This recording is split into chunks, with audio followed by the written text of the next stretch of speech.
play is in our DNA. Whenever we let it out, it becomes our superpower. Now imagine an entire city being built to supercharge it. Kadir City, powered by play. We were there. For every click, every clutch, every respawn. We were there for the years of grind, and we're here. Now, the proud founding partner of EWC, powering the biggest event in gaming, shoulder to shoulder with the world's best, making history. Greatness deserves a stage. Lenovo Legion, reach your impossible.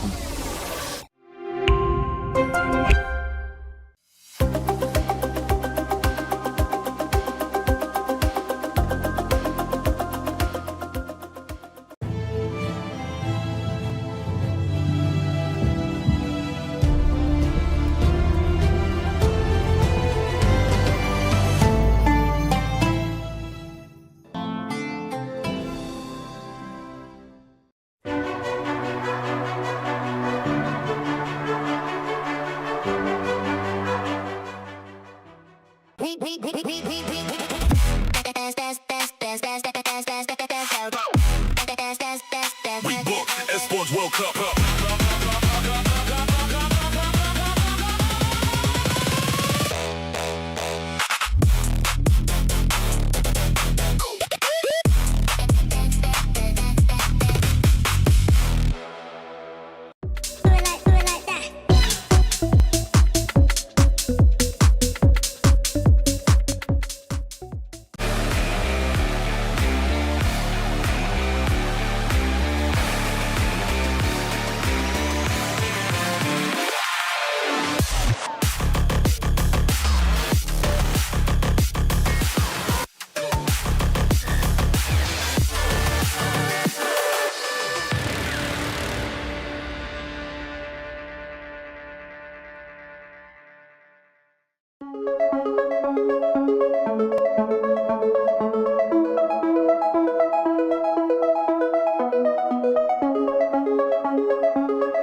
a world where nothing is granted and everything is earned, it takes courage to rise above and carve your name in history. Let's go! Your CJets at the Esports World Cup 2025 champions is Team Secret! Amazing feeling, it was my first win, as a player. It worked for me, after all these years, so yeah, it was incredible. So we won EWC, and after just everyone just disappeared. Jum went to Falcons and Adrian went to Wildcard, so it was hard, but it's okay. Coming to Team Secret was a surprise. I came from Tier 2, so it's a big jump from the competition level. They had a history of winning, or at least coming close to winning, so I knew I'd join a winning culture. The time between the season and EWC, we did some changes into the team, onto how we see the game, and we played less structured to play more this style that we were playing before. And I think it's working better.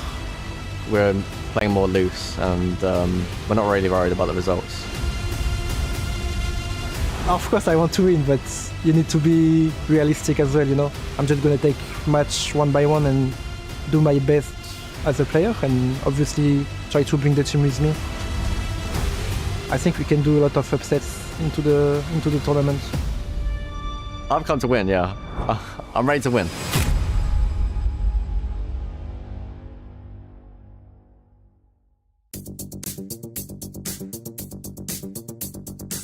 We've come down to the player lounge with a couple of Rainbow Six pros to find out if they are as good at driving their drones in game as they are actually in real life as well. This is, if anything, going to be quite embarrassing. Okay, so basically the plan is we have 3 items hidden around the player lounge. 2 of them are game related, not that way, don't worry. 2 of them are game related. 1 of them is France related, so this is where you have the upper hand. You've got to try and find them. First one to find 2 wins. Okay, items. 2 of the items. Can be everywhere. Just here. But all you have is the controllers, which are very responsive, and your screens in front of you to see how you get on. And You cooked. oh no, you're in trouble. You're in a lot of trouble. Alright, Go. let's go. Go. Oh my god. It is not easy. Oh my. Wait, it's not very responsive. Hold on. What is that? What is that? What's that? I have something. I have something. No, me, I have something. No. That is a power cable, my dude. Yeah, okay. you're stupid, bro. I have something. What do you have? I have. That is also a power cable. Oh shit. I mean, I don't know if we're going that deep in. I'd imagine there are power cables in game. Yes. Attack! Where did you hide it, bro? Oh, there is power cable everywhere. I'm getting trolled. Oh, it's me. Did you find anything? I found a suitcase. Bro, they gotta be master hiders. I have no clue where they put it. I found something. He's got one. I got one. What is that? That is a hammer. Okay, I found one hammer. So that is the in-game 1-0, item. 1-0. Oh, it's not far. Where's that? Oh, the power cable, isn't it? There's one really easy one. How is it responsive? It's not. Don't go past the cones. I try, bro. I'm really trying to turn right here. Oh my god. SWAT! I found Monty's helmet. 1-1. There is the French-oriented, Paris-oriented item still to find. Oh, I'm so I don't know where it is. You're just cheating the game for Mowgli. Nice. Where am I going? I can move the cross. What are we doing? I'm moving the car. Oh, they're both so close. The big, tall idiot. Find him. Yeah. It's over here. It's over here. I see him. Bro, this is a waste of time. I'm stuck. Where is the French thing? Where? Right, I'm giving you no more help. It's here. It's here somewhere. Oh, there is a croissant. I found it. It's a croissant. I found a croissant. There. I found it. It's a monument. It's a French monument. No. It was the croissant. He found a croissant. That's a French thing. Oh my god, that took so long. Oh, what is the name? What? What is Arc de Triomphe. I found it. No, bro, You didn't find shit, bro. I found Arc it. de Triomphe. I found the I monument. don't want to mark you down because you said you found the croissant. That's a picture on the wall, bro. You found a Maybe picture it on the was wall. there. Look, bro. There. Somewhere. There is a I croissant. know who else you can see. Apart from this God. random guy. Is your teammate? No. Yeah, well. Yeah, you're gonna die.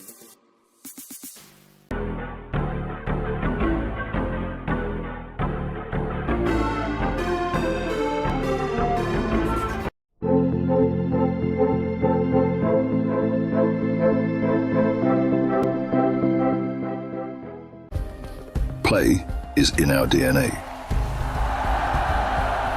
Whenever we let it out, it becomes our superpower. Now imagine an entire city being built to supercharge it. Kadir City, powered by Play.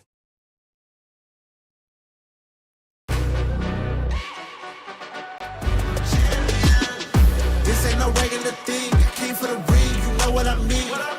You see my name in the lights, better get right, champion.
He can come in here and play my game. Let's go. He knows nothing. Let's go! Tyler 1, you're done. This is my ladder. You can't climb it. It's better than being hard sucking masters. You're going too far now. Your eyes buggy. Your elbows ashy. Is that airline? That's an L airline. Somebody better hold me. Okay, yeah. Do something then. Raw energy. Half and blow the house down.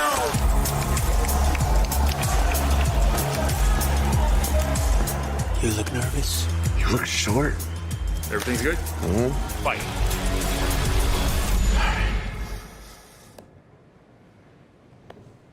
Okay.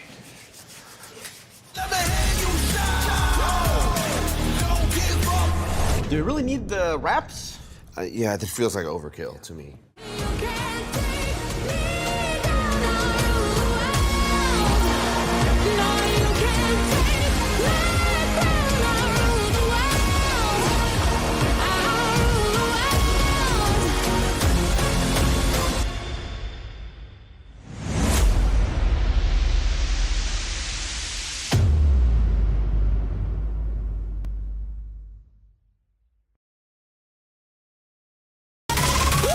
Je suis prêt, c'est parti, voir où m'emmène la vie. Chrome sur mon green, tu m'entends quand je respire. Top le veston, jamais film, trop de pas, big plan, j'ai fait changer toute la piste. Regarde ma pêche, je pas j'attire. Je coupe la line, laisse la qui laisse frémir. Nouvelle état, new name, toujours fluide dans le move. Main en l'air quand je rentre dans le groove. Garde ce regard, je suis déjà posé. Deux pas, je tourne, glace dans mes yeux figés. Beat encore, puis je prends tout ce qui est à moi.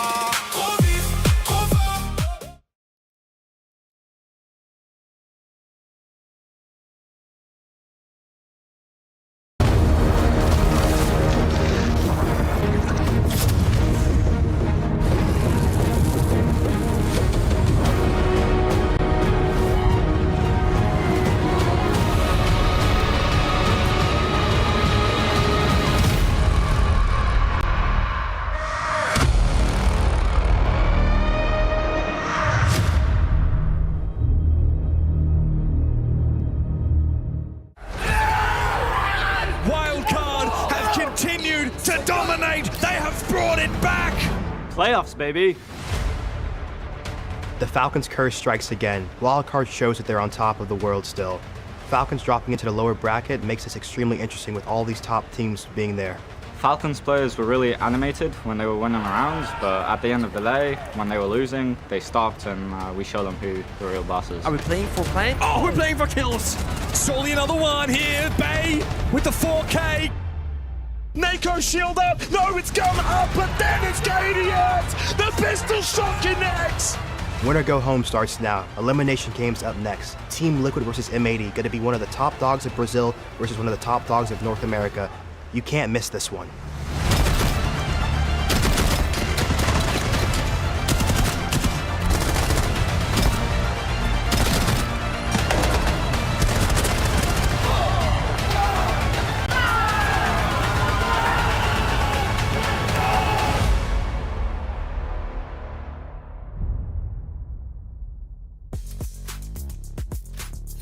Welcome back to Groups here at the Esports World Cup. We're so glad to have you here with us. We have a lot of action today. My name is Anne. I'll be your host on the B stream. And joining me on the caster desk, we have Dave and Jesse. Guys, we have a really big day today because across the A and B stream, we're crushing 4 keys in total. It's a great day for those of us who enjoy watching for the drama and the heartbreak. Not a great day if you're losing, though, so... Yeah, everything's on the line here. Of course, the Esports World Cup. Yesterday was a fun day. We got to send 4 teams over to the playoffs. Everybody was happy. Everybody was celebrating. Today, there's none of that. You don't even get to the playoffs if you win today. You still got to play tomorrow. Everybody's going home if they lose. It's do or die all day long across both streams. It's going to be intense. Well, if you're wondering why we are sending home 4 teams on just a random day of the groups, that is down to our format. It is rough out here for our teams. If you're not performing, you can find yourself in the lower bracket really quick, and from there on, it is do or die for every single game until the playoffs. In fact, we'll have a quick video once again to remind you of how our format works. Tom Clancy's Rainbow Six Siege returns to the Esports World Cup for another year of intense FPS action. The teams that qualified directly for the main event group stage have been split into 2 groups, the play-in teams joining them to make 8 teams in each group. Those teams will play a double elimination bracket, with 4 teams from each group advancing to the playoffs. In the playoffs, second chances are gone as lower bracket is removed in favor of a single elimination competition. Teams will battle to make it to the final, with a 3rd place match also set for the final day of the tournament. Opening matches in the play-in stage and group stage will be a best of 1. All other matches will be a best of 3, with the exception of the grand final, which will be a best of 5. There's a lot of Siege to play here at the EWC, and the stakes are higher than ever, so sit back, relax, and get ready to be entertained.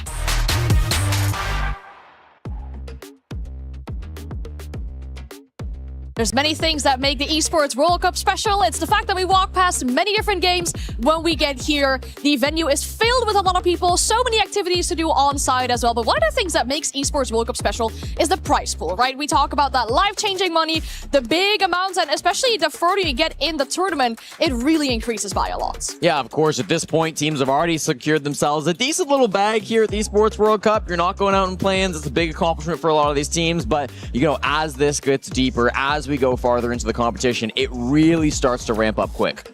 Prime and quick, the money. So I feel like they're going to have to handle the pressure of going out versus the pressure of making more. Obviously, too, you're going to have the key in there, making sure you don't want to get that crushed. And let's take a look at the prize pool. I mean, look at those numbers just increase.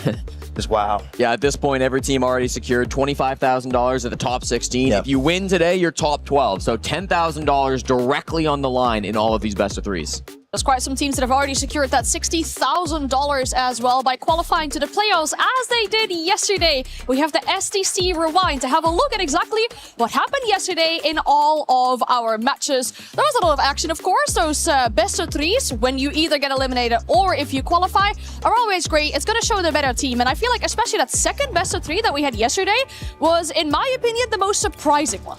Yeah, we definitely got to see so many upsets. I mean, of course, that second one with GK moving through to the top 8. Not a lot of people had them finding so much success. I don't think a lot of people had CAG finding this level of success either. They really dominated Dark Zero at the start of that series, going up 5-0 on Nighthaven Labs, having a huge amount of success. Dark Zero did a great job battling back. This is a team who are incredibly resilient. They're major champions for a reason. They did eventually walk away with the victory over CAG, Dave, but it took a lot of effort. Of course, but I feel like in these games, it's going to take everything you have, especially to get through, to move forward, because these teams should be competing with all that they have. They've been competing for months inside of their practices trying to prepare for this event. So if you're not coming out with everything, then why are you even showing up? So I feel like that was a great test to really stand up. Even talking to the DZ guys, you know, they were extremely impressed with CAG too, and I feel like CAG is making great strides as a team right now. And in that second matchup with GK, I honestly feel like I wasn't too surprised because GK is one of those teams that makes you very uncomfortable right now, and we've seen Furia be really struggling with their play style. They match up well against some teams, but against others they really do struggle. So I really feel like they have to kind of iron out their mistakes they keep having. Yeah, it definitely was, you know, again, Furia going up kind of early in the first half of this first map. They took a 4-2 lead, but once they moved to the attack, I thought Furia really struggled to break through GK's defenses. They did a super good job of staying aggressive on those opening duels, and GK kind of ran away with it, I think, after those first 6 rounds. Yeah. That was a big point of that matchup in particular for yesterday. If you're an NA Endure, it was a great day to be an NA Endure. Both the teams in contention to get that playoff spot, managed to secure it. We're talking, of course, about Dark Zero, about Wildcard. FaZe over on the A stream saw themselves move into the playoffs as well with their quite close game against virtus.pro. They will have a chance again today. And then GK, of course, our final team here on the B stream, making it to the playoffs. Nobody will secure playoffs today in general, because that is how our groups brackets work. We can have a look at Group A to start with to really see how the action is unfolding over there and at what point we find ourselves inside this tournament. We are going to focus on the very bottom left of your screen because these are the first elimination matches that we're getting. Team Secret versus All Gamers and MAT versus Team Liquid. And then, of course, should you progress, the 2 teams that you face up against. I mean, these are all going to be tough matches going through. If you really want to make it, you're going to have to be going opponent at a time and really taking it step by step. I mean, just look at, because it's not even easy games in this first round, and then looking at the second round too. Wow. Yeah, the fact that it's Falcons for the winner of this first game is going to be a really difficult task. That's a scary team coming out of the EML region. And CAG, again, with the way they have played so far at this tournament, they could beat almost anybody here at the Esports World Cup. So you've got to be so scary when you move on to play those matches tomorrow. Yeah, and for Group B as well, there's some important parts of the bracket as well. If we're looking at the matches that we have already seen unfold over on Group B, especially when we're looking at, you know, that GK Enterprise game being a little bit less close than maybe we were expecting from that one. For virtus.pro, of course, a big matchup yesterday, but just falling short. They'll have to go up against Weibo Gaming or Enterprise. And even on the A stream, you know, talking about Weibo and Enterprise, what really matters there is how many slots will be allocated for the Osaka Major. So they're not just playing to progress in the tournament, they're playing even to keep further tournaments in their mind. Yeah, this is always the battle in APAC, right? You've got the different sub-regions need to compete for their own regions, with both Enterprise and Weibo finding each other at the lower bracket. You know they're going to be battling tooth and nail to prove that they are the best sub-region out of APAC. And I'm going to talk right now as a player. I feel like all that is big narrative, really getting in the mind of your just your teammates, because if you're so focused on an event you're not even at, it's going to influence you in this event. You really just need to make sure you're playing for this game, for this event right now, and whatever happens, happens. But if that is in the back of their mind, they're playing with that pressure of thinking about Osaka, they're playing for the pressure thinking about this tournament, they won't play well. That's, of course, focusing on the B. I want to bring it back to the A brackets where we find our schedule for today, because on B stream, we'll be starting with Team Secret going up against All Gamers. And that one, if you look at the whole bracket, is a big one, right? Because Team Secret, defending champions, they will go up if they win this game against Falcons, who a lot of people have as the favorites to win this tournament. And even bringing it back to the smaller picture for Team Secret in our PlayStation 5 story of the day, they have to defend their championship or they're going home. It is that serious. The team that we saw win the Esports World Cup last year can find themselves at the very earliest exit possible here in the lower brackets. Yeah, I mean, that's not good enough for a team who want to defend their title. Obviously, it's been a rough couple of months for Team Secret. They've lost a couple of really important pieces ahead of this tournament, but this needs to be their time to shine. This needs to be where they showcase that they've still got what it takes to be a top team at an international level, and it starts by beating All Gamers. Yeah, but speaking of Noah, too, before the match, you know, he's thinking about 2-0. You know, they're going in strong, confident, and I feel like that's really what they need to do. Just have this confidence in their team and their capability to play and take it step by step. So I'm excited to see them play. Noah said a 2-0? Yeah. Oh, he's feeling confident. Okay, I love to see that. I asked him what the 3 maps were. He gave me the first 2. He couldn't think of the third. He's like, nah, we're just going for 2. So that's all. That's their focus. Third one doesn't matter. We're not even going to go there. Okay, all right. I like it. Objectives set very clear for Team Secret here. But of course, the pressure is high for them because they have to defend their championship, or they'll be finding themselves going home at the earliest exit possible. They'll go up against All Gamers inside our first best of 3 here of the day. Now, Secret have never played against a team from CNL. It's their first time dipping their toes into the waters that CNL have to offer. And if we start talking about Team Secret as a roster, they come into this tournament maybe with limited expectations for themselves, right? They finished EML in 10th position, couldn't really get things going there. It's a very different Secret that we're seeing from the SI finals or EWC last year. And even against Dark Zero in that best of 3, there wasn't really much they could do. 3 rounds only, and it just makes you think they must have this different view of going into this tournament. Like I said, Twister said coming into the tournament, they really focus on just the process of enjoying a tournament, and whatever happens, happens. So I feel like it's just a good chance for these young players, their first tournament, to really get that experience going. Yeah. And obviously these defending champions, they obviously want to win, but with the team they're on, they're taking it step by step. Yeah, I mean, Secret's such an interesting squad because I feel like you've got so many players on different stages of their career. Like, you've got Noah, who I think is one of the best players in the world, was fighting in an SI Grand Championships just 6 months ago, has so much talent and skill. Then you've got a guy like Drills, his teammate, who's playing his first stage of competition ever just a few months ago. You go back 6 months when Noah was fighting on that main stage and Drills wasn't even a professional player. So you've got completely different stories going through these players. I think it's going to be really important that each individual takes this tournament for what it is, an opportunity to showcase your skills, an opportunity to learn, and an opportunity to play against some of the best teams in the world. Of course. Yeah, because it's something we've seen Team Secret do before, right? It's what led them to eventually playing that SI final. They are really good at finding these young players and building a strong and solid roster with them. But as we heard from Twister as well during EML, they are struggling hard to even do the basics, and they really have to focus. Maybe take this almost as a sort of a glorified boot camp to really get yourself ready for stage 2 of EML. And for their opponents, All Gamers coming in as the second representative from CNL. I'm so excited to see them play their first game, and I feel like these guys will probably feel the same way, because that first game they played against CAG, it was like they weren't even there. They couldn't get a single round on the board. It was looking rough. You gotta hope that in that off day that they had yesterday, they made any kind of improvements there. Yeah, of course. I mean, All Gamers, this is a team who found success back at the Salt Lake City Majors. They made history as the first CNL team ever to beat an international opponent when they took down Fury at the Salt Lake City Major. Getting 7-0'd by CAG was not what anybody expected for their opening game here at the Esports World Cup. Now's their time to prove that that was just a fluke and that they can show so much more for the CNL region. I think the important thing for them too is really just trying to find their footing inside the map. Really didn't feel like they got into that CAG game at all. So we have to just see them show up as the team we saw in the Salt Lake City Major, that consistent team that can win rounds and really challenge you. So I feel like if they can do that, they can win against Team Secret. All right, well, of course, it's going to be a big matchup for them, as we already talked about. It is do or die. You win, you progress in the lower bracket. You lose, you will see your key gets crushed. And I wonder what maps we have selected for this best of 3, because they can play a big one on this too, right? Talk about Secret, first time dipping your toes into that CNL waters. Really not sure maybe what to expect from this one. There is limited coverage on the side of CNL. We didn't really see much as well from All Gamers, and only those 7 rounds that we had inside their matchup. But Noah told you the maps. Dave, where are we going to? Bank, Labs, Chalet. You know, he only told me Bank and Labs because of the 2-0, but I was asking for the third. I got the third now. Yeah. But these are pretty good maps, honestly, here. I feel like they're pretty even-sided. You know, Bank is a very... It's a very 50-50 map, honestly. It leans attacker-sided, but if you have a good defense scheme, you do a little bit of projectile bans, it kind of can flip defense-sided. Labs is a very clubhouse-style map where you really do have to find your pacing and good executes. And your plays really do matter. Chalet is more or less just a very heavy rotational map on the defensive side. You make a lot of mini plays. It really does, it helps active teams on the defensive side, and on the attacking side, it's kind of stale a little bit. If you leave the Azami and the castle up, you can kind of get very difficult, so we have to see how they use that. Yeah, I'm a little worried for Bank. I mean, All Gamers play in CNL, and while we don't get great coverage of it, they play so many games. The map pool that we usually see from CNL teams has been really deep. If they've played a map, they've played it a dozen times. They've only played Bank once. That was in the grand finals of Stage 1 versus EDG, and they won it, but it was an 8-6 overtime game. So for me, that looks like a map that Secret chose because they know All Gamers are not very comfortable on Bank. And that's great.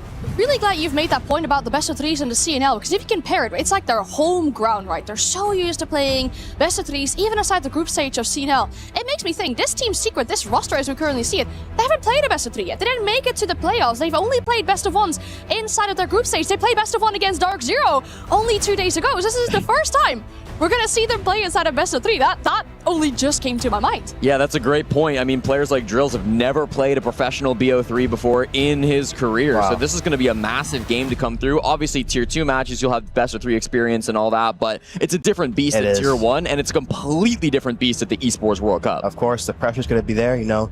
Playing on a defending world champion team, too. Yeah. I can only imagine. Flexi looking comfortable going into the match, though.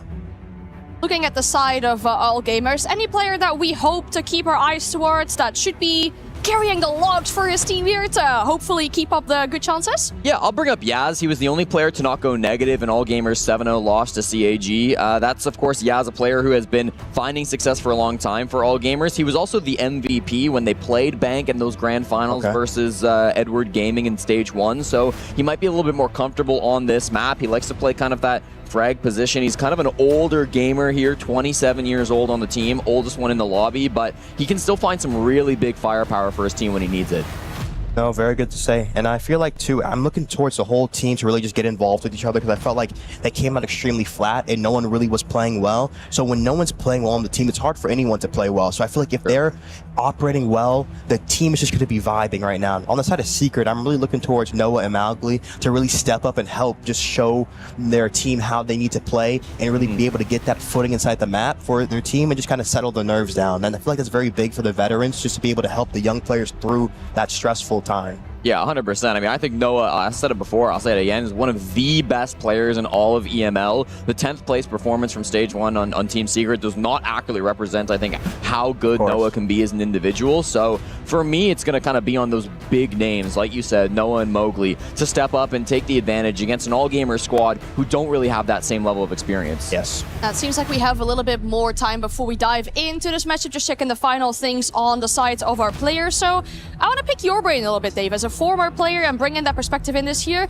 especially for the side of all gamers. Given they finished that game 0-7, they didn't even win a single round. That must be devastating for the mental at your first game here at the Esports World Cup. But how do you recover from that, knowing that you have, again, such a high pressure and really important best of 3 to play literally 2 days after? But he already got 7-0, so it can't get any worse. So that's true. It's only one way up. So that's the mindset. You're always trying to find that optimism in it. You know, you did come out bad, but there's only room to improve. So that's where your mindset has to be. You have to be focused not on the past, but on what you can do to become better. And that's it. Yeah, I mean, is it also not maybe a good experience to learn? Because all gamers don't have a lot of history with struggles, with defeats, you know? You look back at their CNL results, they dominate the CNL. It's not particularly close. EDG or another team who dominate, it's kind of them, A and B, but like, whether one team wins the grand finals or the other, for most of those BO1 group stages, they are blowing out their opponents. So now to come into the Esports World Cup, play an international opponent, get humbled yourself, it's almost a good learning experience to kind of recognize, okay, this is what it feels like to lose. Now we get to learn how to bounce back from that. Oh, of course, Jesse. I feel like that's very important too. In my career, the losses always taught you better for the wins, and I feel like a lot of the time, it just really does shape you, and how you treat those losses and how you are in those losses will really do change you. And I feel like that's what really makes the best teams, being able to learn from that. Learn a lot from your losses, even inside the same tournament here at the Esports World Cup. We already saw the little insignia on the key of Secret. The championship defenders coming inside this matchup where if they lose, their key gets crushed. Yes, indeed, and this is going to be one to watch. All gamers hoping to upset the tournament champions from last year, Team Secret, in this best of 3. They said it before this match began, but Dave, they are looking for a 2-0 clean sweep Jesse. over one of the best teams from CNL. We start on Bank. We start in a map that AG don't have as much experience on. What do you look to see from these operator bands? Getting rid of the Senzu Glass. Senzu is a great execute op right now, but the Glass could be a little bit weak right now. Getting rid of the tube mirror from the side of Secret. Yeah, this is kind of weird. I feel like you don't really see Sens and Glass getting banned that commonly on Bank, and I would maybe expect that if Secret have played a lot of Bank, and they've shown they love their Sens strats, but Secret themselves actually have not gotten to play this map since Kickoff, and on Kickoff, they had 3 completely different players on their team. So this is a very strange set of bans to be coming out from all gamers. It might just be comfort bans, Jesse. I feel like, you know, you coming into a map, you don't have much information on what they're going to do. You just want to take away what you're going to be annoyed to play against. The Glass, the Sens. Sens is extremely good on the executes, just making sure that you can actually cut deep lines of sight. Going to give them problems in the late round right now. Let's see, starting off on the attack, bringing the Ash. Grim, Monty, Thatcher, Snake, and switch to the Ram here. I'll be doing a little bit of a light roam probably. Meat running the MP5K. You don't see that a lot, Jesse. Yeah, certainly not. We're not going to have a shotgun on the Mute. They've got plenty of other shotguns. I mean, did Yaz bring a primary shotgun? Did you see? Because if so, every other person brought a shotty. So I've seen a lot of Thorn shotgun lately. It's a very meta thing. Yeah, I know a lot of teams are running that Thorn shotgun. So going for a basic extender right now, doing a little bit of Penta start right now with Macy. Archives extension here. Let's see how they take this roam clear. Going to use the ramp to just put pressure on Archives tellers right now. Yeah. 2 splitting lobby. Not coming top square. Well, they've got a ping here on MC. He's just playing at the front desk. You see him now with the Nitro Cell, hoping to be able to find some kind of a pick inside of this position. It's going to be Mowgli, the first one who goes down, actually. Yaz, a big player that we were talking about before this game began, finds that opening frag. He was the only player not to go negative in their previous matchup versus CAG. So this could be a big start coming through from all gamers. Mowgli, the primary entry player for Team Secret, always going to be getting in those early gunfights, but here comes the pinch now onto these top floor players. MC's kind of been left alone after Yaz went back down those main stairs, so he's really got to fight his way out of this position. Got to make sure he's not too careful, loses the first fight to Noah. That's a good pick back from the star player on Team Secret. Yes, very big from Noah, especially with Malcolm going down. Noah's going to have to be active in this round here. So now we've got the 4v4, and I think AG are going to choose to kind of fall off at this point. That extension towards the top floor is not something we always see here on the basement of Bank. Very uncommon. It's not completely unheard of, but yeah, we really see teams typically, if they roam, try to stick to this open area side of things. That's where Solo Mid and Moonlight are going to be locking things down. They're trying to extend still a little bit here on this mid floor. They've got really good delays for the late round, right? Still these toxic canisters from Railgun, the Goyo canisters from Moonlight, so it doesn't feel like they need to fight till the end of the round on the mid floor, but anytime they can waste is good. Gets a little bit difficult though with Thatcher being up for the smoke counter. If he does not play to deny blue stairs and drops back into sight, it could get a little risky for the plant. Flexi walking with the Monty takes a lot of damage to the Thorn trap here. Secret look very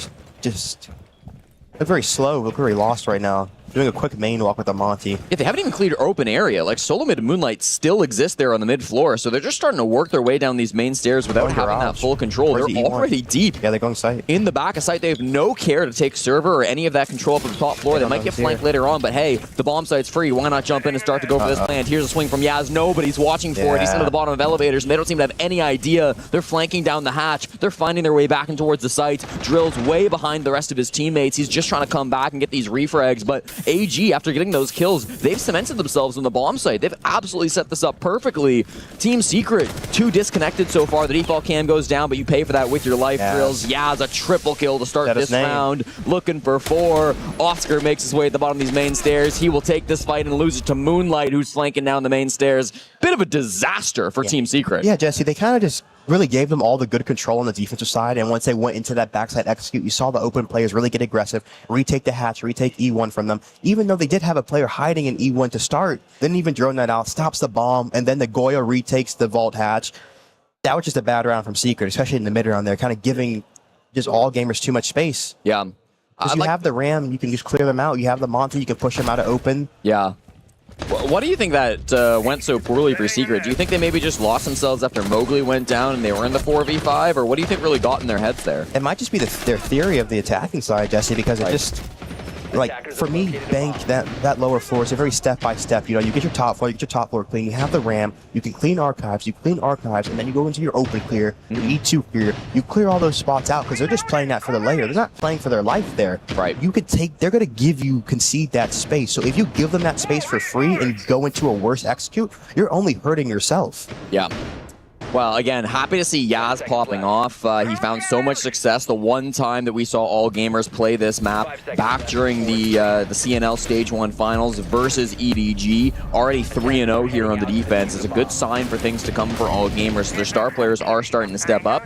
MC, another player that we talk about as one of the best players on all gamers. Usually on this top floor defense, he'd rock the 2-brow. That's been banned out, so he has the Wamai instead. I'm CEO here. It's a nice lineup. Warden's going to be really good here. Being able to shut down any flash plays, any smoke plays. They don't have any smokes, but the flashes are going to be heavy right now. Looking to Thatcher off. They don't have anything for denial on E3 here. Going to be able to get E3 open. And you're seeing the double range boots coming out. We talk about how teams sometimes like to ban both. They're going to be bringing both. They're going to be able to get E3 and Jan open right now. They're going to look to the Wamai to be able to deny. The ace is off of Jan here. They have no smokes too, because a lot of times you see teams like to smoke off the Jan wall to ace the wall here to cut off the Trump player. Looking for a square take. They have the Thatcher 2 to deny smokes right now, but they don't have any smokes, so the Exco's going to have to come from a split right now. Already good breaching going on here over towards the square sides. We can see the defenders have started to open up some of these angles even for themselves. You're worried about these player positions, of course. Nobody's down on those bottom floors, but Team Secret are starting to put together a pretty good looking push with some pressure over on the lobby side. A guy down towards the bottom of these main stairs. Noah hoping to find a bit of a gap on these main stairs while his teammates apply pressure elsewhere. Let's see right now. It doesn't really... The Thatcher being low remains a little questionable here. Yeah, just... Azami playing stock, one of the best operators to play stock. You can refill the Kivas, and honestly too, when they open the wall, you can foam off E3, you can foam off your stock wall. Yep. So you can really just make it annoying for these attackers here. Gotta get stock, gotta get E3 open, you gotta push them back right now, force them into Noah's lurk here. This could be really scary, of course, for Yaz. Worried about the skylight, but Noah's down below, so he continues to go down. This might be bad for him. He's got the barbed wire, so he shouldn't be too worried about it, and the Flores drone will force him back up to this top of the stairs. Now Noah, he's worried because this barbed wire will give away his position. The second he touches it, starts to punch it now, so that's going to be the sound cue coming through for Yaz. He goes to take this fight, and he will win it. 4-0 now for Yaz. A great start to this map, but he's traded out by Oscar, still holding the long angle on the rappel. That's going to be massive over towards the hallway, but Mowgli now takes the space inside the hall. Makes his way really deep into sight, but it's great timing coming through from Drills. Finds a pick there in the midst of it. Moonlight takes down Mowgli. These frags are going all back and forth, but it's just Flexi now in the 1v2. He loses Oscar to Moonlight, and he's deep inside the site with a fuse kit. Now he's got some plays to play with. 35 seconds he's got on the clock, but he doesn't know where any of these players are at, Dave. He's got no information, and that's going to be the death of him. Solo May gets the final frag, and that's 2-0 all gamers. Yeah, extremely good right there, and it's a little worrying too with the ace up. You have the capability to open up those Jan walls. You're leaving Jan triple reinforced off. You're just giving them their hard zone positions to be able to play in. Just making it way too comfortable for all gamers right now. Struggling here early for Team Secret. They talked about a 2-0, Dave. I don't think this is what they meant. No. 2-0 down now on back to all gamers. Not at all, Jesse, not at all. Scary spot to be, and I'm glad... That timing right there was insane. Yeah, it really did feel like maybe the information was a bit lacking on the side of Team Secret. They didn't really know a lot of those player positions deep. It's good to see Solo Mid getting on the board in that round as well, Dave. He found 0 kills in their opening matchup versus CAG, so he's on the board for the tournament. Took him 9 rounds, he got there. That's good. Let's see, going open area right now. The Azami, the smoke coming out, the Goyle 2 is for stall denial right now. They want to do a slight ISO here. Bring in the recruit shield. Ella going to be a good trap operator because they're going to probably lean into the Montang right now. Going to be struggling to get this control. Montang might walk lobby side here. Habana just for the E3 wall, the snake for the clear the line and just stop them from moving right now. Zofia's going to be a great op here on the top. I'm really just looking to see Secret kind of play better into the map, into the style, because I feel like one of my old coaches, Boo always used to say, just you have to make sure you're playing to the map's nature. And the Bank's a very punish-heavy map. You have to make sure you're making the defenders, forcing them into mistakes, because they will make the mistakes if you can put the pressure on them. Especially with the Habana and the Ace up, you can really make them uncomfortable. So I just need to see them using the best lines of sight here. Going 3 lobby right now. Probably going to do a snake look through Archives Tellers, and then going to climb gold with the Montaigne to clear the top right now. They're going to need counter pressure from Malcolm on the stock side here. Yep, Archives cam. Clear the flame. Getting E3 open right now. Good util work early from Team Secret. Yes. With this lobby control, they're making MC's life really difficult. He's going to back off over towards the elevator, try to give himself a little bit more cover. He's got Solo Mid and Yaz working with him here on the top floor to try to extend up above the bomb site. Meanwhile, Moonlight and Railgun locking things down on the mid floor. Flexi, the ag.al of Team Secret, starts to make his way up these main stairs. He's aware of this player's position in the elevator. Got the Lion ping. The Nitro not dealing quite enough damage onto Flexi, still just over half HP. Killed the lurk. Noah, an early death from Moonlight. He's here inside of Tellers, applying pressure to these lobbies players. They're focusing on this top floor. That's a critical kill to come through from Moonlight, the star entry player on all gamers. This take would have been good on the CEO round, but this is a little bit awkward for this round, you know. They're layering here right now, got to layer stock. They're going to be perfect from all gamers right now. Giving them no kills back on the top, going into mid-floor hard zone right now. Yep. Monty going to be low HP. They're only going to have Vert on the Zofia right now. 3 impacts, have to watch for that. That's pretty much ideal for all gamers. I mean, they got exactly what they wanted, man advantage, everyone's back to sight. There's a ping there coming out onto Moonlight. He got that opening pick, but they can't quite find the vert angle. A bullet goes into his leg, but not quite enough for the frag, so he's back to sight. Yeah, they have the Zombie 2, still E2 hold right now. They have the E2 hard zone with the Zombie foam, so if they want to clear this guy out E2, a Zombie can come off the hatch and help his teammate right now. All gamers are in a great spot. It's going to be MC. He gets droned out, got the TCSG and the hatch for the drop if he needs it. He's going to commit to that now so he can go over towards main stairs. Moonlight was down here in the basement, but he's going to go up blue, so that's going to leave MC kind of by himself now here on the main stairs. They're in a great spot, Jesse, here. They can stop kitchen and they can stop E2 right now. They have the smoke through the stall and kitchen door, and they have flames still. They just have to care for small right now in the open window hop. Not a lot of stock drop. Not a lot of good options from Team Secret here, Dave. They've got to find some way to break their way through, but all gamers are giving them nothing. They're just sitting in their positions. They're not overextending. They have to know that somebody could be on the blue side. They'll start to work this wall with a Habana, but Oscar's going to get down to the midst of that railgun, just swings from sight, and Moonlight makes his swing. That's going to be huge. Mowgli's in the 1v4 now, and there's no hope for him. All gamers, a clinical start to bank for the full rotation. Might be a quick one, Jesse. Oh boy, this is being this is big. This is tough for Secret. Again, this is their map pick, Dave. They're just not ending these rounds at all. You know, I feel like they're making a lot of just the most default plays right there. Yep.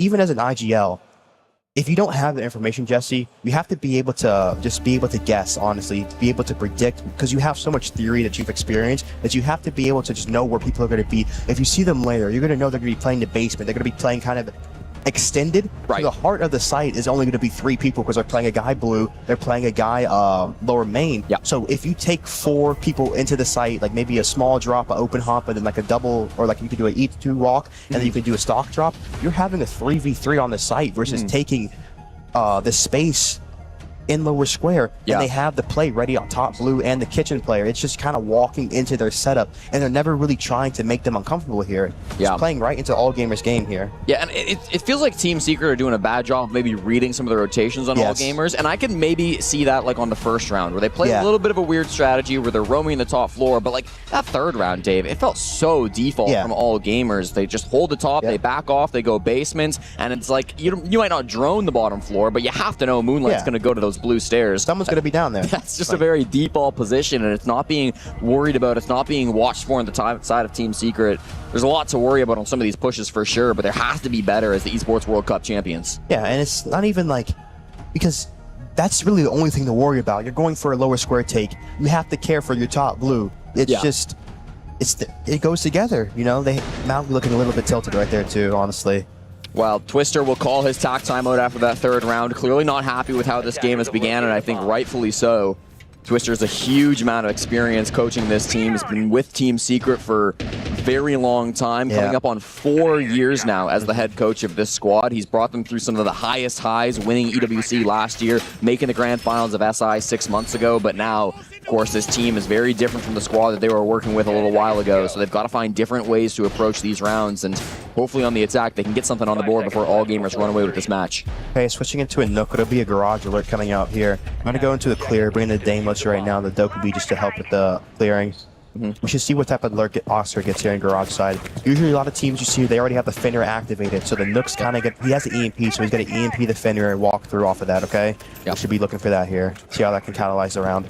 Yaz played Fenrir every time they defended this site versus EDG, so this should be somewhat expected by Team Secret. They've clearly got a good read on what this defense is trying to do. Not as aggressive on the roam either. They're not playing on that top floor. They're really just extending around the mid floor with quick ways back towards the bomb site. That might make Oscar's job a little bit tougher, but I like that EMP. He's going to spot out one of those pieces of utility, whether that was a beeper or a Fenrir mine is what it was.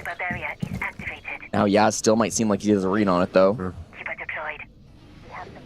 This is that's an angle right there. That's a dying real life angle, I call it. You lose that one, it's over. Going for an archives clean right now. You're gonna take the blitz through. One lobby side. Ooh, wow, what an angle from Moonlight. Gets on the desk, spots Noah over towards ATMs. 1 and 4 now from the Starfragger and Team Secret, and they're just gonna say, let's hit site. Recognizing there's a lot of players up on this mid floor. Flex is gonna go straight into the bomb site, in through Gold, in towards Server. Oscar starts to push up from garage. He knows this player is going to be close on him. They've got a ping here onto Yaz, so the information is flowing. Moonlight's coming back down this gold hatch too, though, so they've really got to get a move on here for Team Secret. They go 1 for 1. Now the Blitz is fighting a battle for his life. Flexi all on his own, trying to find some way through, but his toes get shot up by Moonlight on the top floor. Mowgli, what's he supposed to do? All gamers looking unbeatable on bank. Yeah, I'm not a fan of this right now. Not at all. Do you like the call to hit the bottom floor as quickly as they did when they It wasn't quick though, frag? Jesse. It was slow. You know, Nook came in garage, proned in, held the angle for 30 seconds. They telegraphed the lobby hatch getting open. They had no one coming through dirt. if you want to go for that, it has to be boom. You see some of these rushes yesterday when the CAG Dark Zero game, the pace is going to get picked up the higher level we rise in this tournament. The closer we get to that championship, the faster these rounds, the faster these plays are going to have to be made. Because the more time you give your opponents to know what you're doing, the faster you're going to be able to react. You see them rotating back down, holding for it. They know the blitz is in sight, but they don't care. They have their vigil, retake the hatch. He drops back down, and they're playing it. They're playing Clinical Siege right now. It's a great way for them to bounce back after that 7-0, and they might even get a 7-0 here. All gamers, can you imagine? They do not make games longer than they have to, okay? 7-0 or nothing, one way or the other. The production will appreciate that, keeping us on schedule here at the Esports World Cup. But I personally, Dave, would like a little bit more of a back-and-forth game. Of course. That's why we're here. That's why we're here at the Esports World Cup. We want to see teams battling with their best, and right now I think it's very fair to say Team Secret are not showing their best. No, but I think this is what they've shown, and I feel like it is what it is at the end of the day. Yep. Still 2 more opportunities here on the attack to turn things around. We go back to the top floor. What are we looking to see out of Team Secret for this one, Dave? Team Secret, bring in the Capital. Look to see that displaced Jan or the Penta player right now. Probably the Jan player, since OMI is playing there. Also, the Capital smokes will be used here. Hopefully, they open up the Jan wall with a smoke and isolation so the Penta player cannot shoot off the aces here. Hope for them to get E3 open right now. This is basically kind of the same lineup coming out from all gamers here. Just a standard issue. The stock is going to be for Yazami right now. Yep. Going to be able to bolster that side up. Good work here. You destroy those footholds, so you can start to walk into square, and you can make that as a Twitch Stone. That's brutal. That's just unlucky. That's perfect observing right there. I don't know. Credit to our observers, and a good, I think, analogy of how things have gone for Team Secret overall. Going for the ace here. I think he got caught by OMI disc. That one should be able to open a good little angle, so they've got some positions here, and the player inside of Janitor just barely moving now. Railgun knows that this is getting to be a tough position for him to play. They did open one of those summons at least, so Railgun's got to play really careful now inside of Janitor. Yeah, very difficult angle here. Mobby should have him.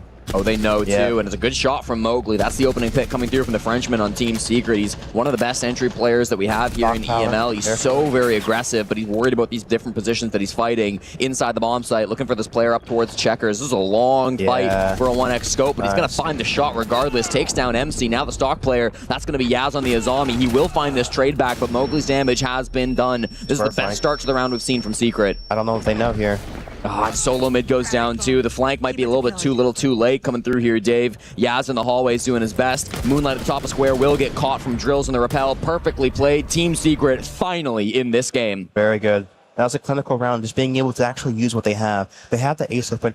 Get the Jan wall open, push him out of Jan. Once you get rid of Jan, it really does affect that hold because they're taking away the long haul from E3. So they're really boxed in, especially if they're not extending. They call it Purge, the close CEO window spot with the Azami playing very aggressive to kind of initially stall that take, make them have to dump that utility on that position first before they go for the Jan clear. It gives you a secondary layer, but they just gave that position and they only had to clear through Jan. And you see Malcolm just get so much position from this top square wall. I'm glad we got to see Mowgli kind of getting aggressive in those entries too. He was the very first player to die in this game.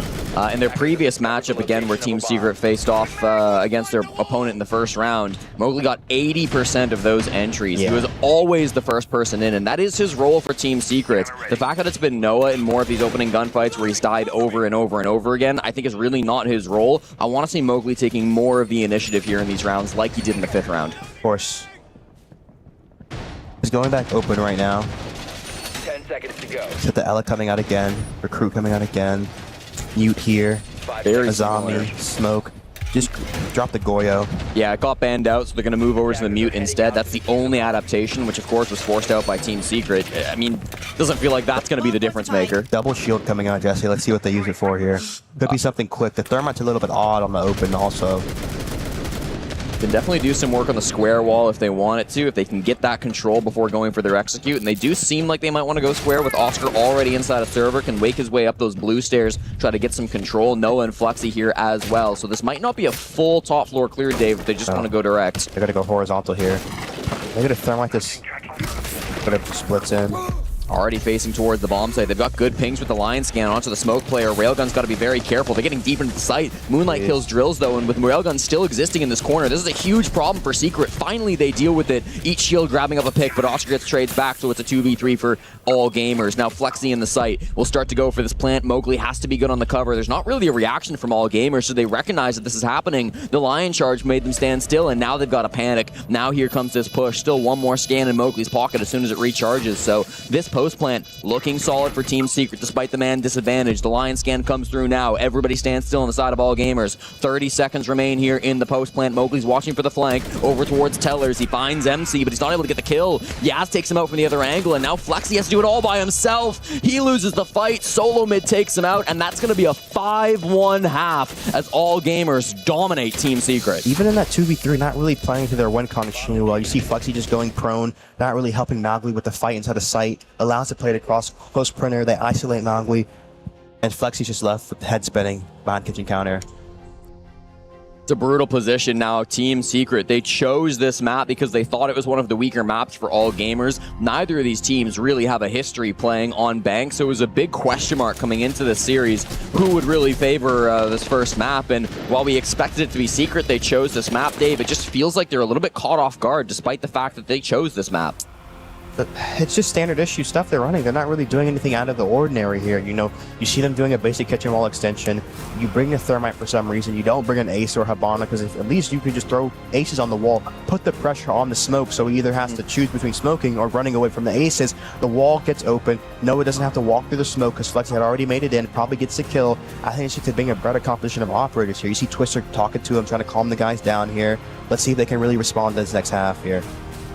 Feels like we're starting to see all gamers come alive. I'm glad Moonlight's had a great series as well so far. 6 rounds deep. He is 8-2. Yes. Moonlight's been the star entry fragger for all gamers ever since they picked him up. This season, Moonlight's kind of been the one to lead the charge as that entry player, playing a lot of Snake, playing a lot of that Wamai, sometimes on the defense. Posted just 2 kills in their previous match versus CAG. He got shut down really hard in their first international game here at the Esports World Cup. So the fact that he's coming alive and finding value, I think, has been really big for AG. But I feel like, too, they're just ending these rounds. I feel like you saw them on the Consulate side. They really weren't in the game. I feel like they're just more comfortable. They're more calm here.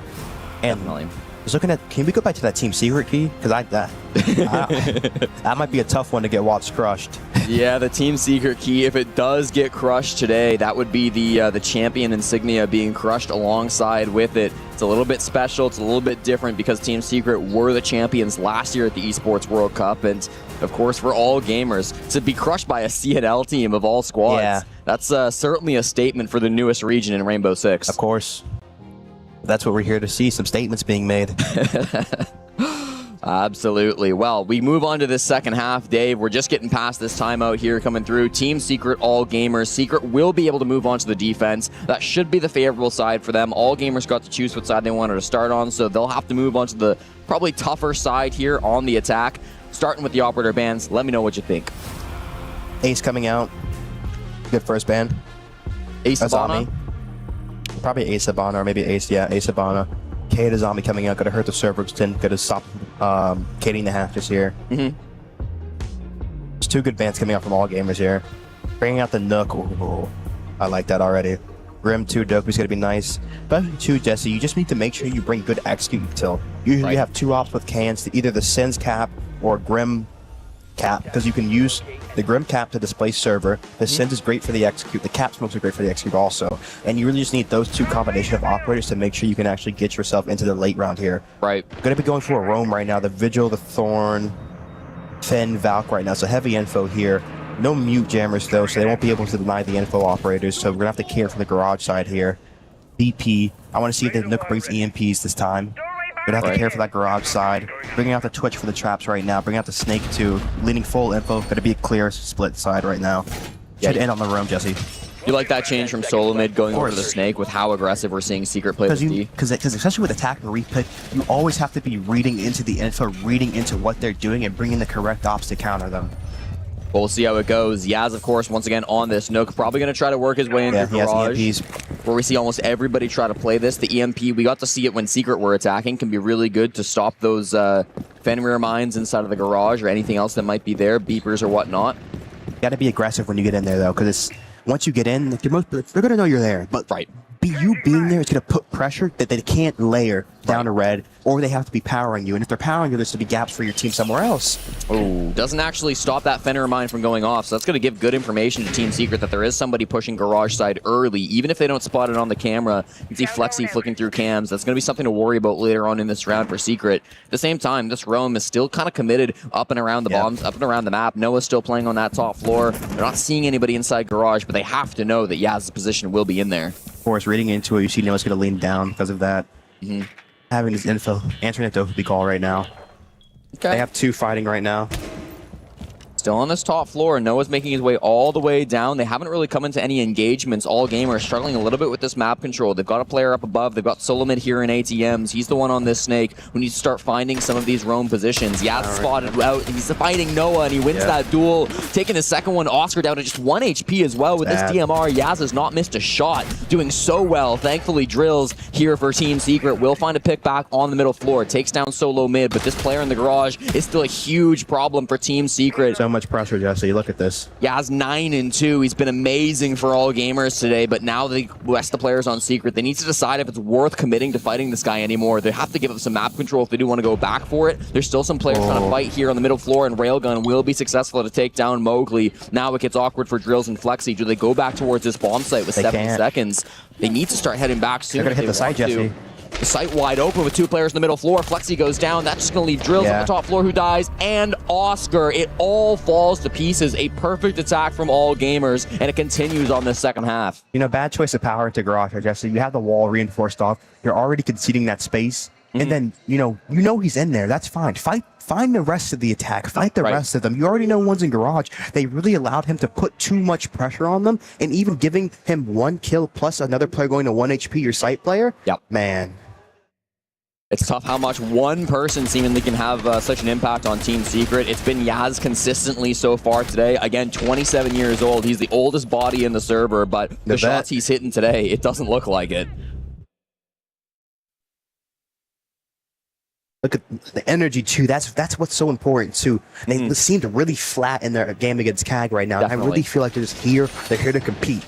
I'm loving it so far. 6-1 on their opponent's map pick. All gamers looking to put themselves into a dominating position, heading towards Night Haven Lab for our second map of the series. They're going to have 5 opportunities to close out this game, Dave. Adding the Clash right now, Jesse. Let's see how they use that here. No walled mile coming out, no bandit, because they're no range reach needed here. Bringing out the Soul. Soul is really good too because a lot of teams like to go for a plant inside the site here, and you're able to really scan from up top or scan from below where the plant is, and you can actually be able to be in coordination with your smoke to smoke the plants, stop the plants, wall bang the plants. So the Soul is very good on the site here. Clash is going to be great to lock down the curve side. No shield though, so you're going to really have to look to the Clash to really hold that spot. Gonna be something quick though. The double shield, Finka, Ying, Dokubi. They're trying to end this, Jesse. Yeah, I've been looking at this attacker lineup, Dave. This one's gonna end with a bang. All gamers hoping to explode onto this bomb site and make some chaos happen. Drills down on his bottom floor. That could open the opportunity with only 4 players remaining up towards the site. They've got him on the scan. They know that he's gonna be down here, so they can hit him with that Dokubi call and try to force him out if they need to. Better call the Clash now. Oscar playing here towards the top of square. That stock position, once again, as you mentioned, Dave, it can be really difficult to try to get past it, and it does look like that's where the push is lining up for, so they need an answer to this. Gonna think it boost, gonna get a hold for the square power. They're in sync right now. They might kill V-Drills here. Here they come in through Janitor. Immediately Railgun takes the space, finds the smoke down the freebie. Beautiful. Not even looking his way. 2 players live for Secret. That must be GG. Noah's in the 1v5. This rush has been perfect for all gamers. The whole game has been nearly flawless. Now against the Esports World Champions, they will take them out. Moonlight, the final kill. Talk about a statement for all gamers. Look at the energy. Woo! They love that. I love that. From a 7-0 to a 7-1 now, Dave. That is a real bounce back coming through from one of the top teams in CNL. Team Secret looks shell-shocked after that defeat. And I would be shell-shocked too. They weren't really in that game at all. No. I mean, just a disaster for how that went for Team Secret. Yeah, it was a complete difference in almost everything that you can think of that we're seeing in this map. If it isn't for the kills, how much they seem to be in it as well. I feel like Secret, they look shell-shocked. They look like they're not in this with their heart. And on the other side with All Gamers, what a big difference this is. Like you said, going from a 0-7 to a 7-1, and the energy, they seem to be getting active. We're seeing 2 players on double digits as well. It seems like they wanted more than Secret do on Secret's opponent's map. Oh, sorry, Secret's map pick as well. Yeah, I mean, that's kind of the read I get too. Like, it feels like they do want it more. It feels like Secret's heart aren't in it. It feels like they're not really trying to adapt to some of these strategies. I mean, Dave, it just feels like this Team Secret squad, they're not showing up with their best today. Yeah, I mean, you just see how well in that last round, too, reading into them, knowing the Souls is going to retake square off of the play. They're just a step ahead of them right now, and I feel like that can come into Flexy's ag.aling, just being a little bit unexperienced. You know, I feel like he was only there with Heretics. He's just still new to the scene, still learning, so I feel like he just has that room to grow, and you just see All Gamers really just firing on all cylinders right now. Makes it very scary, of course, through this first map. I mean, we got to see All Gamers really dominate from head to toe. We talked about Yaz hitting double digits, Moonlight as well. These were the players that we expected to see popping off, and they exactly did their job. It felt like even the support players, they were having good moments, Dave. It's not like they were hitting double digits, but like when they were required to get good kills, they were finding those kills, playing the shields on the attack when they had to. From all aspects, it felt like All Gamers really nailed how to attack and defend on bank. Yes. And I'm not saying this to discredit All Gamers in any kind of way or whatsoever, but Secret, in their previous game, they were able to win more rounds against Dark Zero, the defending major champions, than they are against All Gamers here on their own map pick. It's a very big concern, and as a you know, Secret enjoyer in EML, like, it must be sad to see this. If you're seeing your team go from, you know, competing, or at least if you're like a Mowgli and a Noah fan, you see them go from competing a SI final to this year at the brink of elimination, at the earliest possible way at the Esports World Cup. It's very unfortunate, and it makes you wonder, can they even mentally and physically come back from this? That's a question, Dave. I don't want to answer. I don't think so. Yikes. I think it is where it is right now for Secret, and I feel like, you know, if anything, they would have showed us by now if they had that fight in them, especially showing up in this first map. There's that flat, you know, especially on your map pick, and not really finding a way. Trister's timeouts really had no impact. I know, I feel like they need to switch something up in this break, come out, you know, maybe try to get a bit looser, try to have some fun, because playing the way they're playing right now, they're finding no success at all. Yeah. Secret, you have your job cut out for you right now. You need to bounce back, or your key with a championship defending insignia will get crushed. Nighthaven Labs is up after this.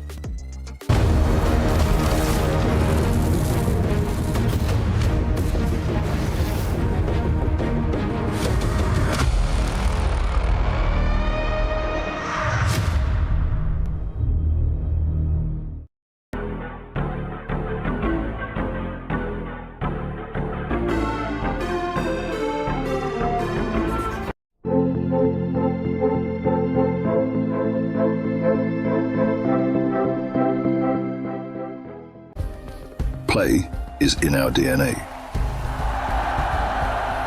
Whenever we let it out, it becomes our superpower. Now imagine an entire city being built to supercharge it. Kadir City, powered by play. We were there. For every click, every clutch, every respawn. We were there for the years of grind, and we're here. Now, the proud founding partner of EWC, powering the biggest event in gaming, shoulder to shoulder with the world's best, making history. Greatness deserves a stage. Lenovo Legion, reach your impossible.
I'm locked in. Wait, I'm actually locked in. This is what we trained for. This is our final mission. We could not come back. Are you ready? I'm ready.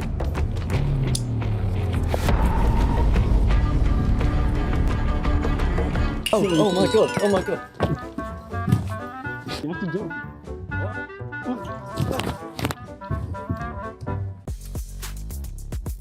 Now, I think that's the kind of commitment or something we need to see from Secret here to bounce back on the map to what we saw in the break just there. The Secret dominance days of Bank are over. I think point you were making as well when we were talking is, you know, Savage is no longer with them. Big RGL, big shield player. It's a big change for them as well. And then now going into Nighthaven Lab, so they have to start on the defense. On their opponent's map pick. We're literally grasping at straws here. What is it that Secret need to do? I feel like Secret is very important for them to find their way into these rounds on the defensive side.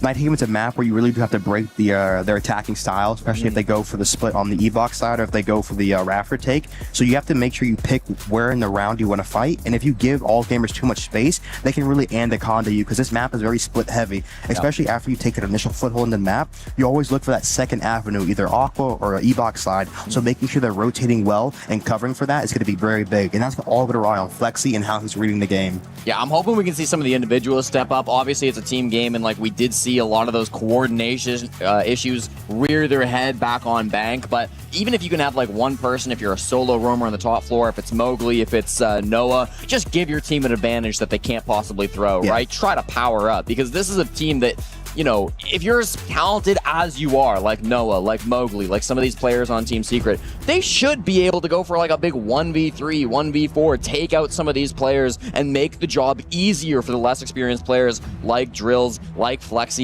who might be playing a little bit closer towards the sites. I just want to see somebody stepping up and giving Secret some kind of an advantage that they can play with to ease themselves into this game. Yes.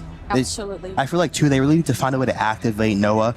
I feel like on that game, he was very solo, just not very in the role you really see him in. I feel like you need a drone in front of him. He needs to get activated, get Mowgli in there too. And I feel like Vidros and Oscar kind of need to take a step back and really activate those two. And I feel like the game will come to them here.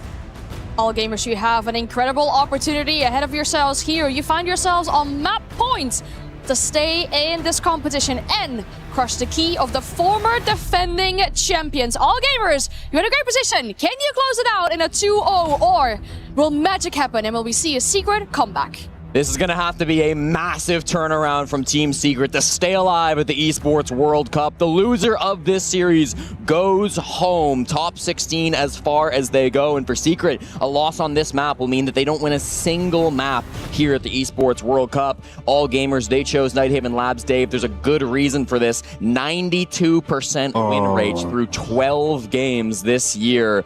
That's going to be an 11-1 record overall. Secret have played this map once 2 days ago versus DZ, and they lost 7-3. How many games did Secret win in EML? In EML? In stage 1? Yeah. I believe 0? I'll double check that. Oh my gosh. So this stat's just getting... Oh my god. They definitely finished last. They may have won a game. I'm not 100% sure off the top of my head. Jesus. We'll take a look. They won one. They won a game. They won a game. Okay, that's good. They took down Twisted Minds June 22nd, 7-3. Let's see here. Going to be the Grim Ace band coming out. Standard issue Bandit Cade band right now, so you can get the walls. Right here, you're going to have to look for the mirror. The mirror tricking on IT is a very big part of this map. You're going to have a C4 from this the kind of half wall right now when you try to go to thermite that wall. A lot of teams like to bring the Habana just to get rid of the mirror here.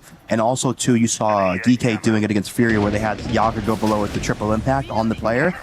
Let's see how they want to deal with that. That's going to be the first step for all gamers. And then it's going to be if you want to go Rafter side. Seeing the Blackbeard, I assume they're going to use the Blackbeard through Rafter window here to hop in and take that control. Forge is also going to be a great op too, because you're going to be able to clear through any of their utility and make sure you can open up gaps lower Aqua side and Rafter window side here. Well, the job is clear now for all gamers. Do the job with the final nail in the coffin. Send Team Secret home at the Esports World Cup and give yourself your second ever international victory here. That's going to be the goal. Of course, we're always focused on these walls, Dave, and you mentioned it, the Habana coming out to counter this Mira. This should be safe. It might take a little bit of time for Railgun, but it's hard to mess this one up with the Habana. Yes, and of course, too, I feel like it's just... you have to make sure you're not really giving them this kill because they're going to be playing for it here. Even also, I feel like a lot of the time it's stronger to take Rafter sometimes if they're really playing extremely hard into this setup. And once you have Rafter, you can open the wall safely. What do you think about this mute setup? Why have they placed them like that with one closer and one farther? The far one really does affect the range if you try to EMP it. You can't EMP, you got to go for the C4. C4 is late. Gets the kill though. Gets a can too. Okay, good util coming through. Another one potentially on the board for Flexi. You've got some support coming through from Mowgli as well, who does land the Nitro Cell. That's perfectly done here on the wall. I said it was difficult to mess up, but so far they have done just that. All gamers are really struggling with IT. They will get an angle to walk through now, but it cost them 2 bodies, Dave. That might be too much. Too much indeed, Jesse. Too much indeed. Especially with the Zofia. I feel like it's stronger just to go below. You can get rid of the mutes off. Yeah.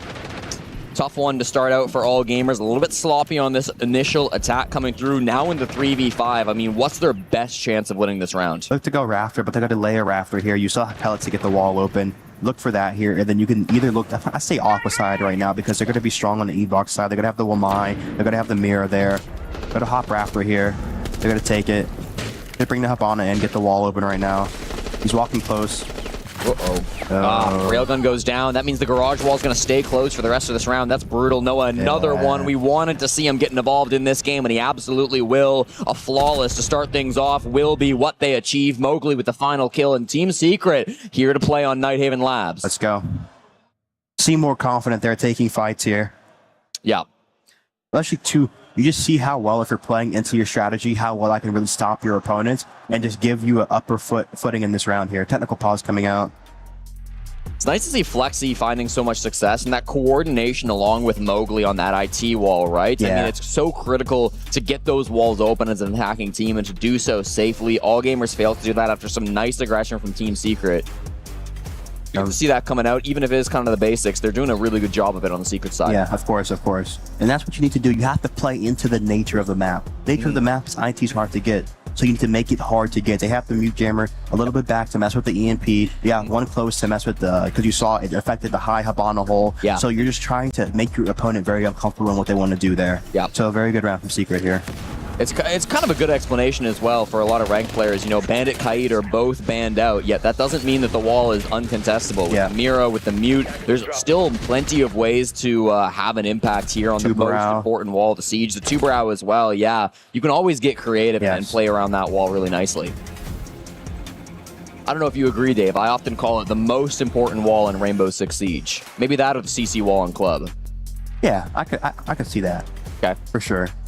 I feel like there is the most theory with how you want to stop it, and then too, some teams like to do different types of bans to get the wall open, so it really is. It really is. Well, we've got the tech pause figured out now, folks. We're getting back into the game. It was a quick one, thankfully, so we will be loading into round number 2 between Secret versus All Gamers. And of course, we go back down to this bottom floor for the very second round. What do you want to see out of Secret now for this defense? Just looking at the operators they brought on the board. Bottom floor. 3 C4s here. They don't have much smoke or Tachanka here, so they have to care for and execute through Exo side right now if they want to bring this Monty down. A lot of teams just like to default towards that here, so we're going to see Noah doing a kitchen extender right now. He should be a big part of stopping this Monty with the Ella right now. Should see Flexi go on a solo roam up top with the mute just to deny any info here. Yep. They're going to drop the Monty, bring the Ram, bring the Blitz. You're going to see them get in the map right now with the Blitz. Use it to spearhead here.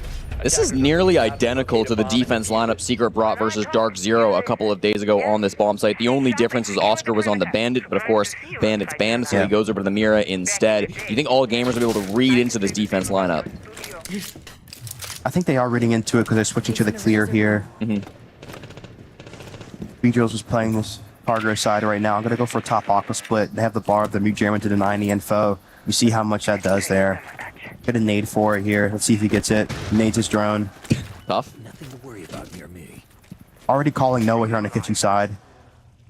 Got a little bit of pressure coming in, of course, with this map control. Drills, as you mentioned, is at the top of those Aqua stairs, so there is a player trying to play close with them, and Flexi not too far away, just inside a server, too. So it's clear what the focal point is going to be. It's get in with the Blitz. Drills is going to hear that and is going to back off just a little bit. The second he sees that Blitz, he goes back towards the site. So that's really nice layering coming through from Drills. Does not want this smoke. Needs to be able to team up with his with the rest of his squad. They're going to clear through the rest of this top floor. Noah has moved to the top floor to try to support Flexi, too. Nitro goes out. Again, might find a drone, but it's not going to be able to take down any damage onto solo mid, so he's still playing really passive here on the blitz. Noah's going to take a bit of a rat angle as solo mid takes some early damage getting into the server spot, forcing these players back through the map. The layering continues to be strong. The Thorn Trap gives away the position of solo mid. They've got top floor control somewhat, Dave, but I'm worried about Noah. I don't think they know here. Noah should activate soon right now. Thorn takes the blitz down. Oh, that's brutal. Solomid just walks into that trap. He took a little bit of damage from one earlier, and now he's going to finally be finished off. Noah's going to get great value on this flank here. You got to keep walking. They have no idea. This is going to be brutal. They just sent a drone in, though. They do spot him out. That's really smart to come through from Railgun, but he loses the fight right afterwards, so it's all for naught. The trade onto Noah should be here, but he somehow loses the fight. MC's got to win those, and one more. Not quite for Noah. Drills comes up the stairs and grabs it instead. Really well done from Team Secret. They'll take a 2-0 lead. Oh, my gosh. That didn't look losable, but it was losable. Felt like Noah was surely going to get hard countered, but once again, Noah, one of the best players in the game. If you give him an inch, he'll take that opportunity. All gamers are immediately seeing a bit of confusion in their theory right now, taking the top floor, not really not knowing where to go from that. Blitz running around, pinging the floor, dying to a Thorn Mine. They need to just really get their next step and know what they actually want to do in their round and where they want to end. Because Jesse, if you don't know where you want to end, how do you know where you want to begin? Yeah. No, it's a great question, Dave, and I think that's some of the questions that all gamers are going to be asking themselves. Phenomenny, one of the head coach coming through here for all gamers, has some experience going up against Team Secret. Was previously on the Fnatic roster a few years ago, doing some coaching inside of EU. Has also worked with Oxygen over in North America, so he's got that history on some of the biggest regions in the world. Now he comes into CNL as the head coach position and has really brought all gamers to be one of the best teams in the region. But there's still plenty of work to do, and he's trying to find that work now against Team Secret. Yes. Secret responding well right now. Going storage right now. Double info coming out. So you pulse Valk right now. Got to bring the mute out too, just to stop this snake if they want to stick it. Got to be bringing Thorn. Thorn's a very good operator on this because you have so many gaps, especially on the top floor and the cargo side. You really need a trapper playing that side just to make sure you can really help secure the site side. And you have your site players holding for the initial rush into site right now. 2 sets of barbed wire, 4 traps. Really good operator to find these players' positions. Should see the cap outside the garage wall right now. Use the flame rafter. Gotta have the ram to make the vert. Gotta have the therm for the IT wall. No mirror, so they'll be safe here. Ban the Cade Bandit, so should be easy. No Tuberal. Floor is to clear anything that's at the site right now. Let's see it. Expecting some players to play in the basement on the side of Secret. Yes. Pretty common on this site. They've already got some of that vert being made, but they do try to go for that storage hop-in, so going to be excited to see who wants to take that position. It's going to be important that all gamers try to clear that out. Anyone in particular you want to see take that job on? I think right now, kind of forcing the Flores to go open the wall up with one of his drones, and then really at the end, it's really just who can do, as you already opened the basement wall to put that pressure. Nice. And honestly, it's whoever they have just ready in their strategy to go hold for that, and it usually should be someone who doesn't have much execute util, so you could look to see the Flores, maybe the Ram after he makes a vert, so it really just does depend here. Mute jammers are going to stop this breach for a moment. If you push this high enough, you should be able to dodge the jammer. No, of course, yeah. You just got to get it high enough. That should be good. There it is. Finds the angle there. The mute jammer radius nerfed a little while ago now, so you can find those positions with the exothermic charge. Garage wall should be the second objective for Railgun, and as he moves over there to make this breach happen. Half outside the garage right now. Running the Kibas here. Floors in the barbed wire. Should see them flame here. MC on one of the best ops in the game to clear this zombie position up on the top floor of Rafters. Noah's going to have to be really clean when he holds this one down. The secondary angle coming through from the breach too means it's not obvious where MC's going to be coming from. Hoping they can bait some movements out of Noah, but he's giving them nothing at the moment, playing very safe in the Raptors position. A lot of damage on solo right now. Flames come out. They lay a Rafter to take it here.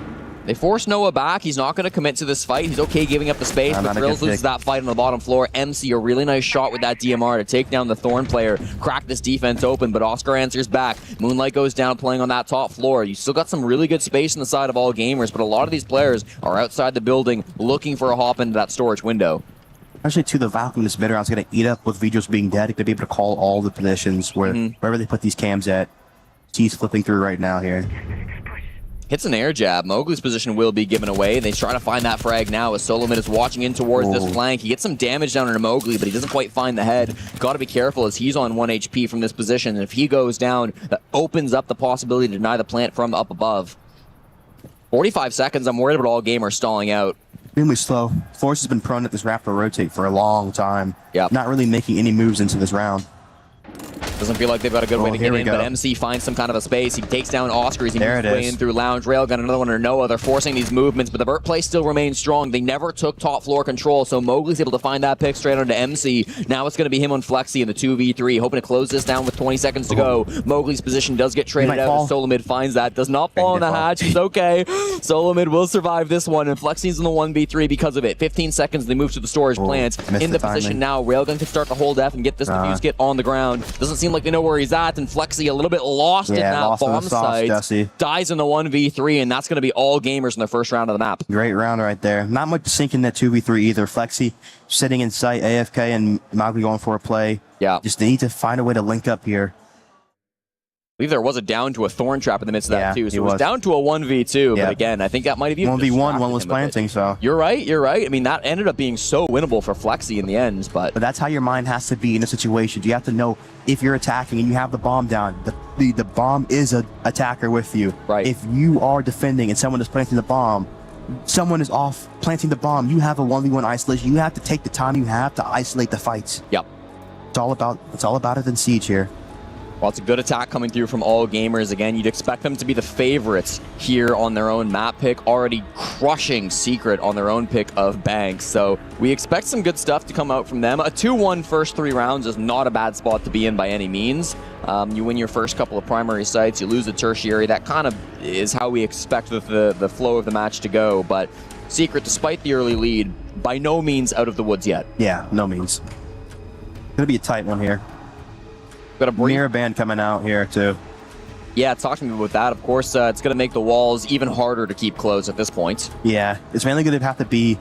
He's going to get open, but if they want to go for Rafter take, you should save a wall. So if you want to flex Rafter, you can flex Rafter off. And then a lot of times you see the mirror getting banned. I would like to see them bring out a Clash, because the Clash becomes very strong because you can rotate the Clash around, especially on the E-block side. Be able to have that pressure still inside the map to, see through like a mirror would be able to see where they're pushing at. So I feel like this could be a little bit of a weaker lineup right now. Opportunities abound to try to find some way to crack this site open here on the top floor. We typically talk about that top floor as a very strong spot for the defenders to play.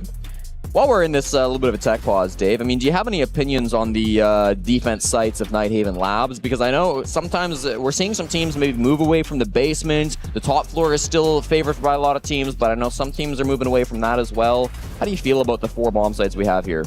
I think they're all different in their own ways. I think the basement is very theory dependent because I really do like running kind of a retake style on that, being able to, if they don't give you the map space if they give you map space on the lobby side, you can have your kitchen player go up to play flanks, and then if they're taking space, Aqua and Garage side, you can concede that space, play the basement, play the C4s across the horizontal floor, and then play for the hard zone on cargo with the smoke to stall time plus C4 below. Gives you a good combination, so you really force them to have to go Exo or towards Animus, and then if they go Animus, you have your lobby player flanking, you play for that retake there, and it's really an open-ended strat depending on what ground they want to take and what you can give them here. And for storage, it's kind of like costed a lot, the archive select a piano site where it's very dual floored, so you have to be able to be in that dual state of, okay, if they're going heavy top, we can play for the basement. If they want to go for the basement, we can play for a top retake. Usually I like having a Solus Pulse combination there so you can have info on both sides, and so it just gives them even harder ways to have to predict what you want to play through. And the top floor, it's very wall heavy dependent. You're seeing them, you can't see it yet guys, but they're bringing a Pulse here. Malky might hide that in the basement or play for the E-box side just to give the IT information. I feel like the top is very big on the information, either the Clash, the Mira, having something like that to slow them down, plus your trap operator, plus maybe your Warden or your smoke to be able to deny Aqua side. is very good. And also, too, Jesse, one of the good sides, too, is Kitchen.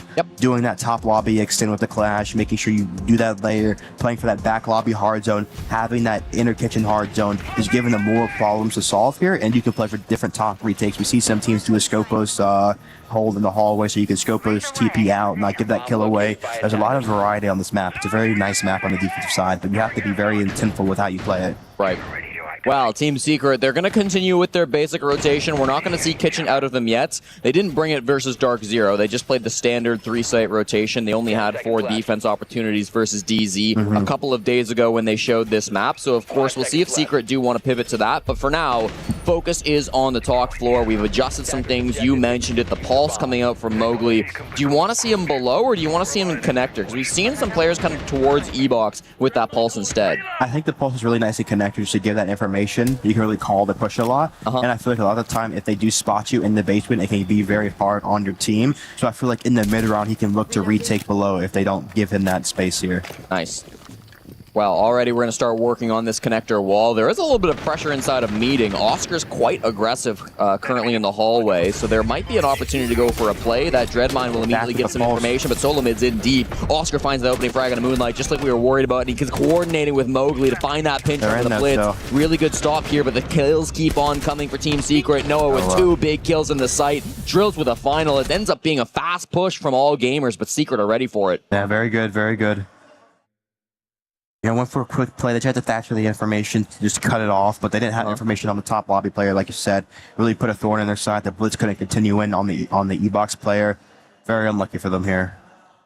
Do you like that little rush attempt, though, from all gamers? Just the fact that they went for it here in round number 4 after a little bit of a tech issue, just trying to get in their opponent's head a bit? I do. I feel like now they have to respect that in the final 2 rounds. And also, too, it really does affect your pull pressure, because now that you've done a rush and you can bait a rush, call it syntopic pressure, you can bait that pressure again to make them bite, and then you can be looking to do something else off of it. So it just depends how deep they are in the game right now. Right.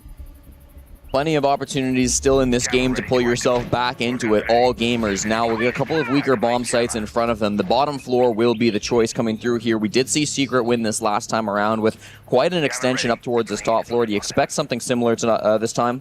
It looks like it right now. Bringing these thorn mines up top to beat jammers. They're looking to just give all gamers a problem, making them solve every step of the floor right now. Yep. The exact same operator lineup that Secret brought in round number 2, with the exception of no Mira, so they'll bring the Goyo instead on Oscar. Yep, just be able to stall side, have some flames too here. Noah's been absolutely fantastic, playing that site position on the Azami, having good impact throughout the round here on the defense. 6-1 so far. He really struggled back on Bank. We talked about how he couldn't get in the game, was the lowest rated player in the lobby with 1 kill, 7 deaths. So seeing him bounce back now is a real statement for Secret. Of course here. Looking to get the Monty into lobby, they're going to can the wall right now. Got to can the site wall too. Putting good site pressure. That's the start of every good attack, making sure you always have an avenue into the site. Even with these mute jammers, the can opener's not affected, of course, if they were placed on the walls. They're not here. I believe they're mostly over on the drone or over on the roam. So you've got this open completely for free on the side of all gamers. You can start to fish for some kills. Does Oscar realize that he's caught on a drone here? I'm a little low bit HP worried. too. If he leaves, there's going to be a gap right now. To hear him making these movements. Noah took some damage on the roam, by the way. He's over towards vending stairs, but Yaz, an opportunity for a pick here, doesn't get it. Oscar's going to back off for the moment. Still playing close here on the breach. Neither of them committing to that fight. Fair enough. I mean, that's definitely the play you want to make early on in this round. At the same time, the team has been trying to clear this top floor. Yep, going for a lobby sweep right now. Should be an exo side ender right now. No smoke coming out, only the flames to deny here. You should expect to see flames coming out from the top, a lobby crunch and a 90 crunch and a lounge crunch right now. See how stacked up they are to stop this push here.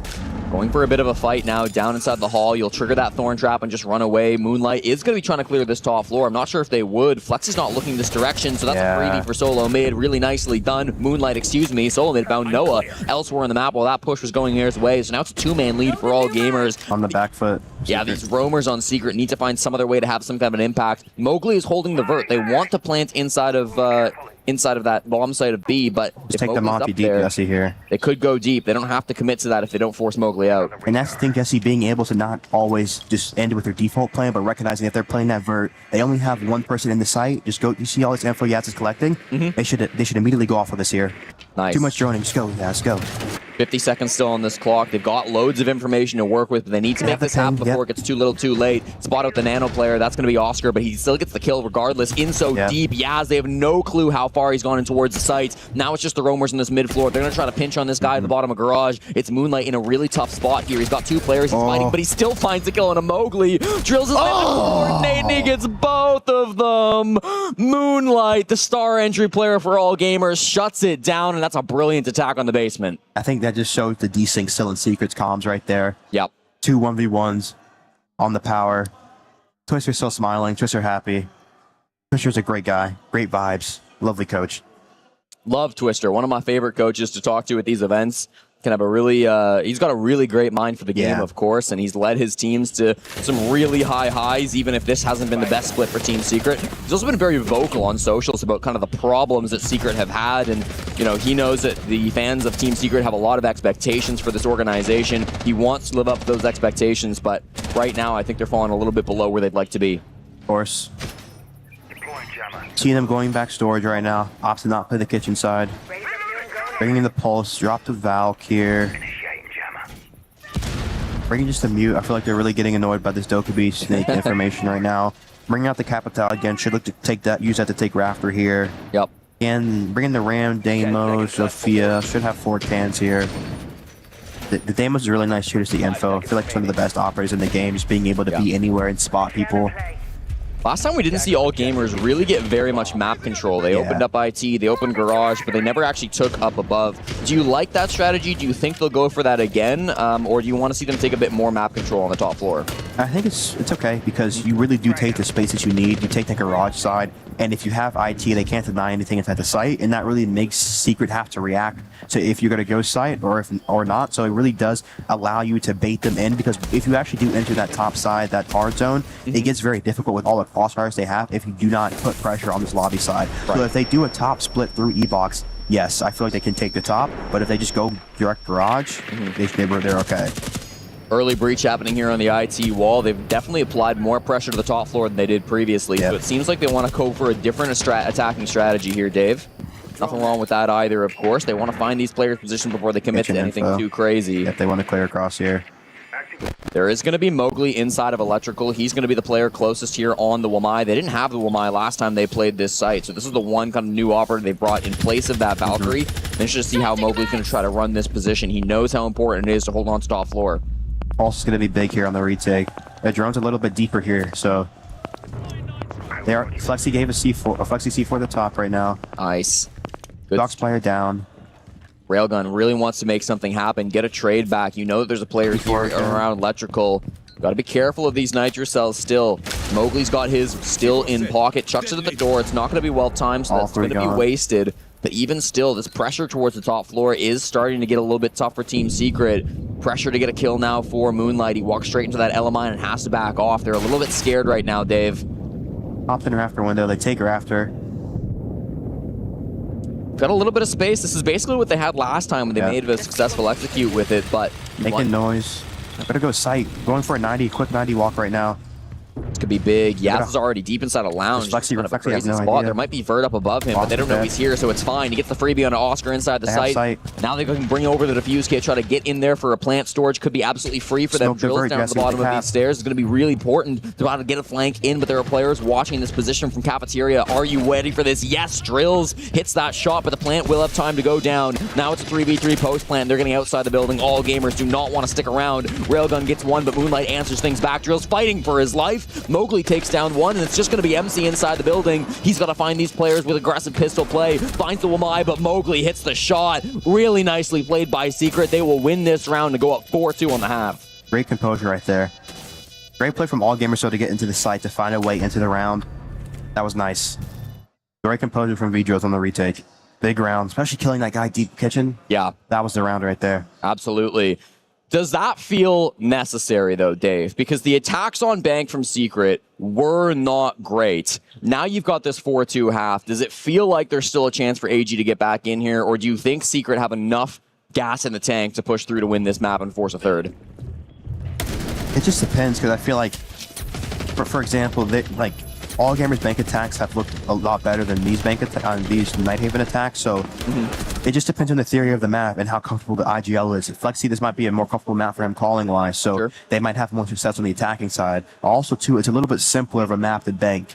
So, and also it just depends too how hard all gamers are really making the map hard, how much they're making them uncomfortable in it. Right. When they played against Dark Zero, Team Secret had to attack all 4 bomb sites, Dave. DZ only played the top floor once. They won that site. Secret weren't able to attack. They played Storage twice. Again, DZ undefeated. Secret weren't able to attack. They played Kitchen once.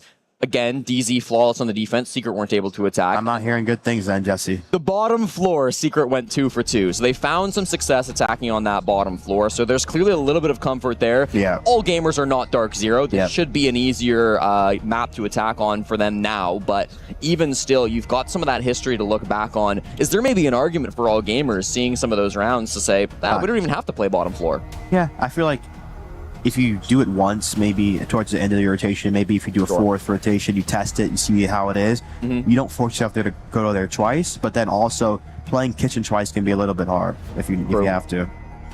Yeah, that's a good point as well. It can be kind of difficult sometimes as that map or as that bomb site doesn't have the most variety and strategies for some of the defenders. You mentioned the Clash, kind of a staple for that defense, but vibes are looking pretty good here on the Secret side. You've got some of that communication between Mowgli and Drills there on the far left side of your screen.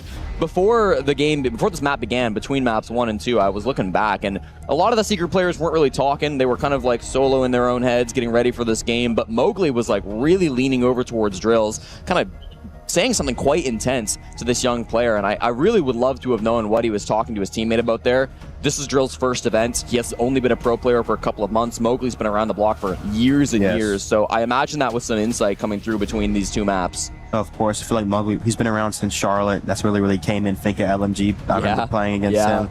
And of course, he's just been a long-standing veteran in this game. I feel like he can really give you that information to really help you. And I feel like he's a top competitor. So sometimes it can be a little difficult with the sugarcoating, but he obviously going to tell you what you need to know, to what you need to improve on, and how you need to play. For sure. Well, operator bans are through here now on Nighthaven. The defense, we kind of come to expect the double electricity ban with Bandit and Kaid both being removed from the board. All gamers choose to take out the Monty and the Glaz. Those not being tools on the board, how do you feel that's going to affect Team Secret on some of these pushes? Usually a lot of the time you see just the breaching get rid of here because it's such a breach-heavy map, how we talk about just getting that top floor open. So they just really, you see we saw it on Bank, they're just getting rid of things they don't want to deal with. So I feel like, honestly, they're going to be playing very well right now. Bringing the Denari here, Wamai for the E-Box extension. No C4 though, because you usually see the Wamai bringing the C4. I want to see how they use the shield. They're hiding the Solus right now. Azami for the Rafter extend. Bring Thatcher, Nomad to cut off the IT retake, the Blackbeard for the Rafter take. The Thunderbat's going to be good because there's no mirror up on the board right now. And then the Grim's going to be nice too to take Rafter here. Interesting to hide the Solus. Moonlight's immediately going to run to the basement, attempting to hide from those drones. I don't think they spotted him at all. Is that something that's going to be a big problem for Team Secret? Are they going to be likely to fall for that? And whose job is it going to be to make sure that Moonlight doesn't have an unfortunate impact in this round? Whose job? It's probably going to be on everyone. Going for a fast Rafter play. Yeah, Yap's already eaten up one. He's got the second trade coming through, and then Mowgli will be able to find those shots to take him down. So this has been very fast to take that Raptor's control. You lose Noah, you fall for your Grim, but to take that space in 30 seconds, that's not too bad. No, it isn't.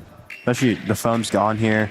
And also, too, it puts pressure on this lower play because he has to react a lot earlier than he wants to. So if you do have pre-plays down there, he is going to be in the vicinity of that here.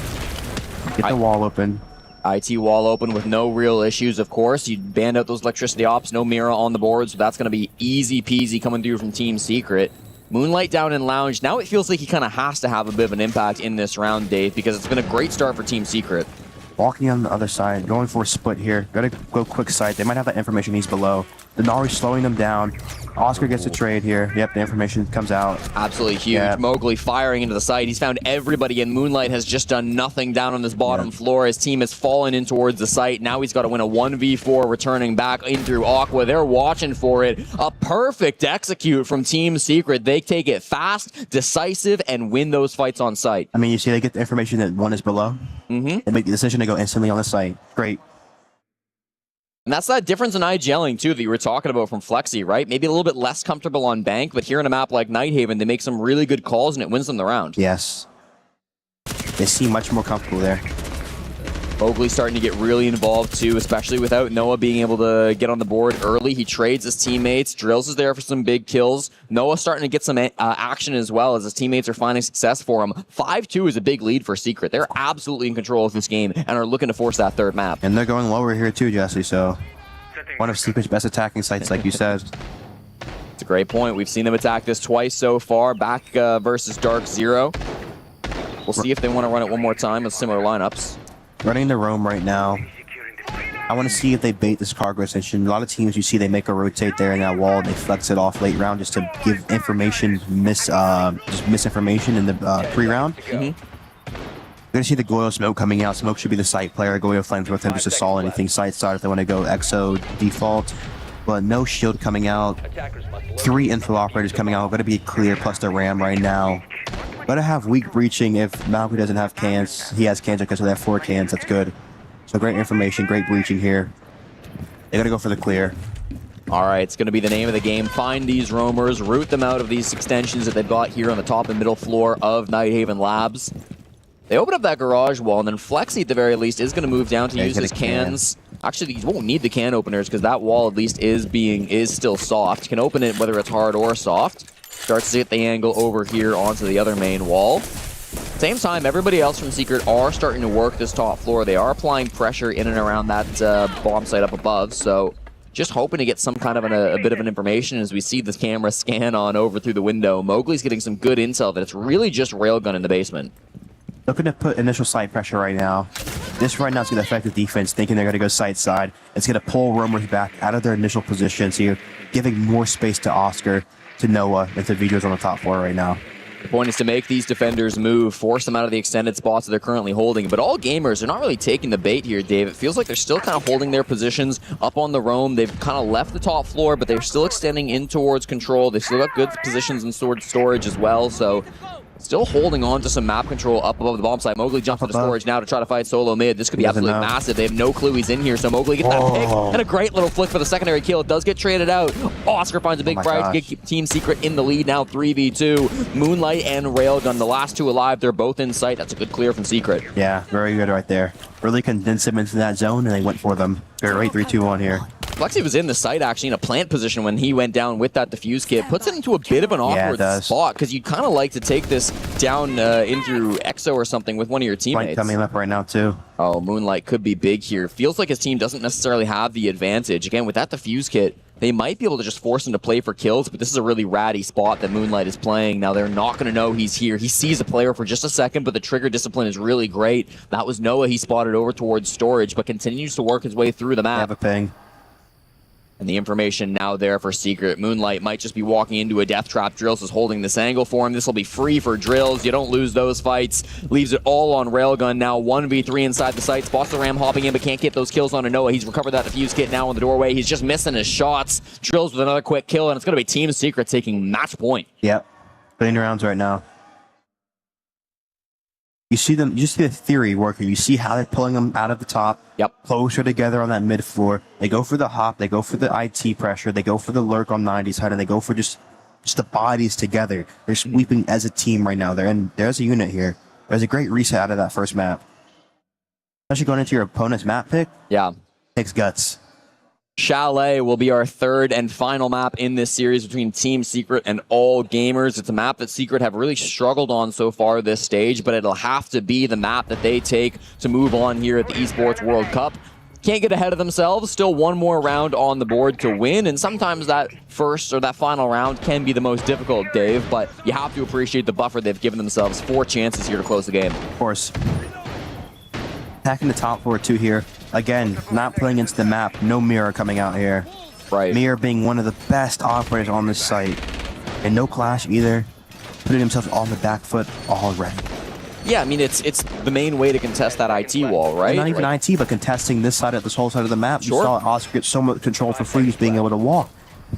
Sometimes we'll see like the Clash being played in this position instead, right? Especially after that mirror gets banned out. They will have the Denari. I like the Denari setup in Connector. We see this from a lot of different teams, but it's still a little bit light on the util, as you're saying. They're really relying on these traps like the Thorn, like the Fenrir, to try to slow these players down and give them good information. Which is going to be coming out to counter these traps, so nice. Let's go. Let's see it.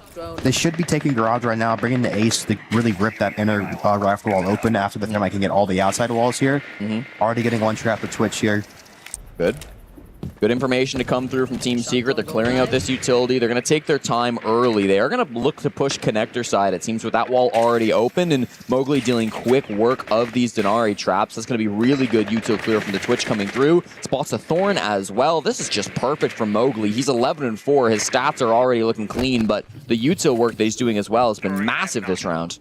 Looks like they're going to go for more of a E-box side split right now. Ace being ready to get that inner pillar wall open right now. There's still some aggressive players they've got to worry about. Rafters is being held by all gamers. Yaz is in that position, but still with aggressive plays here on Connector. Moonlight, hello, he's already up on the roof. That might just have been the opportunity they needed, but they missed out on it. Drills gets the punish now on a Moonlight, but at the same time, Flexi, the IGL on Blackbeard goes down. Noah fighting Yaz here on the Raptor spot. He will back off and concede that space just as the IT wall gets open. So a 1-for-1 trade. That's going to be a little tough from Secret, though, losing their Blackbeard. There'd be a lot of the canalization gone here. Looking for the E-box clear. Mowgli ready for the hop here. Needs to sync this with his teammate. They've got control of Connector, so this push can absolutely go Mowgli's way. Here they come hopping on in. They bait it with the swing. Mowgli's still holding the angle. That's perfectly played by the Frenchman. Now they work into sight. Oscar finds the opening pick. Now this is absolutely brutal coming through from all gamers. It's going to be Yaz in the 1v3. He just doesn't have the position playing on Raptors. Caught by the Grim. Mowgli's hit the headshots. A brilliant game to come through from Secret. They bounce back in this series and force a third map. Very great map right there. Takes a lot of composure and guts, and you see really the excellence of their team being able to actually respond after going down 1-0. So I feel like that was great here. It's nice to see some of that impact coming through from their big players as well. Mowgli, a huge performance on the stat line. It felt like Noah was getting far more involved than he previously did. And even Drills, 11-2, kind of quietly cementing himself with a really strong game that we haven't seen from him so far through stage 1. Yeah, this is a night and day difference of Secret that we saw in map 1 and Secret that we're seeing here. There is energy, they are laughing. I don't know what it is that Twister set between them, or to them in between these 5 minutes, or what Mowgli ate in the little break as well. It is so much better. I'm glad you're mentioning Drills as well. At his first tournament, putting up numbers, seemingly comfortable against all gamers here. And it's actually silly that it comes out to just one round in the round difference for who gets to decide the starting half on the decider map. Yeah, it's a great point. I mean, 7-1, that will favor all gamers. They get to choose that first side, but I think for Team Secret, that probably wasn't even in the equation coming into this map. Like, they were just focused on not getting 2-0'd. We kind of thought they were out of it mentally. We didn't know if they would bounce back, and yet somehow they dig deep and they find that. So I think huge credit to them for proving us wrong. I think that's all about being a competitor, is just being able to find a way. You know, you really saw Mowgli speaking to V-Drills, animated, and really getting him hyped, seeing him laughing, and he's playing better. He's showing one of his best showcases, I feel like, at this international tournament he's had. So I feel like this is a great step in the right direction for Secret, and let's see if they can keep this momentum going into the next map. And for all gamers, they need to find a way to bounce back into this game. You see a night and day difference in their composure and just their vibes too. They were very animated, laughing in that first map, and I feel like that can kind of lead to you losing a ton of energy, and you kind of saw that affect them in that second map. Very low on energy, not very animated after the round wins. Even in the round losses, I feel like it's very important as teams to really stay just in it, not even like, because even when I was losing rounds as a player, I would still be yelling at the other team, letting them know that I don't care if we're winning or losing, or if it's tied, I'm talking to you. Yeah, absolutely. Keeping that mental up is so critical for these two squads, and I think especially for Secret, who have such a young team at the moment, with some rookies coming in, certainly some veterans to help guide them, but that's going to be really key, and I'm glad we caught some of those interactions between the players, because seeing the veterans hype things up for the rookies, that's the only way that Secret are able to find success in this tournament.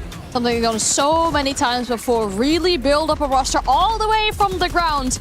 And so far inside this map, at least, Secret are once again showing that success with it. I find this a really curious matchup so far, because both teams are getting really dominant results on their opponent's map pick. Like, that's not something we see all too often. Usually with a best of 3, you're like, each team's gonna win their own map pick, we're gonna go to decider, yada, yada, yada. But of course, with all gamers getting to pick the starting side, they'll be picking defense. on Shelly. So, Matt, you mentioned that Secret has had some struggles on inside EML, but they've had struggles in general, I think it's safe to say. Yes. Yeah, that's fair. I believe it's a 3-game losing streak from Secret coming in on this map, so they've definitely had some moments where they've struggled a little bit, but it's not EML anymore. It's not online best of ones anymore. Now this is a decider in a best of 3. You can't let the statistics get to you. They've at least got some experience on this map, and they've shown how to play it in the past, so I've got confidence that they're going to come in and play this game at the best of their ability. So it's not about the statistics. So you've heard that one? That's a funny one. But yeah, it's going to be a battle of who can just really stay composed, not let the first 2 maps affect them, come into this next map fresh and ready to go. You know what? I'm glad we're getting a 3rd map for this first elimination game here on the Breeze stream. The final map will be with us in just a few.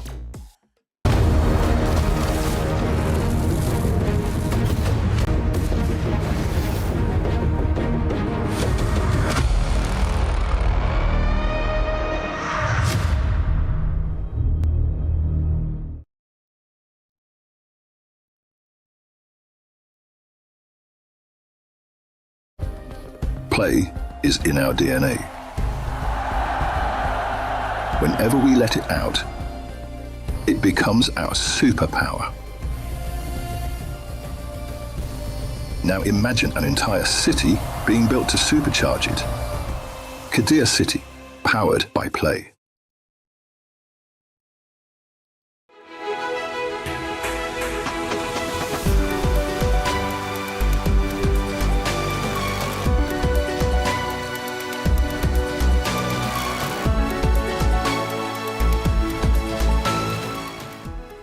The human body was built to move. Not trapped at a desk in one singular posture for 12 hours a day. It's time your chair evolved. This is Secret Lab Titan Evo. Ergonomically engineered for you, gamers, hybrid workers, artists, backing your every move.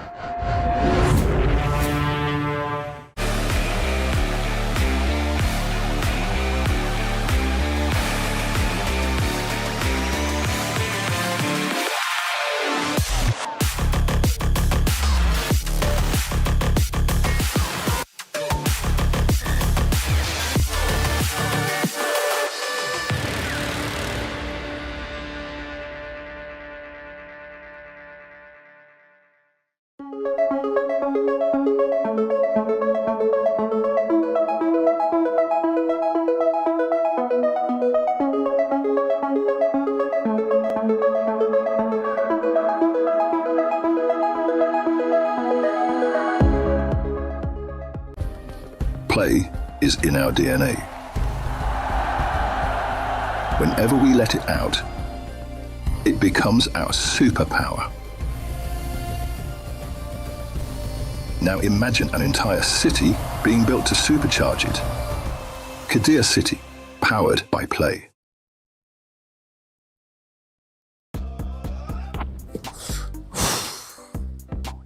Man, has anyone seen my smoke grenades?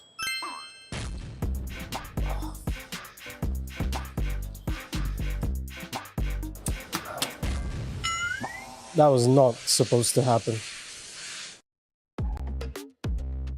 Just one more map between these 2 teams to find out whose key gets crushed. Chalet will be our battleground for this final one. We already mentioned it. All gamers will get to pick the starting side. They pick defense.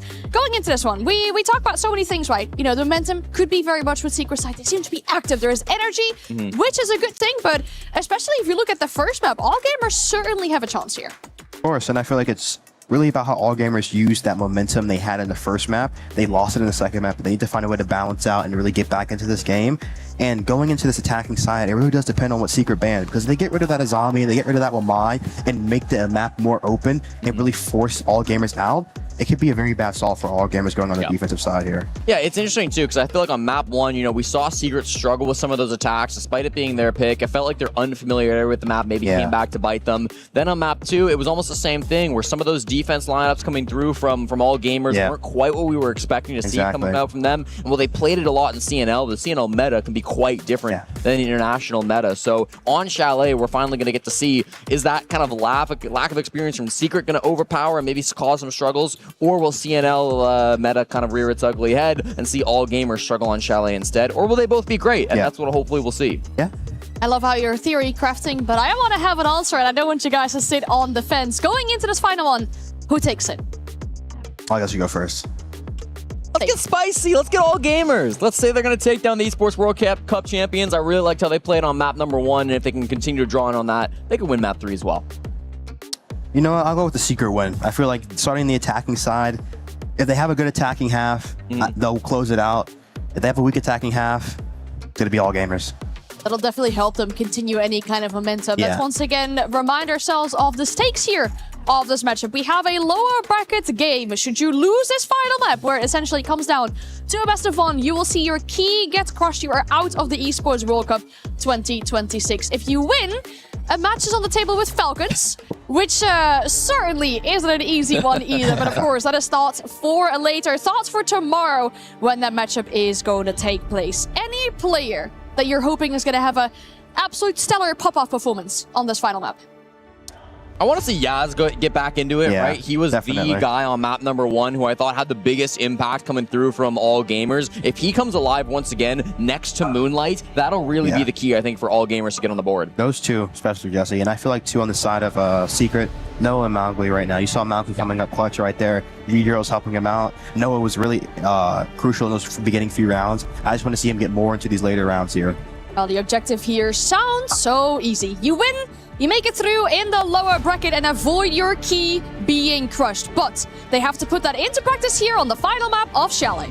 Thank you, and yes, Chalet is our decider. Team Secret, all gamers, and I mentioned it briefly before that break, Dave, but I'll break it down one more time. It's a 3-game losing streak from Secret over the last 3 matches, falling to Shifters, Rebels, and G2 through EML Stage 1. It's tough. All gamers, they like this map. They've got a 4-1 record through CNL, but their one international play was back at Salt Lake City when they fell to JJ Blast in a 7-4 game. So Foe Nation?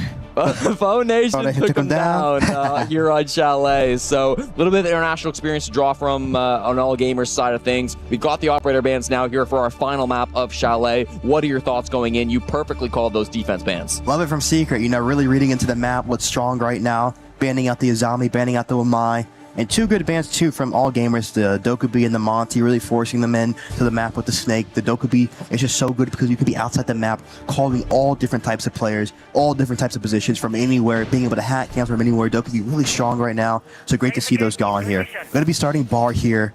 Oh, this Bar lamp's a little bit tricky here, Jesse.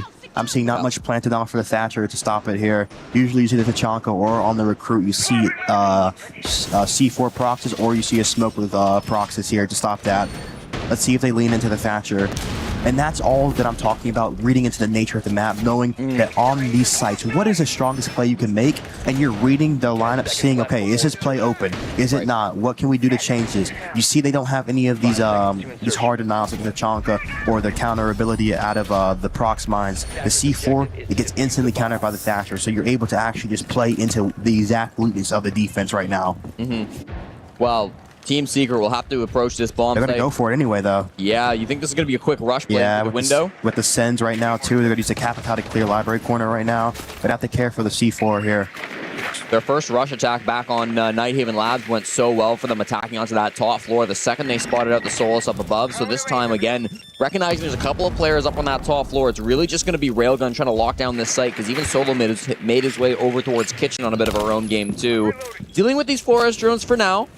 Not exactly calling for the jump in just yet. They want to apply pressure over towards Mudroom before they get too crazy with it. Drills is holding for this office door as well, so they're aware that somebody pushing up above could be the death of this push. They have to have proper cutoffs when they go for this. They need to be careful, and I like this from Flexi. He's using the Flores to get different avenues in towards the bomb sites. Mowgli holding from up above. Flexi clearing out this utility. It feels like once they've got some good information, they're going to go for it. Slowing up right now here. Taking their time. Almost zero map control being held right now by Team Secret. They don't seem to care to go for it. Drills is starting to face a little bit of pressure as he eats that Elamine outside on the balcony. His job really is to cut off rotations from this top floor to come back towards the bomb site. Yes. Secret not really finding a way into the map, but a flame top Mez go for a lobby walk right now. Let's see if they know about it. They don't. Great Perfect. kill. Oscar finds that opportunity in through Fireplace. Yeah. Lexi, another one, a solo mid. They're hitting the site, Dave. This is exactly what they had to do. The cutoffs are perfect. Everything going to plan. Railgun's in sight, but he's got so much to do, and Drills shuts him down. Great round. Really good execute from Team Secret. Played that perfectly for a 1-0 lead. And you said they didn't have a lot of space in the map, but Chalet's such a map where you could be so much outside of the map and still have a foothold inside the map too. And when you really wait for that 3-2-1, that gap to open up, you could just collapse with your teammates, and you see how beautiful this map is, being able to get in the map, and you can cut so many different angles off. Great round from Secret to be able to split them right there. All gamers didn't really know where they were coming from, had no one spying for the lobby walk. Yep. Usually you have a trap right down there caring for that. You have someone holding for that. And look at the energy coming out. Twister really getting his guys in it here. Yep.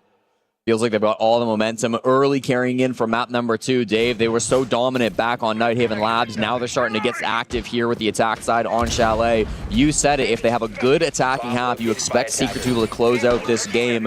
What does a good attacking half look like? Do you think 4-2? 4-2, 5-1, you know. Okay. Especially at this high level, these bans, you know, the map really does flip, and you can really just milk your opponents out. So I feel like you just have to just take each round as it is. Master being one of the harder sites to attack right now. This library extension is going to be extremely weak, though, with the Azami being banned here. You see the Denari Malusi coming out. Attackers are heading out to defuse a bomb. Blackbeard here. Might be a little bit of a soul take here with the Blackbeard. No range breach coming out like you usually see on it. The Nomad's good for the runouts here, just to stop those plays happening. Twitch lurking on the library side, just destroy traps, create that info. Bringing the recruit EMP's nades right now. Yep. The fart, it's a truck right there, Noah. Got the lineup on it. Yeah. Over towards the bathroom window. Yeah. Starting to make some plays happen here. This defense lineup from All Gamers is exactly what they played versus Leviathan back in the CNL. The one exception, they had MC on the Wamai, so that's banned out. He goes over to the Sentry instead. Secret maybe being able to read into this now as they start to open up this office door. There is going to be a solo mid playing directly in here. Doesn't expect him to run straight through the gate, though. That's going to be a really nice opening pick as Noah finds another one, too, on the railgun. This top floor has just been torn apart, but MC, hold on, inside the site, finds 2 back. He's going to have to ace to win this round, though, Dave. It feels like there's too much to ask from him. Over on the Mez position, Mowgli styles on him with the pistol to get that headshot, and it's 2-0 Secret. Going for the gaps right now. It's a map where you can have pace or you can play it slow. The first round, they were really slow. The second round, they go for the gap. It's beautiful siege right now. It's really throwing your opponent off with their tempo in these rounds. Just affect their reads that they're making here. Makes it really awkward to try to combat this, and we're going to immediately see All Gamers call their attack timeout to try to respond to how Secret have been playing. Both of those pushes, they had very different pace, but they, again, didn't try to take much map control, Dave. They kind of went direct in towards the site. They rushed in. They were playing together. I think that's the biggest thing. Exactly. Sometimes with some of these younger squads, we'll see them miscoordinate some of these plays, but I love how they just weren't fearful. They trusted that if I go in and take these fights, my teammates will be backing me up. Yeah, so Jesse, I feel like, too, All Gamers need to start a little bit more aggressive. Start against these solo players, because it's only one person on solo pell, one person on big window. You need to start aggressive to break these plays at the start of the round. You have to get in their face, get that opening kill, just make it awkward so they cannot get into their main plan here. Yeah, if you can power one of those positions, take a player out, all of a sudden that push loses some dimension to it, right? Yes. Instead of having angles from left, right, center, it's really just all those players pushing from one of those positions. So it can be kind of difficult sometimes if you don't have everybody firing. You just need to take down one of those angles, and all of a sudden the push can become a lot weaker. I think the biggest difference, too, in the region is that the office block position. And then I usually see they have bar outside of the office players peeking it. He's holding that pistol with the DMR. If you're close on that door, you're getting killed usually. Like, they don't allow you up. So just really making sure you're negating that initial pressure to get close so you can just have that momentum into the site. Yep. Really need to deny that.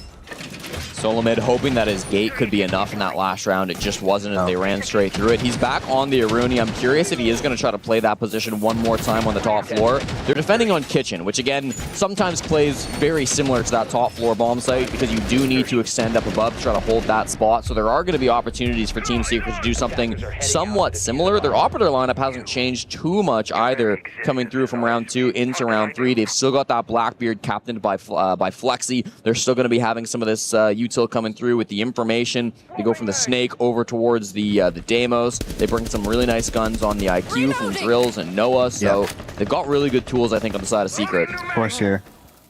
They'll be running the tube cage strat, call it office safe right now. Already have top mez control, already piano double walk. Malby right now, very aggressive. Base is being taken very early. Drills in through the lobby as well. He's got a drone in front of him to spot that there's nobody directly in front of him in this hallway. Mowgli's going to drone for himself. They spot that Electro Claw. Should be able to clear that one out without too many problems from down below, but the angle is being held by Moonlight. You got to be careful if you're drills. This is a little bit dangerous, as you should expect somebody from up above to be playing these vert holes. That's the reason why they've got this position being held. Dealing with that Electro Claw is nice, but you've still got these Zoto canisters, so these walls will stay closed for quite a bit of time still. Moonlight holding on some of these vert positions, hoping to be able to find drills down there, but just hasn't been able to do his job with that, so instead they're going to have to wait things out with the Tubarao. Graham's going to be great here to clear the piano position right now. You're going to see the Blackbeard and the Damon's probably double stack on this piano door, nade the shield out, burn the gate, and push the piano. Have an office door work. Oh, big kill by V-Drills. Drills is able to spot out Yaz down towards the bottom floor. They had good information. At the same time, Noah is finding players on piano, trying to jump at the window, but that should get traded out. MC's got so little utility now. Mowgli's able to find that frag. You lose a couple of bodies, but this is okay from Secret. They're making their moves in towards piano. Nice. Really strong coordination from the window. Oscar takes down solo mid. Railgun again, the last one on site. How many times have we seen this? He has the nitro in his pocket. Might be able to get a freebie here in the window, but there's so much he's got to worry about. Great pick on an Oscar, but the rest of these players are still barreling in towards the bomb site. Over to the pistol now. Going to try to make something happen. This is a really tough thing to make happen with the revolver, but they've got good pings. Drill's pistol is a little bit better though, Dave, and that's going to be another round for Secret after the attack timeout. Coming out strong right now. Needed a good attacking half. Here we go. Yeah. Here we go. This is about as good as an attacking half gets through the first quarter. All three bomb sites, Team Secret, dominate with it, and they do it kind of different strategies. Yeah. Slow rush, then it's a fast rush, then they're taking a bit more map control up on the top floor. It feels like they're doing everything right. Of course, they're really reading into what they're doing. They see the reinforce off the walls. Malcolm has that position top mezzanine. Within 20 seconds, he's there. They're putting the Claymore down on the piano valve, so they can't power Noah. They have the grim for the piano clear. They're using people to get through piano. You see Flexi. They're really shooting at him. He's staying calm. He knows he has his player on big window to get the kill, secure the kill. Yep. And they're playing the 2v1 extremely well. So they're just really in sync right now. It's crazy the night and day difference we're seeing from Secret on these attacks compared to back on Bank. You know, it felt like on that first map of the series, Secret were not able to play anywhere near as together as they are here. The coordination felt so much more off. The parts of the map that they were trying to take control of maybe weren't lining up for where they were trying to execute. Now on Chalet, it looks like a completely different team. Of course, and it's just the nature. You have to know where you want to take and what's the strongest way I can take this position with. They're using the Grim for the piano side to make sure if they are playing there, they're getting spotted. They have the 4 nades to make sure they can clear their shield. They have the Blackbeard to spearhead, and they have the Ace cutting on big window. It's all step-by-step process, and they have V-Drills too, holding for the Solus Link, walking into the site for the C4. It's all poetry in motion. That is Siege. They ban out that Blackbeard that's been piloted by Flexi so often, so he moves over towards the Blitz. They didn't run a shield last time they attacked this bomb site, Dave. Changing up the attacker lineup quite a bit. Do you expect a similar strategy? No C4. But again, no Thatcher, so if they have the Chaka too, so they might try to just hop. They might hop the Blitz on the library single and go for the top thing right now. Gets the opening kill on the Blitz right now, cheesing off the soft pressure. See, that's what they need right there. Getting aggressive, breaking their push. Now, whatever they had pre-planned is completely done. They have to go into something new right now. Let's see what they can do. Huge from Railgun. He's not really been able to have so much impact in the early round because he is the site player, but that's a great way to get active, get yourself on the board, try to have some of that pressure over towards the enemy team. Yeah, that's why they're gonna hop here. Yeah. Get a critical operator down. Now they can start to apply pressure onto the library side, as you said. Mowgli using some of this nade utility. Noah as well over here on the office balc. No Rooney gate this time over towards that office balcony. Rooney not being played. In fact, not really an extension at all up here, as Noah will take the space for free. Baz on Ego Dog right now. Way to walk. Noah to watch here. Noah's in a really strong position. They might not know where he's at, but if their shield is watching him here, own towards the Mez position. Drills will go 1 for 1. That's a good trade coming through, but Moonlight answers back on a Noah. Now things get scary for Team Secret. They're losing too many bodies. Mowgli's all alone inside of Library, but he's hitting his shots. Moonlight does get traded out. Now Oscar can try to team up with Mowgli, trigger these traps, get another frag right on the solo mid. Mowgli is doing everything for his team, pulling them back into a round where it looked like they didn't have much hope. Gonna slow up drone here right now. One playing stock, one basement. Stock player needs to play his life, and Yassi to make sure he can activate to help them when they go for the XQ. Usually here the bar games drop with the site drop, like the juke drop is really strong right now against a stock player. Taking the pace to him is going to be big. They have the information on him. He's going to come down on him. Really good information from Mowgli. Now we can apply this pressure and knows where the site player is at just inside of stock. He loses those fights. Railgun's really sharp with it and takes down the Star Fragger on the side of Team Secret. Leaves Oscar now in a 1v1. Railgun got down to the midst of that. Finishes him off with no problem. Yaz going to wake his way up these snow stairs.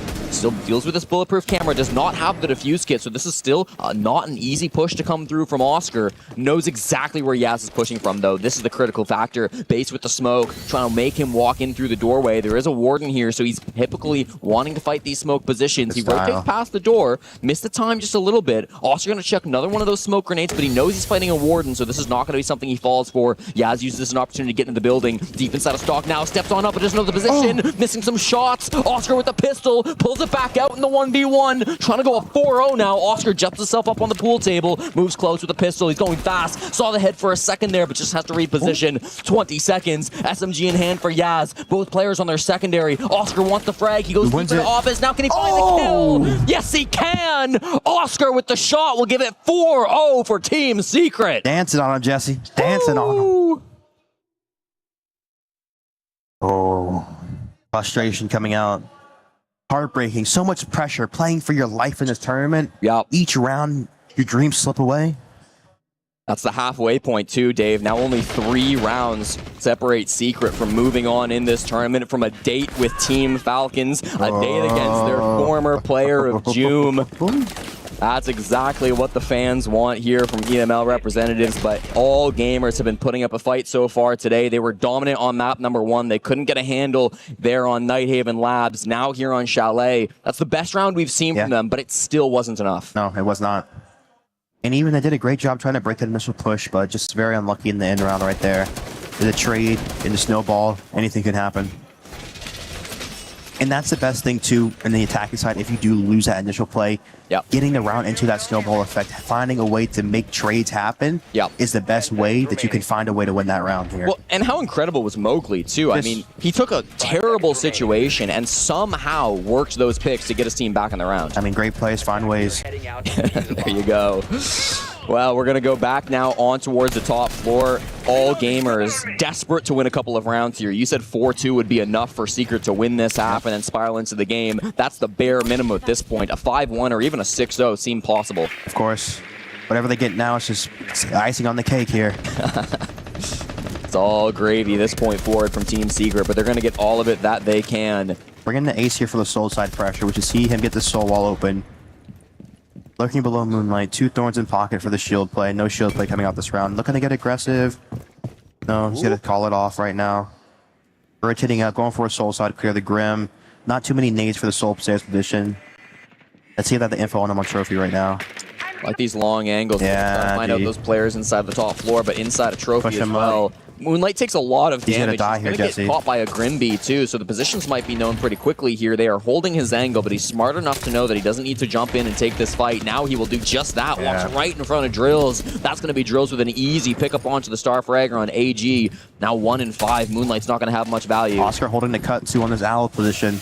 Great point. This could be 5v3 soon. Really difficult. He jumps it, though. Loses the fight down from the bottom floor. Mowgli's going to take down Yaz for the trade. That's good teamwork still coming in from Team Secret, making sure they do not lose this lead. 4v3 still pressuring in on the Solar side. They haven't actually been able to get into Solar just yet, but they've got bodies down below and one player just outside on the window. Railgun, a lot of pressure on him to get a pick back at some point. Yeah, they're going to slow their round right now. Shotgun below with the info.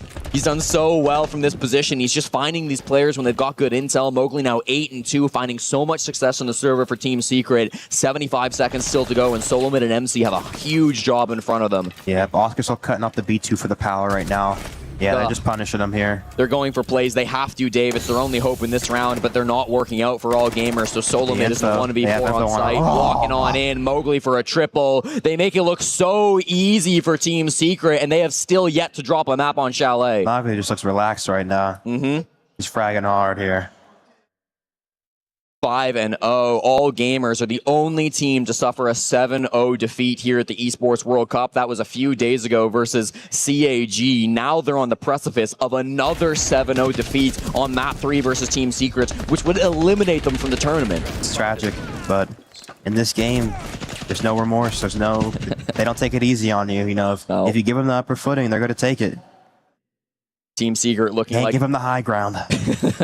the full package now on Chalet. It's going to be all gamers trying to hold on to the high ground on this round as they'll be extending above kitchen bomb site to hold this top floor. Last time this didn't work out for them. What do we need to see from all gamers this round to make sure they don't get 6-0'd? See, they're going to be double reinforcing off already, giving them all of this mezzanine space here.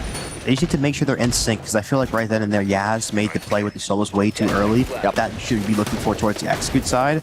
And I feel like they're kind of going one by one. You see, even in that round, Relican just sitting in a spot. They're kind of sitting still, expecting them to be able to win the round. But you have to be able to make plays, make them uncomfortable. And also, too, this info game's been killing them. So I really need to see the solos try to help get these pre-plays cams and these cams in the mid-round to kill this information. You kill the information, and you can start making more aggressive and aggressive plays. Nomad coming out to slow this aggression too. Nice to see that from Noah. Going to be trying to spot some of these players on the side of all gamers. They have all this control so quick, Jesse. It's too fast. Yeah, it's crazy how fast. Mowgli's basically cut off half of the map at this point, already pressuring in towards Piano. They might even recognize that he's here so early because he's done so much good work, but he will get back on his drone. He's got 4 of those Flores drones still to work with. If he destroys the shield, that'll be massive. He's going to get just that.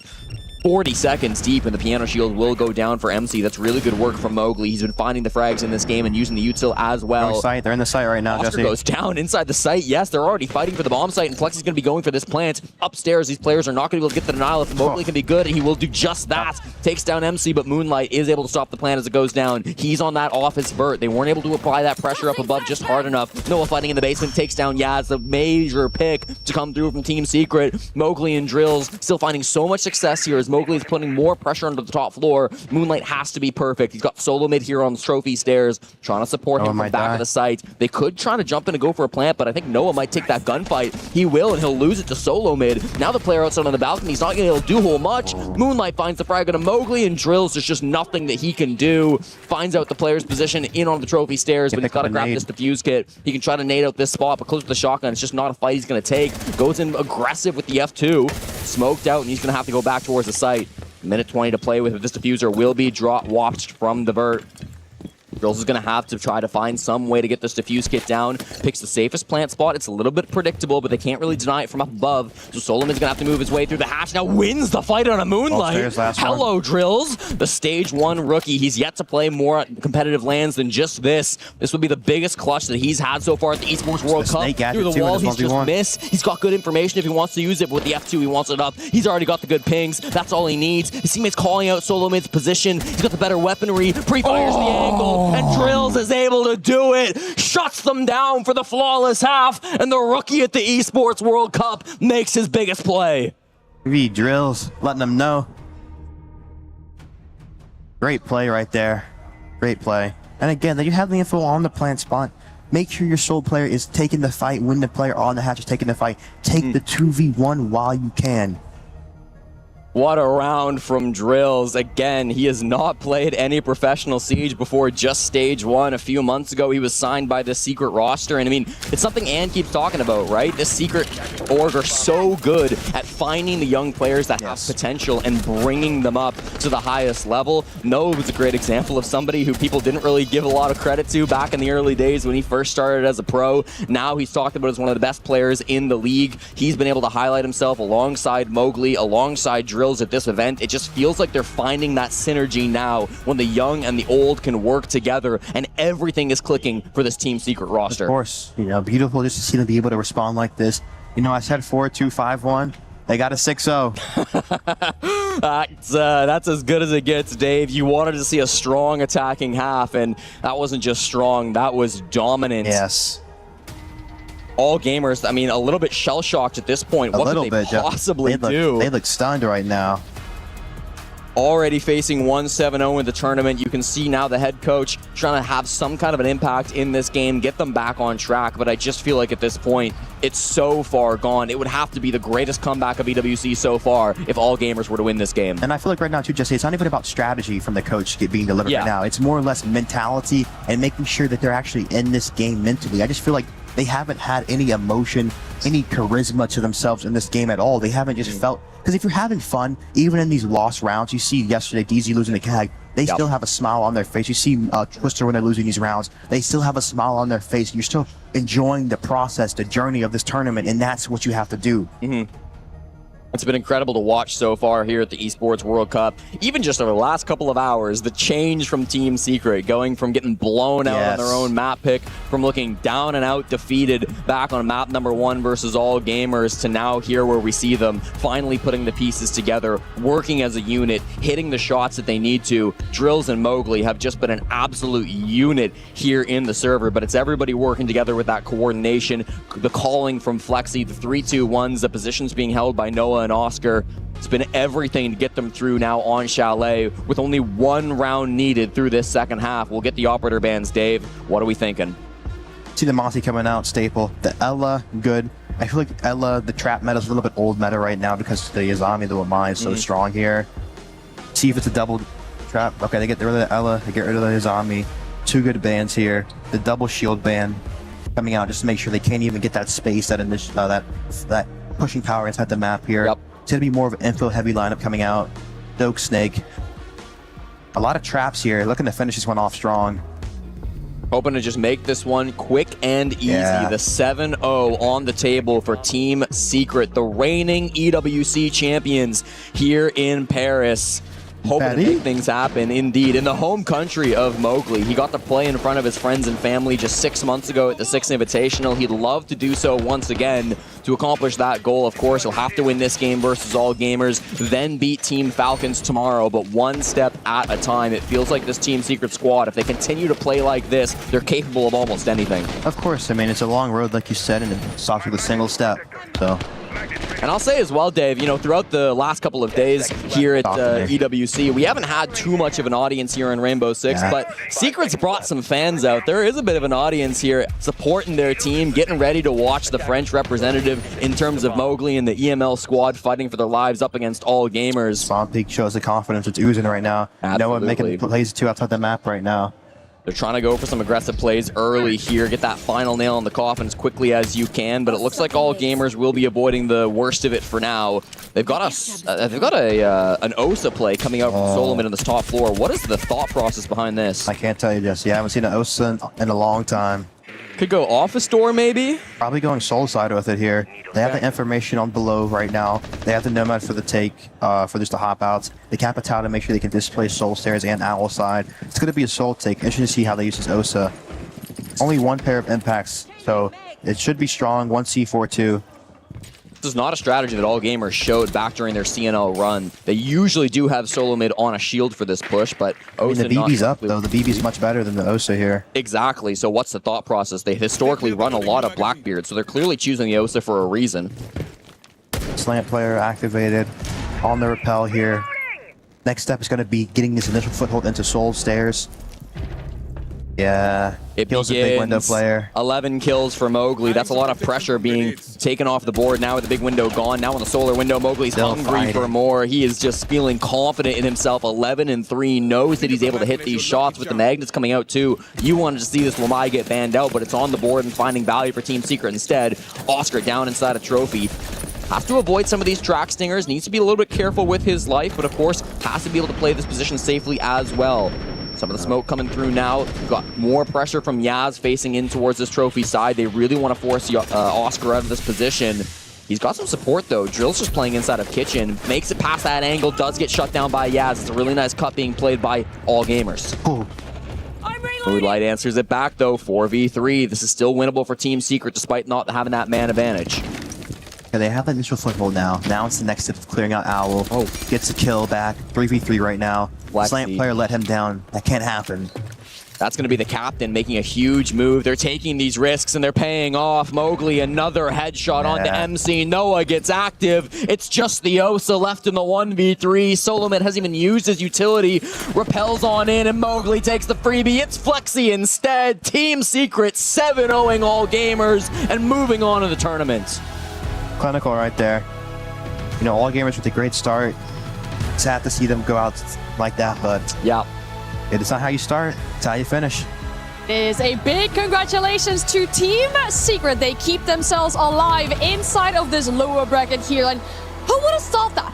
After after map 1, after seeing what was going down on that first map here in the series, this is exactly the response that we need to see from Team Secret. They go 14-2 on these last 2 maps inside the series. And Mowgli, what a player inside this matchup. Drills as well. You were saying it only his first tournament, getting really big clutches on the board, and you can see what it does with the confidence. We're outside in that final round on the defense. We're pushing things, we're contesting things, and they're making it work. Yeah.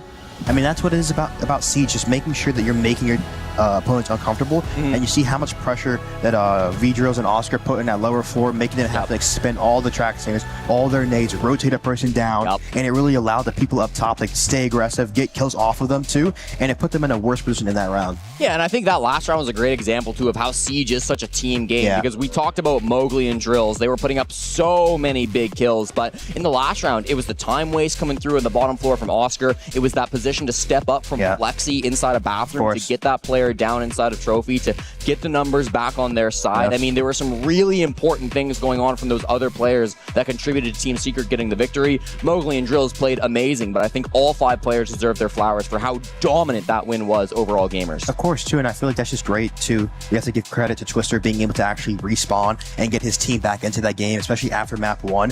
I feel like a lot of coaches could not do that for their team, so that has to just give immense credit to him. Incredible result here, and just from all over the board, the players and the support staff, they're all putting all their effort together here to stay inside this competition. The journey for all gamers ends here.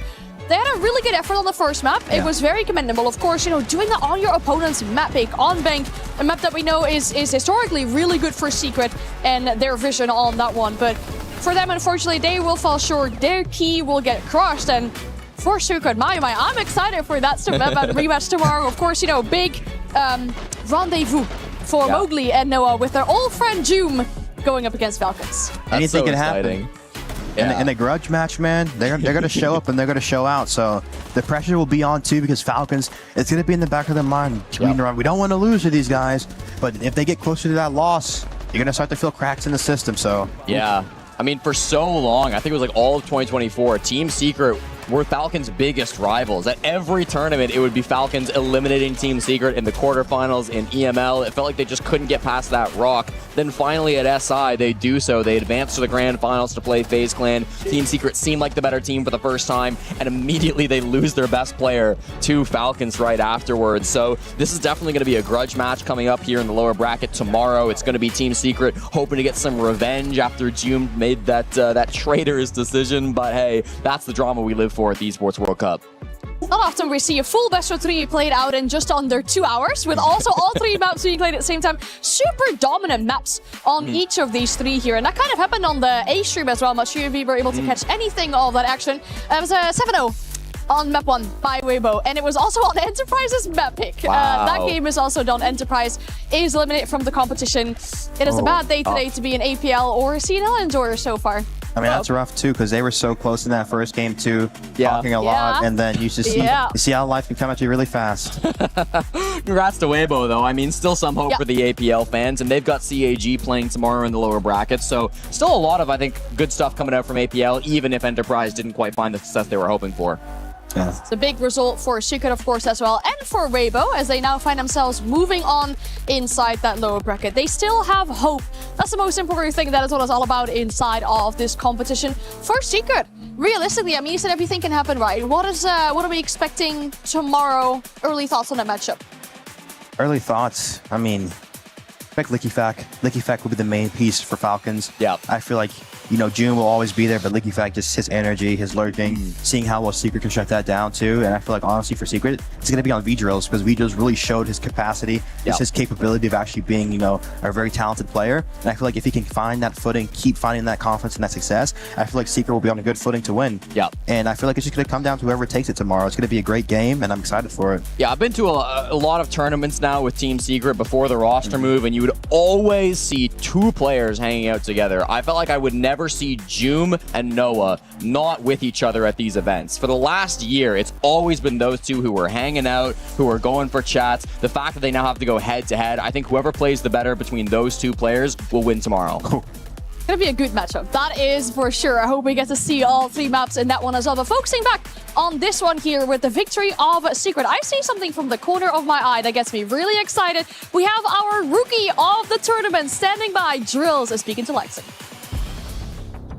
Thank you, guys. I had to get Drills on the desk. Drills, how's your introduction been to the Pro League so far?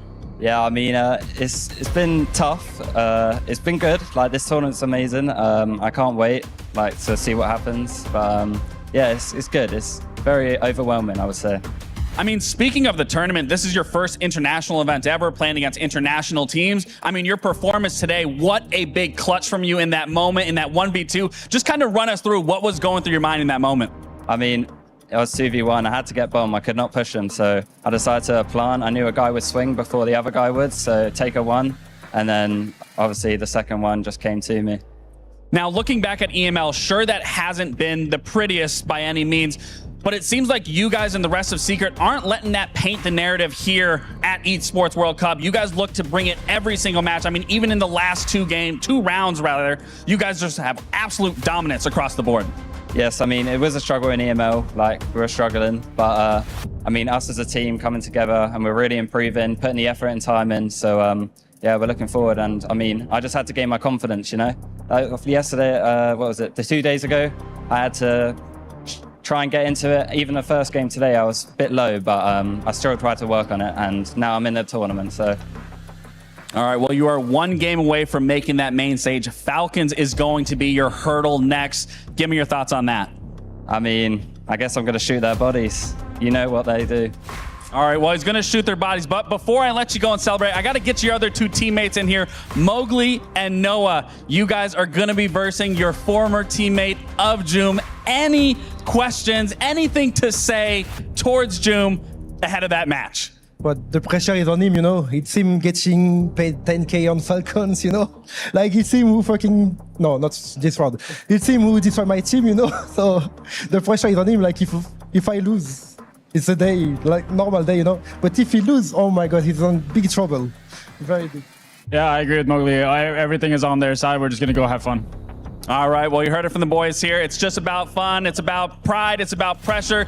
These are 2 current champions. Right now, they are going to be versing their teammate tomorrow. Everything, do or die. Someone's going home. Someone's legacy will have a chance to continue. That's it for us here. Sending you back to our desk.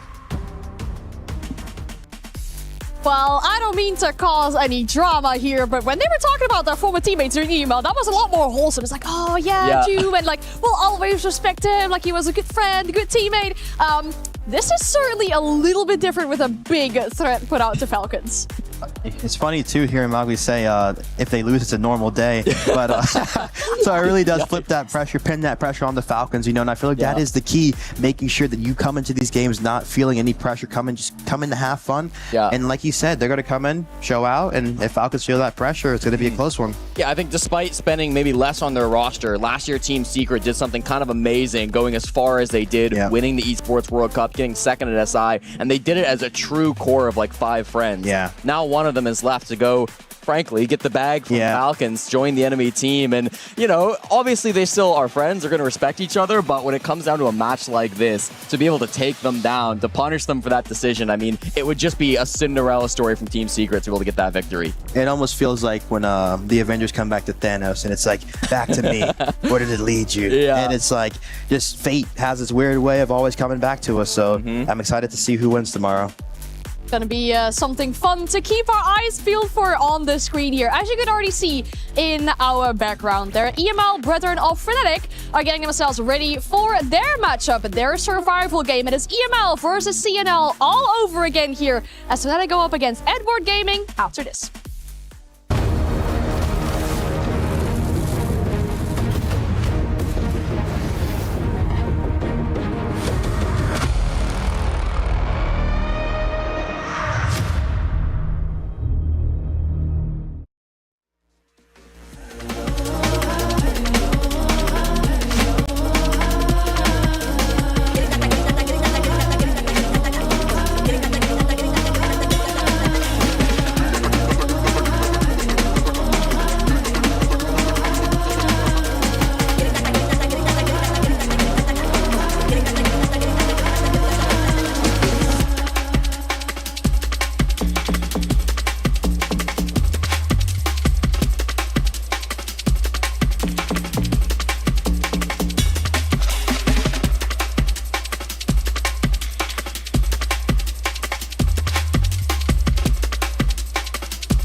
So as I was saying, M80, historically, they don't play a lot of this map. When they have played it, though, very, very good on the defensive side. Decent progress, getting the wall downstairs. Ashen good for 2 kills, good for a third as well. Savage trades to help whip him. Again, window jump-ins, falling apart from Team Liquid Anywhere. Despite having the Blackbeard, despite having Deimos information operators, it's the wrong people going in first, but KZ finds one to Ashen. Yeah, good shot from KZ. Big late reinforcement there. Side of the bomb side from M80. And once again, Team Liquid, Alienware struggling with those entry kills. Though KZ has solo taken quite a lot of ground. Also gets rid of that Vulcan canister. The drone will go ahead, suss out what's happening on the bomb side. They reinforced the wall. It's like, there's no more hard destruction. Maya is dead, even if he was alive. Only one single spare Selma charge as well would be up for him. The Mady can now play that second layer. Fall back, stay closer towards the bomb site. They've already reinforced off the walls, established the crosses, play on the Goyos. Just don't give them anything for free. And they won't. What can I say? Oh, and they will not. Unreal. Such a hard clear of Hammam when the roamers are sneaking around. In the bathhouse, M80 washes Team Liquid Alienware away. Up in the most confidence-inspiring 2 attacking rounds here. A miss Selma EMP losing free utility and 2 separate rounds where a player will jump in the window without drone information right here. Into a thorn trap, into a guy holding the angle. Even if you were to win the gunfight, I think he just gets injured by the thorn, so like there's not really any win play there. Last lap is the Blackbeard, who's supposed to be the entry for the roam clear as well. Yeah, you're right. Like the Blackbeard should never be the last person in the building and the last person alive. They're not a shield team. No, they're not. But they are trying to force it, and it's not a good look just yet. Yeah, definitely, it feels like just an understanding of the way that the shields are used. Team Liquid have a very different interpretation. It doesn't seem to be a successful one so far. Also, I hate to sound like a broken record, Pingu, because I know you've heard me say this 100 times, but whenever you're roam clearing on the ground do floor not go of Fortress, don't go Hammam. I think there's one round I have ever seen a team win by roam clearing from Hammam, and there's like 50 where I've seen them lose. No, you're right. Every time we happen to be casting a match on Fortress, it always goes the wrong way on that entry. I'm right there with you. So Team Liquid Alienware, they haven't called the tag timeout just yet for their coaching staff. They're gonna keep playing on. They do believe they have what it takes to solve the issues. We'll have to see if they actually can back it up in the server. A similar operator lineup. You know, JV on the Grim, Felly on the Blackbeard, Casey on Grenade just like before. But Nade actually getting onto the Maverick, recognizing that, hey guys, they might play a ton of wall denial, they might try and, you know, peel back those layers and reinforce everything off, but no. One of the few rounds right now where there is no real wall denial but the mute jammers, which honestly quite easy to deal with. The can openers from JV that go straight through them. Unaffected by the mutes. They want to work on that exterior wall, but there's actually a feet line of sight on it, so the Maverick is not going to be having a ton of value outside. Wall's already opened up. And I have to wonder how Philippox intends to use this Blackbeard this time around. It's a good way to do it. As diffuser. He does, and now he's trapped. The Tachanka will fry him, and he has to go all the way down the stairs into the barbed wire. Good gap found by Maya, but he is punished. Nice thorn trap from Gunnar, but T-Law have actually done the damage here. They found most of the picks. Now Ashen and Savage are the last 2 left for him.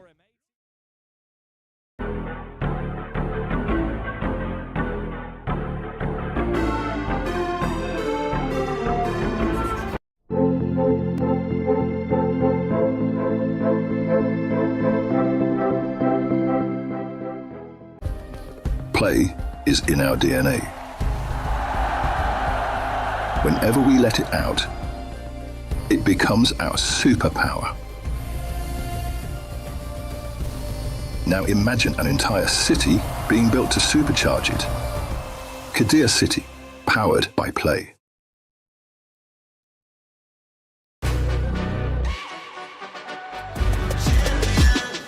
This ain't no regular thing. I came for the ring, you know what I mean. You see my name in the lights, better get right, I'm champion.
Welcome back to the second game here on the B stream. My name is Anne. We are still joined by Dave, and we also have Ace here on the desk to talk us about the second game. Ace, we're excited to see yet another key get crushed here. Yeah, definitely drafted in for a bit of Fnatic, and who knows which way this one's going to go. I jumped up at the 7-1 after the first map. I was still back in the hotel. I had to race on in here again. It happened with Tyloo the other day. The comeback was then on from Secret. They must have seen me walking. So I've sat around, I've had a little bit of a wait, but yeah, it's just been building. It's feeling intense in here. You were literally just saying to me that, you know, we've got a few different games going off today. Tech and COD are getting progressed in theirs as well. It is loud. It is electric in here. It's good. Just hear roaring coming from every single stage, which way, even the stage behind us. So it's just it's an amazing gaming atmosphere, honestly. It's electric. It really is. And another thing, of course, that makes EWC so unique. It is all those games that are played at the same time. It is all the things you can do in the venue, but the key crushing is my favorite part, as we get to see All Gamers Key get crushed by Flexi. All gamers must be really feeling this one, because they had such a good start with that 7-1 on Bank, and it looked like it was going all their way, and then the key gets snapped in two, just like their hopes did after that first map.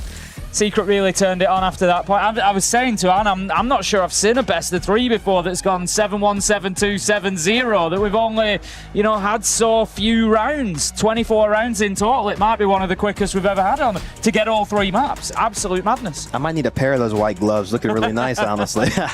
Very sleek, very nice. Now, remind you of the stakes for this matchup. We have Fnatic going up against Edward. The winner has to play against Furia, and they seemed a little bit weakened on that match that they played against GK. So for whoever wins this matchup, there are certainly opportunities. We'll talk about Fnatic, as they have never played against a CNL team before at an international stage.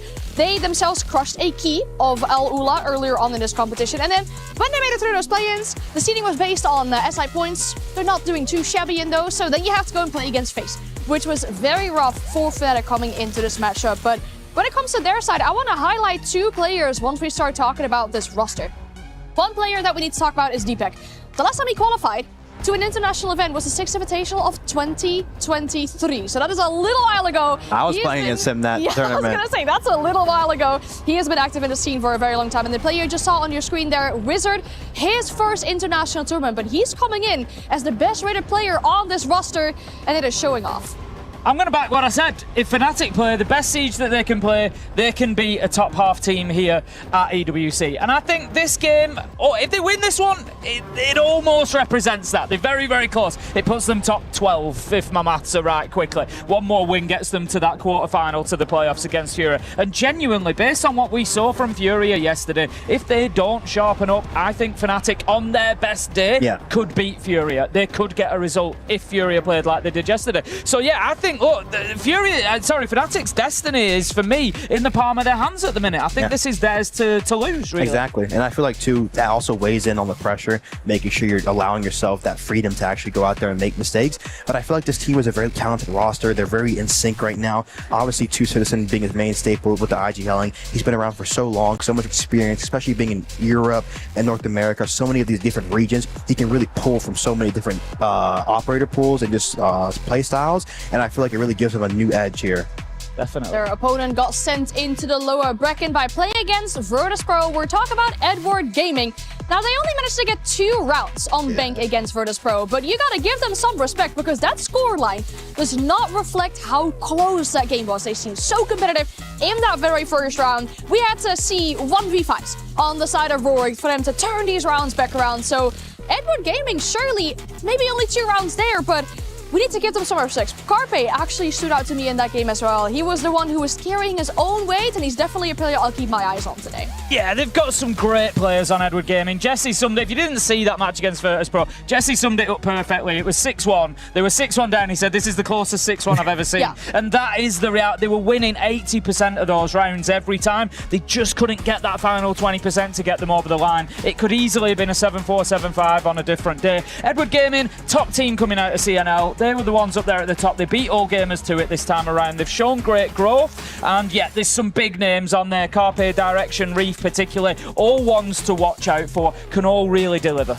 Speaking to Mengoran too, one of the head coaches of Edward Gaming, he said they're very relaxed, ready to come into this, have great vibes on the side of him, so I feel like I'm excited to see what they can do here. I'm excited to see what maps will be selected for this best of 3 as well. As we said, do or die. You win here, you will continue in the competition and get a shot against Furia, and you lose, your key will be crushed. Potentially 3 maps, of course, in contention with the series. We mentioned the bank that we saw over on the side of Edward Gaming. Inside of this one, it's selected by Fnatic. I find that a really risky pick given how close Edward Gaming were on that map. Fnatic are very good at Bank, though. Yeah. Okay. Fnatic are very good at Bank. They're 4-1 in recent history. It's one of their favourite maps. So I like this map. But I often talk about map bans, and you get generally one of two. Yeah. It's either both teams try and take away the best map of their opponents and play somewhere they're kind of happy, or you get a situation like this where both teams come in and just pick their best map. Yeah. And that's exactly what we've got. Edward Gaming are really good on Clubhouse as well. Fnatic are not. It's their favourite. So yeah, I love this. This is teams coming in and laying a claim to it, saying we're going to our best, we don't care what you do, and we're going to win it. And I feel like too, Fnatic also being able to see, you know, these rounds against VP, having something to prep against on one of the stronger maps too, also gives you a good advantage coming into this series, especially having the first map. And I feel like if you have good momentum coming out of that first map, Fnatic get a win, it could make Clubhouse a 50-50 here. So we have to see, could lean 2-0, or I feel like it's going distance here, Ace. Yeah, I think you could be right. It wouldn't surprise me in the slightest to see 3 maps out of it. I think I'm not discounting Edward Gaming here because they've shown us both good and bad, so I would say the same thing for them. I really do feel like any match that Fnatic play in at the moment, it depends which Fnatic show up. And if the one that can, you know, really deliver those big rounds shows up, if you get big performances out of Smiths, out of Deadshot, out of Citizen, you know, a Wizard, as you said, one of the top rated coming in, then it doesn't matter necessarily who they're playing against. They've only took 1 loss so far. It's been against FaZe. Anybody could do that. Yeah, I think Fnatic might well decide the pace of this one. I'd be curious to see that. I mean, it makes sense, right? We've seen very high highs, very low lows from Fnatic inside of stage 1. They can really beat any team, it seems, at the top of their game. Going into this match, they seem to be happy, all smiles. We saw the fist bumps as well. They seem to be absolutely locked in. They've really heated up during this tournament, right? Having to go through these play-ins, having to crush keys to make their way to this point, but now they risk their own key getting crossed inside this map. I already mentioned Carpe, and you, Ace, mentioned, of course, Direction as a player as well to look out to. Reef on the side of Fnatic, you mentioned Citizen, so I'm excited to see these players going up against each other head-to-head as we see the final fist bumps. The game is ready to go. Thank you very much, and let's get on into things. We're going to be playing Bank first of all in Fnatic versus Edward Gaming. Here are the stakes. The winner will go through for one last match, maybe. They will play Furia. Winner into the playoffs, loser goes home. The loser of this one will already be home by that point. Be crushed in 2, and off you go. It is all on the line here, Dave. And one of these two teams is not going to progress beyond today. Fnatic versus Edward Gaming, and we've got our bans coming through. Let's see, going for the Cade Mirror, 2 good bans, Ace, Monty, being able to get rid of some of that range breach, and also 2, being able to get rid of that Monty moving power.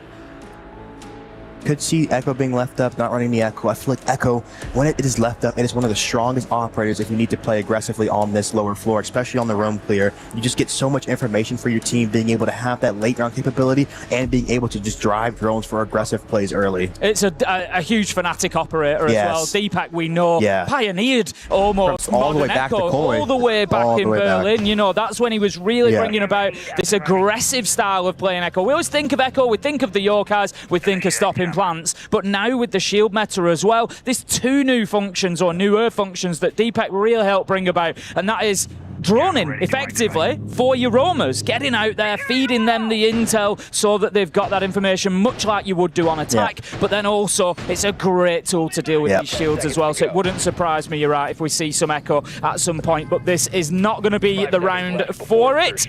Of course, Edward Gaming, the one starting off on the defense, so we might just have to wait until the second half to see those drones racing around. But for the time being, we've got an intel, a real kind of intel, I was going to say denial lineup, but it's more of an intel switcheroo. We've got the Mozzie and the Mute to deny the intel, but then they've got the Valkyrie as well. Edward Gaming are going heavy intel. Yeah, they are. They're really good at play aggressive here right now.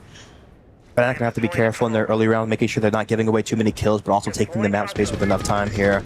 Bringing out the glass, going to be great for the execute. The Thatcher tells me they want to go for a server end right now.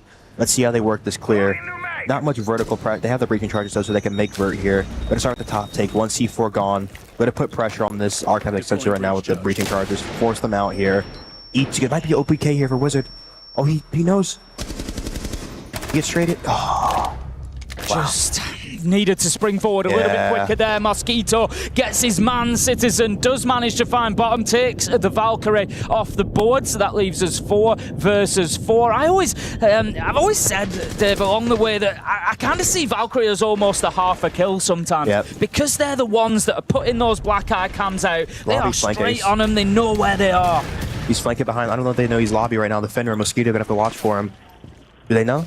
I don't think they've got any idea. Absolute freebie for Mosquito. Takes down Deadshot. 4 versus 3. Fnatic so far unable to pin Mosquito down. They need to be finding him, taking him out. Citizen with some more of those important kills. It's something I've spoken about from Citizen over the last couple of days. He hasn't been putting up the biggest numbers, but in terms of impact kills, he's been phenomenal. They went site. They saw one was still roaming right now.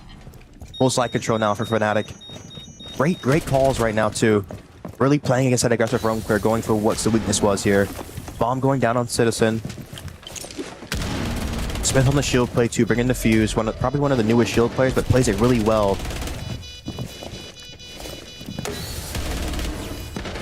Fuse has been secured. Smith with the final kill on the shield, and there was no real plan to deal with that shield. We spoke about the intel, but all they had was the Ella, and at the end there, Reef, he had no more Gashmots left. He was up on that top floor, had to fight his way back in. That was really nice opportunity spotting from Fnatic. As soon as Citizen gets that double, and this is where I talk about impact kills from Ben, he goes in there, bang, bang, 1-2, and that is the trigger then for everybody to pile into sight. Really, really nice. And you see on the face of Edward Gaming too, a little bit of frustration coming out on the first round already. Maybe the pressure's already starting to be felt here, because like you said, they were in a really close best of 1 against Virtus.pro, let a lot of rounds slip. If they start letting rounds slip here, it's only going to worsen the mental here. Exactly that, and they've almost come in exactly the same. They've done everything right for the first half of that round. They've got the opening kill. Wizards then hit a nice flank. Mosquito's gone and hit a nice flank as well. He gets himself a great double. In any other round, that should be setting you up for success. But like you say, it just slips in that second half a little bit, and they give Fnatic the breathing space, the opportunity to get back into it. One thing I would say, I covered the Fnatic win earlier on. Didn't cover them against FaZe. They did get the win, of course, but they did leave opportunities. Like they've just done there. Mosquito getting round on that flank, not being picked up. It might have been a tough round for that, given that there was a Mozzie and a Mute on side, but still, Fnatic need to tighten up. Going for a window take right now. The Thermite going to be used to hop in top square. He's doing a fast repellent off. This is great play. Got a Thermite to CEO wall open. They got to have the glass for the execute right now. Nook looking to see. Oh, yeah, going to have a lobby walk here for the up gold here. Going to be playing Hurts right now with the Omai. Going to have to play to clear him out, but he's not going to have much besides the disc right now. Spot the Nook lobby. Spot him playing close right now. Don't have nades. They're going to rotate the Nook, should be to nade this guy out right now. Bottom was pretty lucky there not to lose his head. Had the line of sight up onto him, but Wizard just couldn't land the shot. We've got the Clash that's going to be holding back the push from his. He's been forced back by the Nomad, I think, particularly Deadshot's presence has meant that he's had to drop back into stock. He can't get too aggressive on them here, but he will push himself back up. I like this from Mosquito, cause them some problems. Keep them guessing, and that forces that movement from Deepek, and Reef is there, Reddit. Great team play. Yes, amazing. A lot of times you see the Thermite put the Thermite charge on the wall, get outside of the window so he doesn't leave himself stuck inside the building. Should look to that for the later rounds from Deepek. Let's see how they can get this. Bomb's going to be down, top square, in awkward position right now. Wizard walking lobby here. Should use Smith on the skylight to help pull pressure for him so he can get up the staircase here. EDG just needs to relax right now. Just calm down and make Fnatic make the play.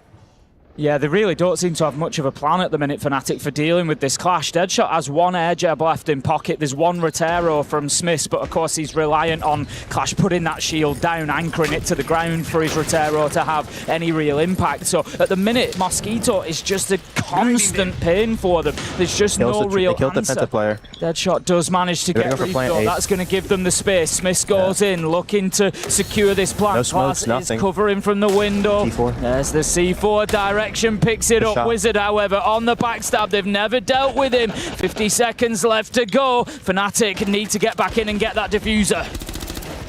Well, Mai looking to get this kill. Knows he's close. Great kill from direction. Now all the pressure's from the windows right now. Need to calm down, use the clash, get the clash in to make sure that he can actually find these players, plant shield, and make them have to clear him out here. Double barb, making it hard for him.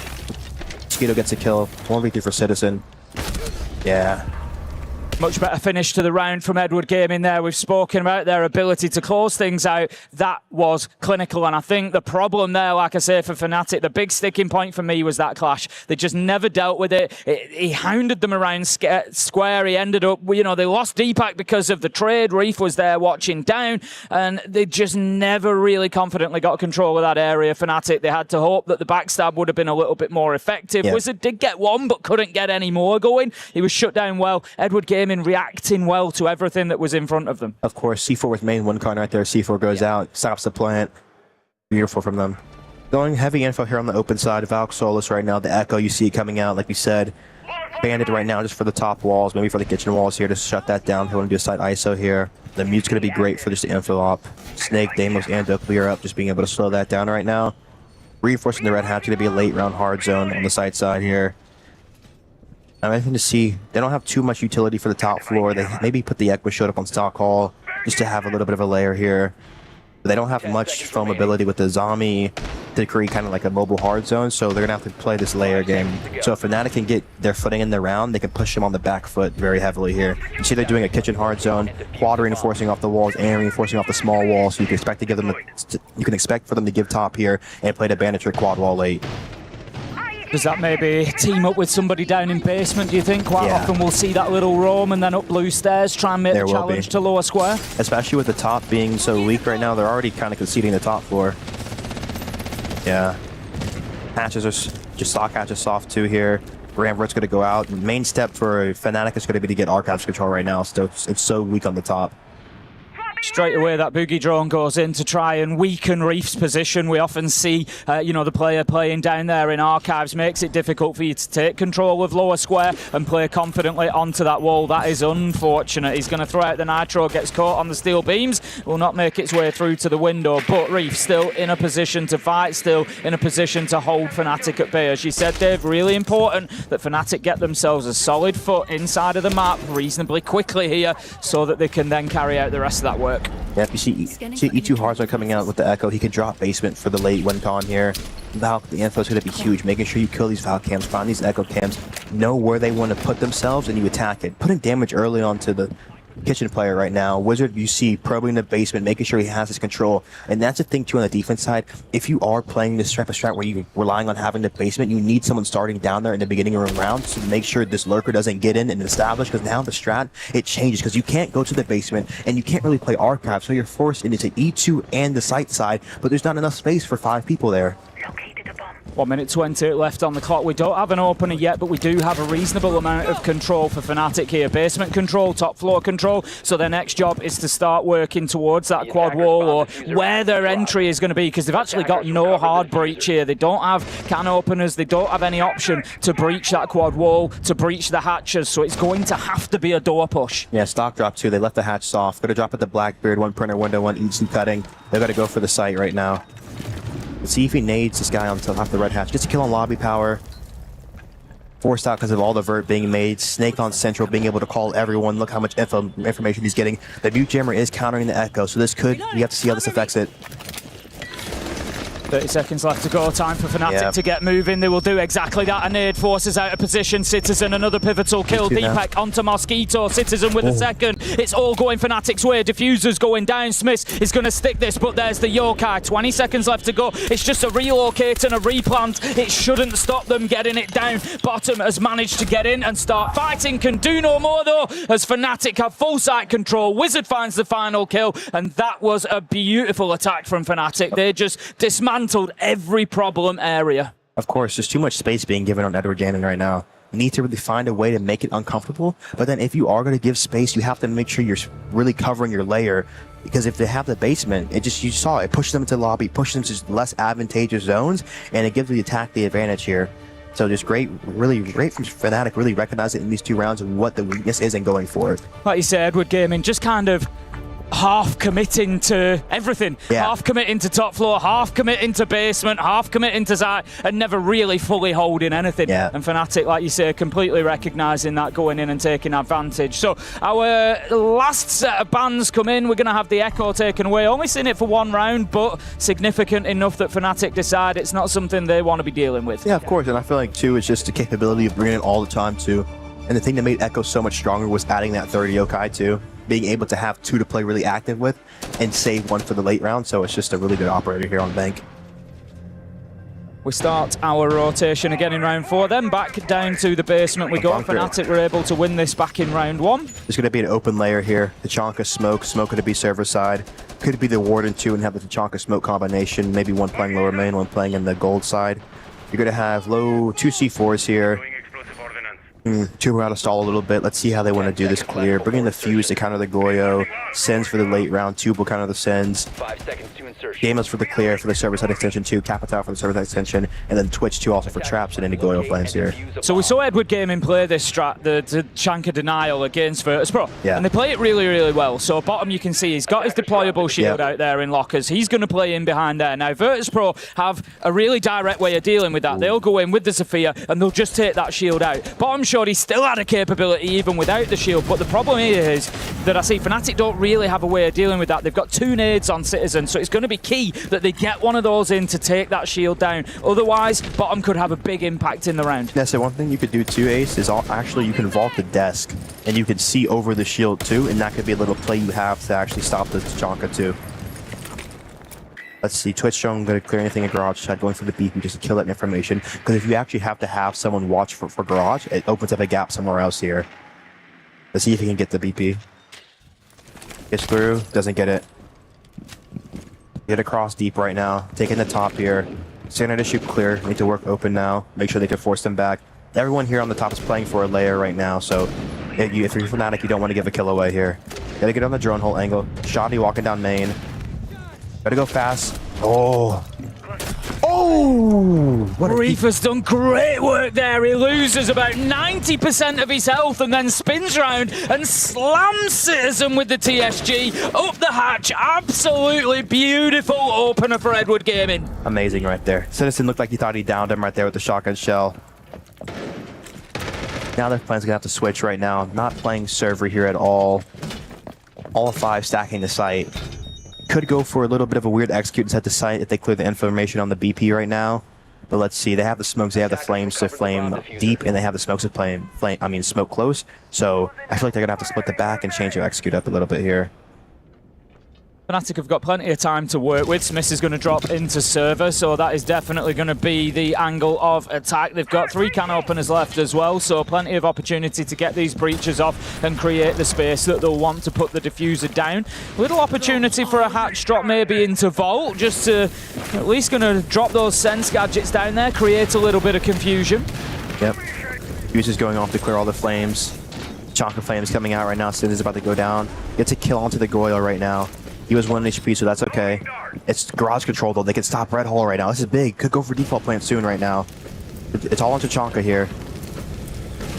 Bottom has shown a great capability to play this position and to keep that plant spot just completely lit up. He's certainly got enough utility left to do it. 5 Shumikas left in pocket and only 15 seconds to bleed out. He's got smoke just able to use those toxic babes to support as well. Smith, you can see, taking the damage there. He's down as he goes for the plant. No opportunity. Fnatic 3v2 though. Deadshot on that flank, able to get in. 3 versus 1. Wow. They go for the kills. They call it, and they are electric. 10 seconds gets the job done for Fnatic. Of course, way to make that work right there. Taking the garage pressure was huge right there. Being able to put a thorn in the side. You saw EDG, they had the right play. The main player was probing the retake. You have to go for it at this level, because that is the gap. When you're in the gap, like Senna said, if you're a racing driver, you cannot be afraid to take the gap. You have to go for it.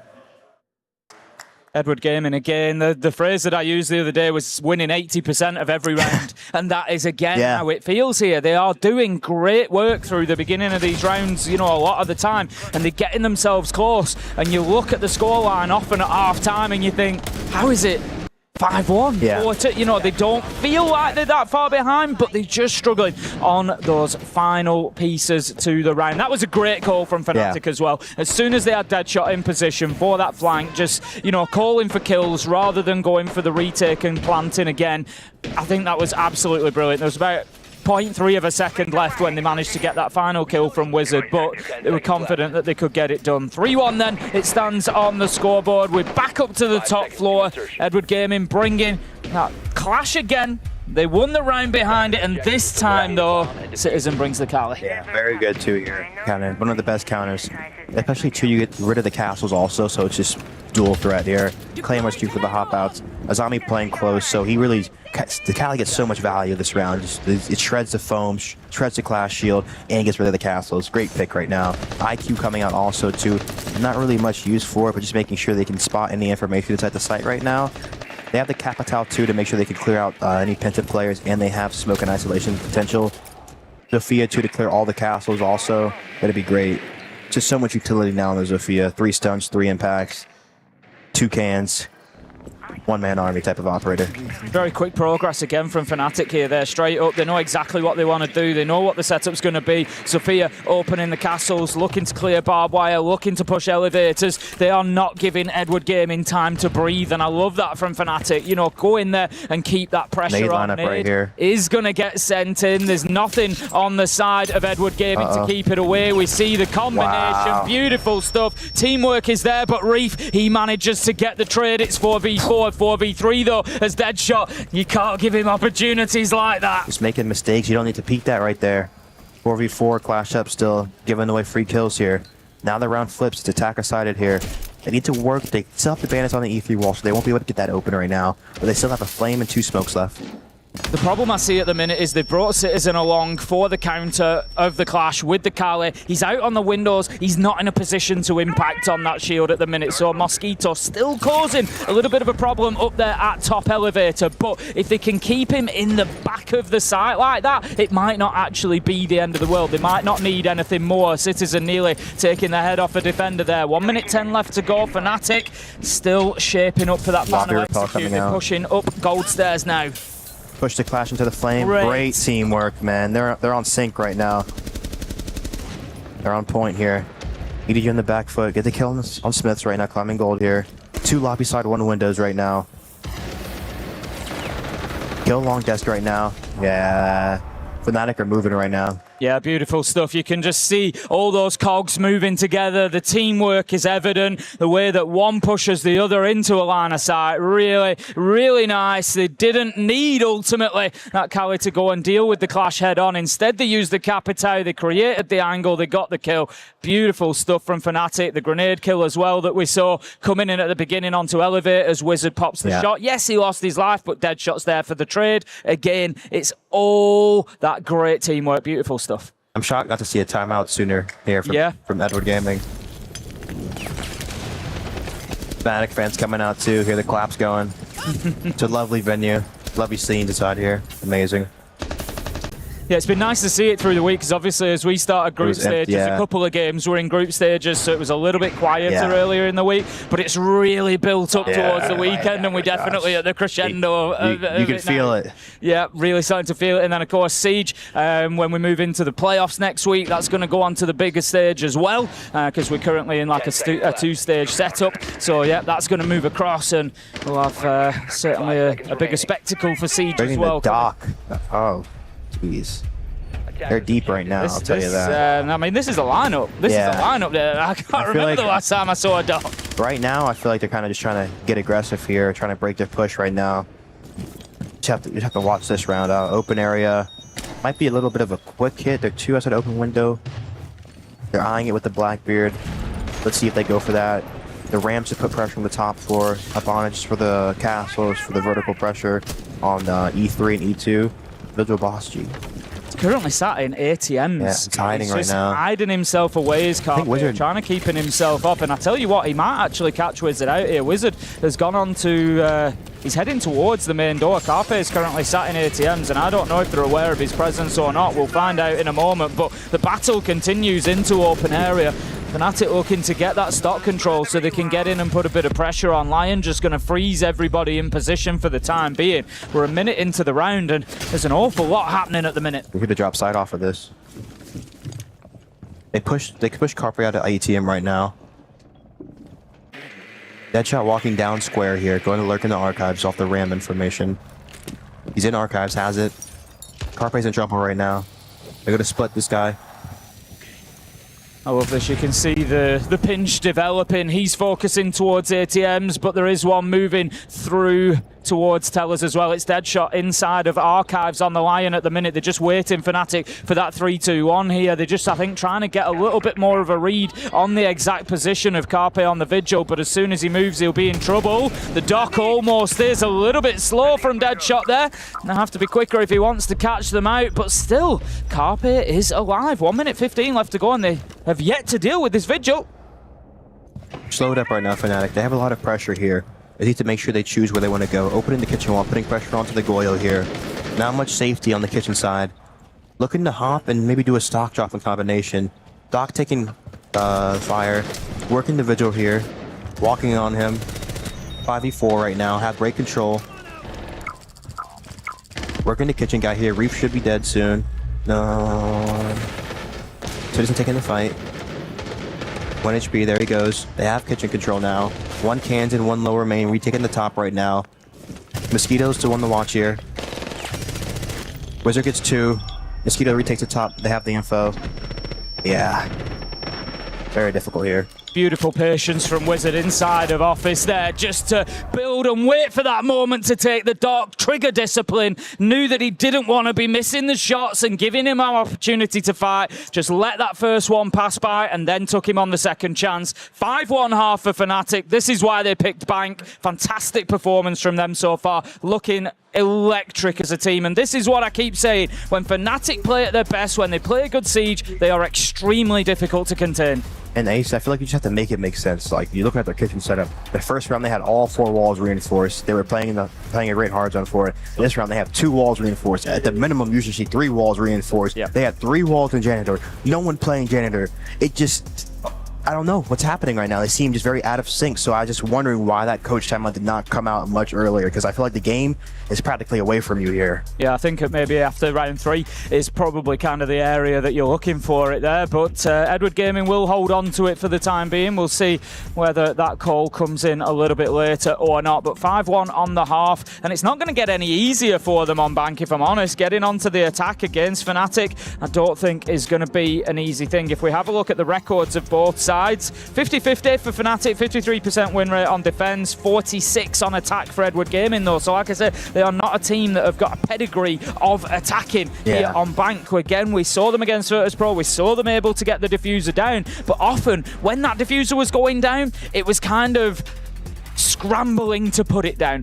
It wasn't being done in control. Yeah. It wasn't being done with your post plan already set up. It was, there's an opportunity, chuck it down, now we've got to go and get ourselves in position for the post plan, and that's where virtus.pro would just pick them apart. So that's something that we can watch for Edward Gaming here. That's something that they can try to improve upon, is getting that proper site control, getting the diffuser down in a controlled manner where you've already got your setup ready to go. Of course.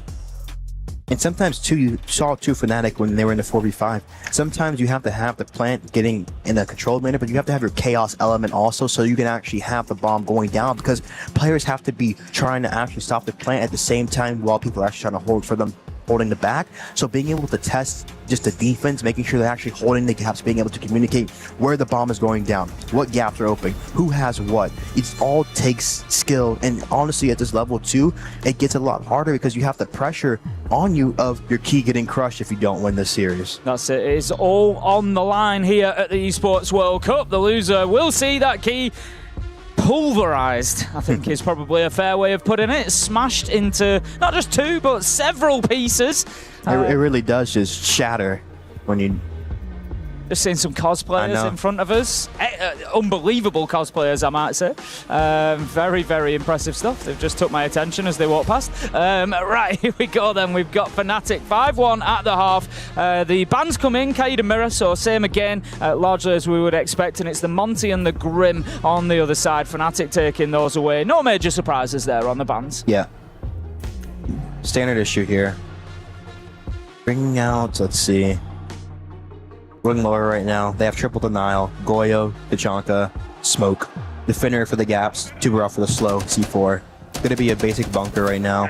You need to see if they want to extend server side. I feel like one good thing about when you have so much denial, making sure you have someone play server stairs. We used to call it the ball in water. Making sure when the ball goes in the water, you're not taking the ball out the water. The ball is staying in the water. So you making sure on server stairs, you're staying there with your life. You're making them clear you out, making them have to go through that hard zone. And honestly, too, if teams aren't well oriented and well practice on how they want to clear that out, sometimes it can mess with them, and you can actually just end up in a 4v4, or even sometimes the server stairs player going nuke here.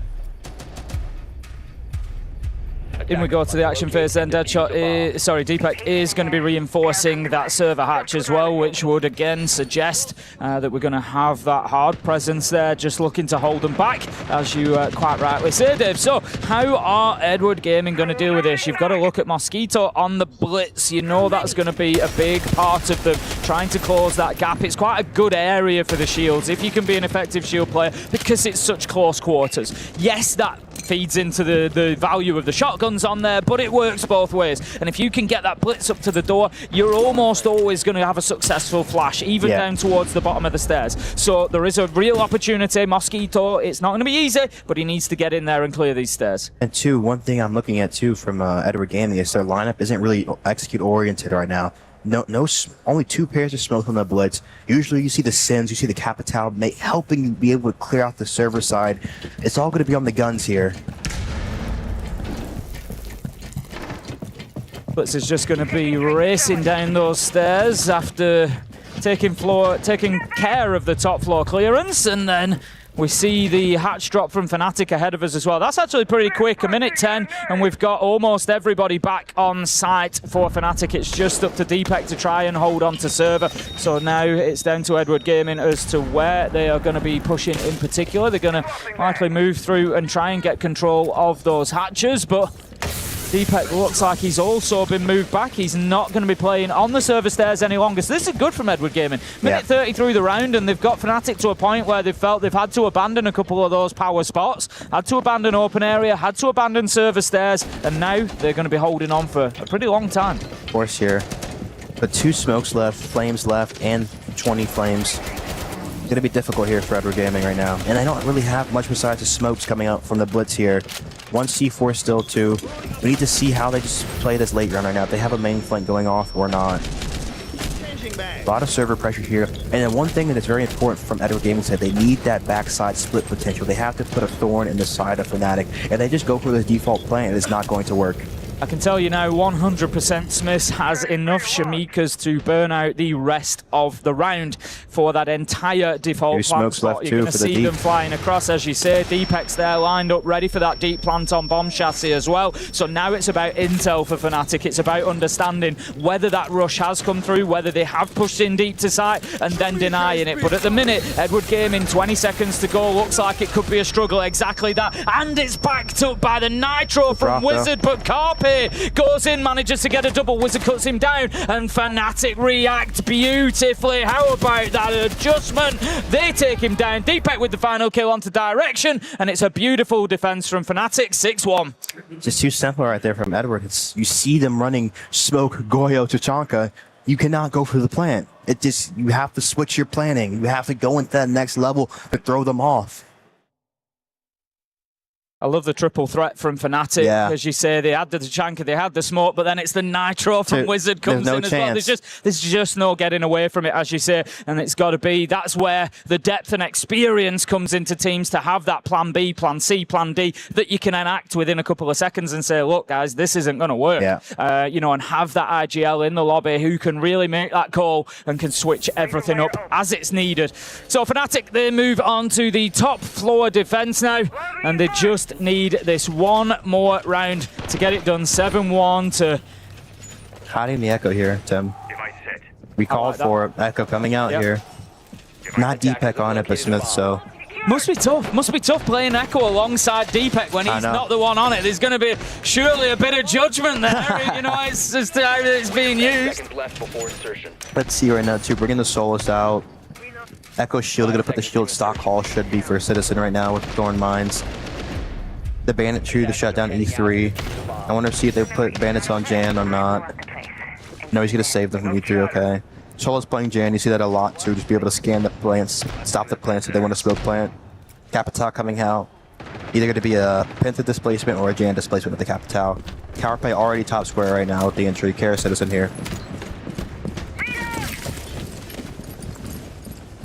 The shield of Mosquito was pretty ineffectual last time around, didn't really buy them too much space.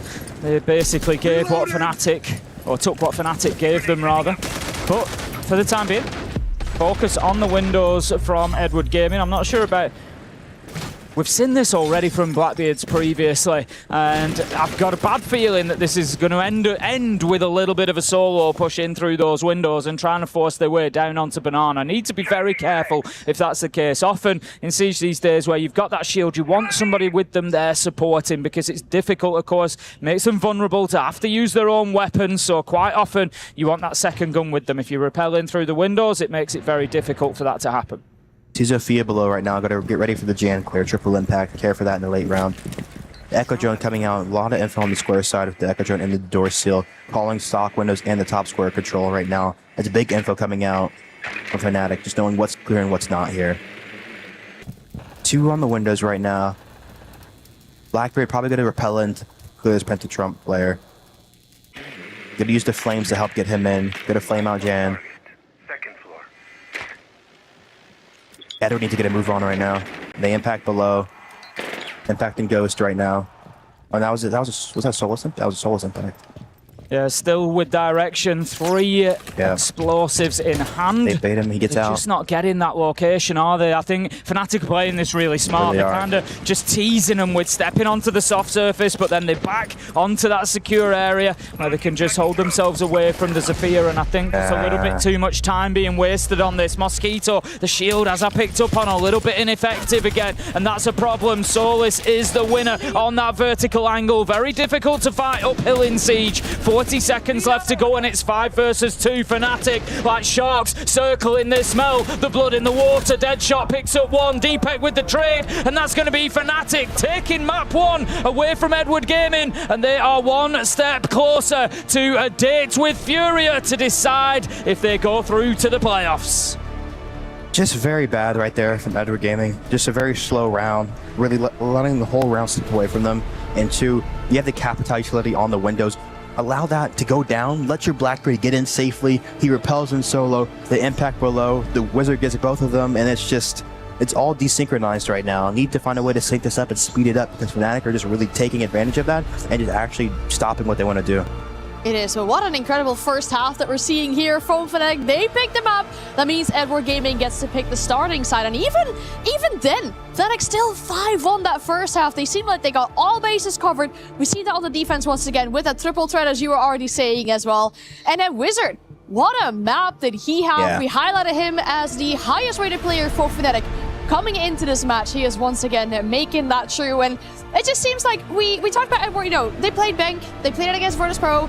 It seemed closer than the scoreline tells us, but this one was a little bit different, I feel like. It was. I think, Fnatic were definitely in control of that. I think coming into it, when we looked at the map veto, I said it's one of those map vetoes where both teams have picked a map that they just love playing on, and we've seen that there. Fnatic, it was a playground for them. They've gone in there, they've had a great time. The teamwork has been on point. Everything has been coordinated to within half a second. We've had trades, we've had, forcing players out of position, flushing them into your teammates, lines of sight, just absolutely everything from Fnatic. They've ticked so many boxes there. Citizen continue. I keep banging this drum and I will continue to. Citizen, he might not be getting the most kills, but the ones he gets are so impactful. That first round was just being able to open up the whole round for his team. It just really a lot of the time as an ag.al too, just being able to start your team well, get them in the map, that first round, it's really big just for your team having that confidence in the later half. And like you saw, Wizard just took it over for him. Yeah, exactly that. Brilliant stuff from Fnatic. Really impressed with them.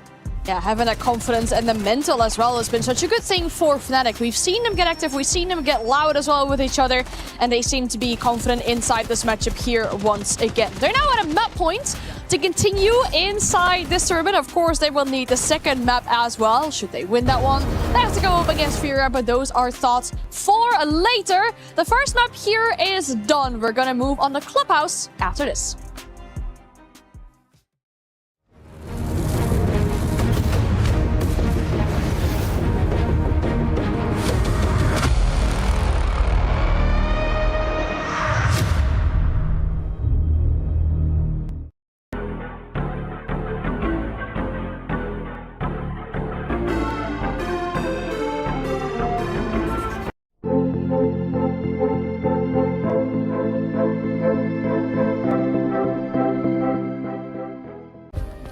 Play is in our DNA.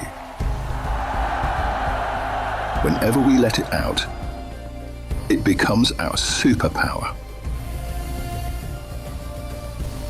Now imagine an entire city being built to supercharge it. Kadir City, powered by play. We were there. For every click, every clutch, every respawn. We were there for the years of grind, and we're here. Now, the proud founding partner of EWC, powering the biggest event in gaming, shoulder to shoulder with the world's best, making history. Greatness deserves a stage. Lenovo Legion, reach your impossible.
You might hear one of the loudest roars you have ever heard as on the A stream. What a close game. We were just like all tied to our phones trying to watch the conclusion of that first map there. It seems like Liquid got away with it. Yes. In the very final round, M80 were leading so much. That was a way closer game there on the A stream than what we've had here so far.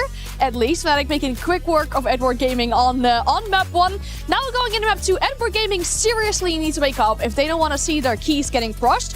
What is required for that big wake-up in this match? I think, again, I'm going to come back to that map, Vito. The fact that both teams have picked maps that they love. We're going on to Clubhouse, which is Edward Gaming's top preference map. So, and it's not one that Fnatic historically have been amazing on anyway. You know, I know we've had changes to the roster and stuff. Maybe they've done some work on there. We'll see. I don't think a map is significant enough to close the gulf between what we saw in the first map. I still think Fnatic, even on a terrible map for them, would come out and beat what we saw from Edward Gaming. But if Edward Gaming can raise up their performance based on them now being on Clubhouse, then hopefully they can make more of a game of it. Edward Gaming just looked a little flat, even after that first round, just looking at the player body language, feel a little bit too pressurized. I feel like the coaches need to do a job of making sure they calm the players down, kind of get them flowing, get that fire coming out, because if they get aggressive, if they kind of feel just in the game, they feel confident about the team, and they're actually communicating and just having fun, I feel like they can actually put themselves into this match. I mean, there is pressure on the side of Edward Gaming. If you look at their international run so far, compared to Salt Lake City, where they couldn't play with their intended lineup, Direction had visa issues, that ended up, Noah ended up stepping in for them. But still, despite that, the tournament absolutely did not go as they wanted. I believe they exited the tournament without even winning a single map in those 2 matches that they played. So, given how Esports World Cup went, they haven't even won a map here yet. The pressure is getting serious for them to at least get a map on, right? They need to hold up those hopes and dreams of the CNL region as well inside of our competition. We've seen some great surprises from that region at some of their very first international tournaments, but that run here might get cut short. If they lose this next map against Fnatic, the players are almost ready to go into this one here. Looking at it, Fnatic will be starting out on defense. On a map like Clubhouse, does that have much of an influence there? Especially on defense, yes. Especially just making the rounds hard, because I feel like Club is one of those maps where you really have to play with the combinations, and it depends on the operator bans from the attacking side, and they do a double denial ban, the Bandit Cade, it leaves open Clash, Azami, Mira, Wamai, and you have to be running a combination of all of those four to make sure you can really bolster your site setup. And I feel like it's an important combination of making sure you're actually playing aggressive on your roams, but then also you can layer and play good late rounds in scenarios and force these attackers into executes, because you have to solve the roam clear, then you have to solve the layer, and then you have to solve the execute. So there's multiple steps you have to make the attack solve through. So you, as a defense, you have to make sure you're actually making them solve that. And Fnatic were doing a great job on Bank on making Edward Gaming solve that side of the siege. So I feel like it's only going to continue going on the defensive side. It's going to put more pressure onto Edward. And if there already wasn't enough pressure, Edward Gaming, you got to win your first map on the international stage to keep yourselves alive inside the competition, inside the lower brackets here. Clubhouse is our second map in the series. Thank you very much, Anne. We will get this one underway with our bands rattling in. Edward Gaming definitely needing to find their feet and improve things. And as we said there, I'm not sure starting on attack is really going to be helpful for them. We saw, for example, on Bank, that basement attack where they didn't really have the solution to that problem when they were being faced with the Tachanka and the smoke. And if Fnatic can continue doing this here, setting those problems with the layer, with the roam, with the then execute at the end and the denial, I do have concerns that Edward Gaming can get through that. Like we said, the CNL teams, these, first, I'd say, couple of years of playing at this international level is all about gaining that experience. It's all about what they can learn from it. So surely, not the end of the world for them in those terms, but they will have come here with higher hopes of taking some maps and being competitive. Now's the time. See the echo coming out already. Fnatic going for a double breach ban, making the walls hard to get here. Also, Edward Gaming got to do the Cade, the Mira. Two good bans right now, making the walls a little bit easier. Shocked to not see a bandit right now, but you see the tube coming out the slow.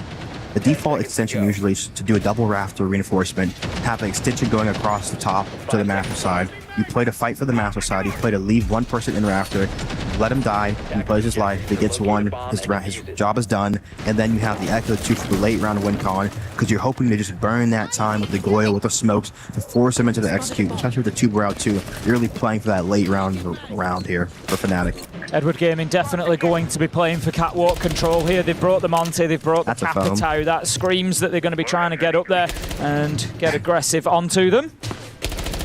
Oh, I've never seen a foam like that. Yeah, not a common one. Going for an early peak, right? Really aggressive here. Yeah, they want to go garage here. Have the Cap, the Monty, the Grim, the Sins. Only cans right now for the walls here. No Hibana coming out either. Dead shot for the lower retake right now. Getting Grim beat here.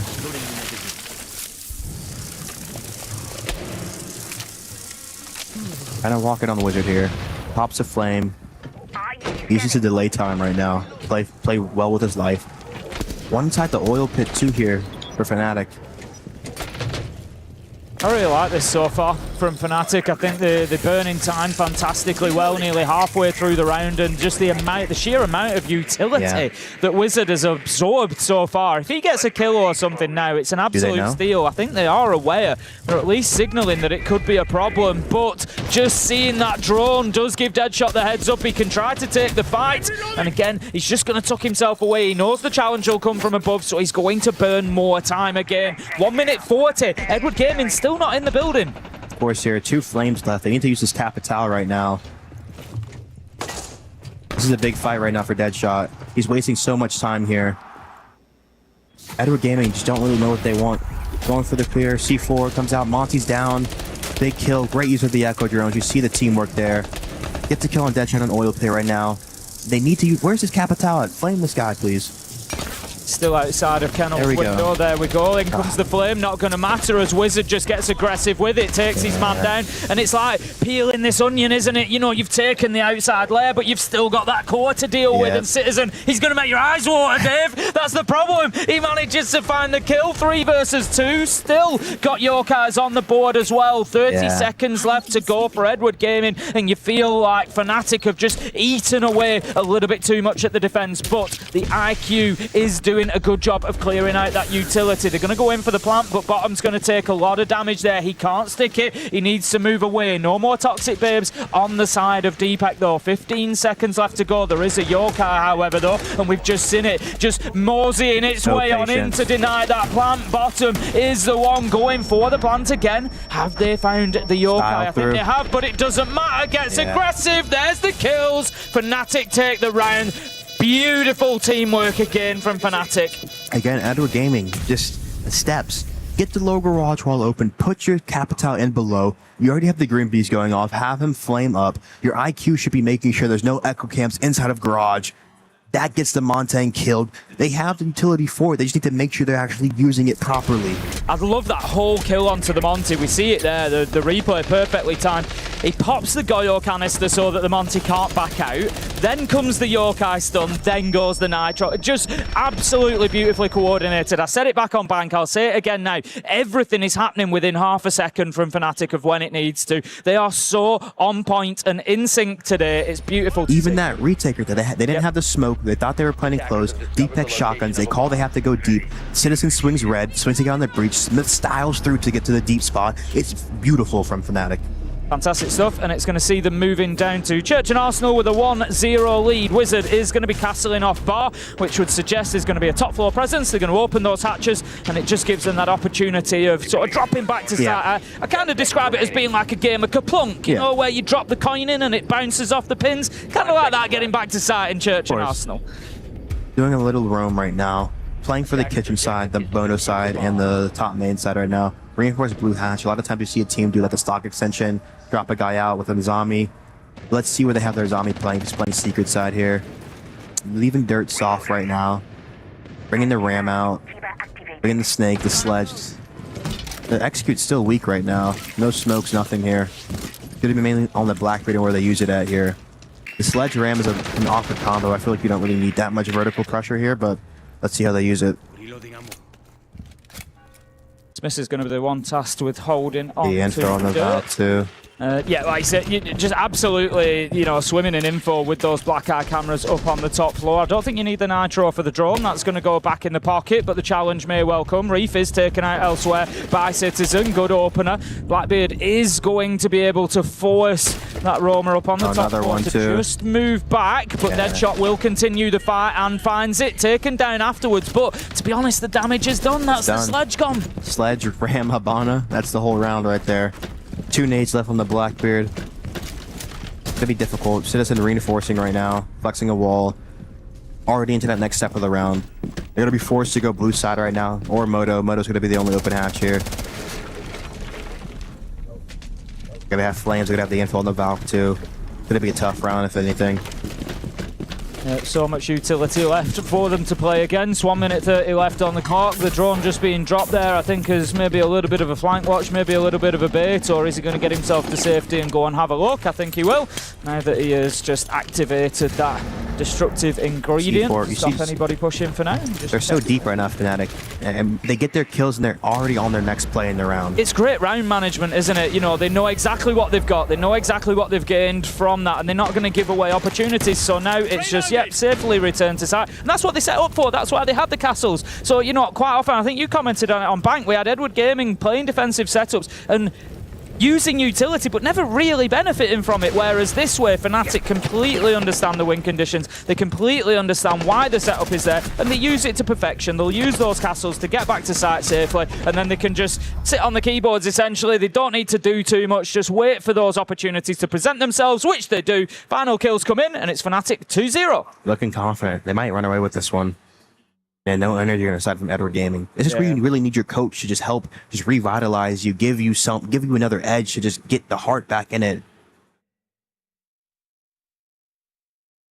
We didn't see the tactical timeout brought in particular. We didn't see it at all, actually. Yeah. Brought in from Edward Game in the first map, which is when you're losing, you know, in that sort of fashion on your first map. It is questionable. I would like to see it used here. Yeah. You know, they need to be getting involved and, you know, maybe see how this next round goes. 3-0. Maybe that's the point where you call in that tactical timeout. And even, as you say, even if it's just about, actually, let's not worry too much about the strategy, because that's a big problem right now. I might not be able to solve that in 45 seconds. Mental game now. It's mental game, right? You know, let's try and at least just get that bit of energy back into the team. Look, we might be going, but play for yourselves here. You know, let's get a bit of pride out of this one as well. My dad, he doesn't even play Siege, but he always says he never liked when a coach takes his time out home. It's never good. 5 seconds to go. Going top 4, you're going to see the Clash, the Zombie, the Wamai, 3 of the operators I mentioned here. With the Warden to shut down any Ying or Glass play. The Fenrir is a great trap operator to spread out, make sure you can actually activate different gaps, shut down different gaps here. Going to be a nice little chunky layer on the top 4. Should end in the gym hard zone with the Azami, the Wamai playing the middle master C4, and to shut down the windows. Going to be a hard round for Edward Gaming. Bringing out the Mav too. Don't really know why. There's no Bandit, Cage banned. Yeah, because sometimes you just lose the rounds a lot of the time from your operator picks too, making sure you have the right composition, just making sure you have everything you need to deal with it.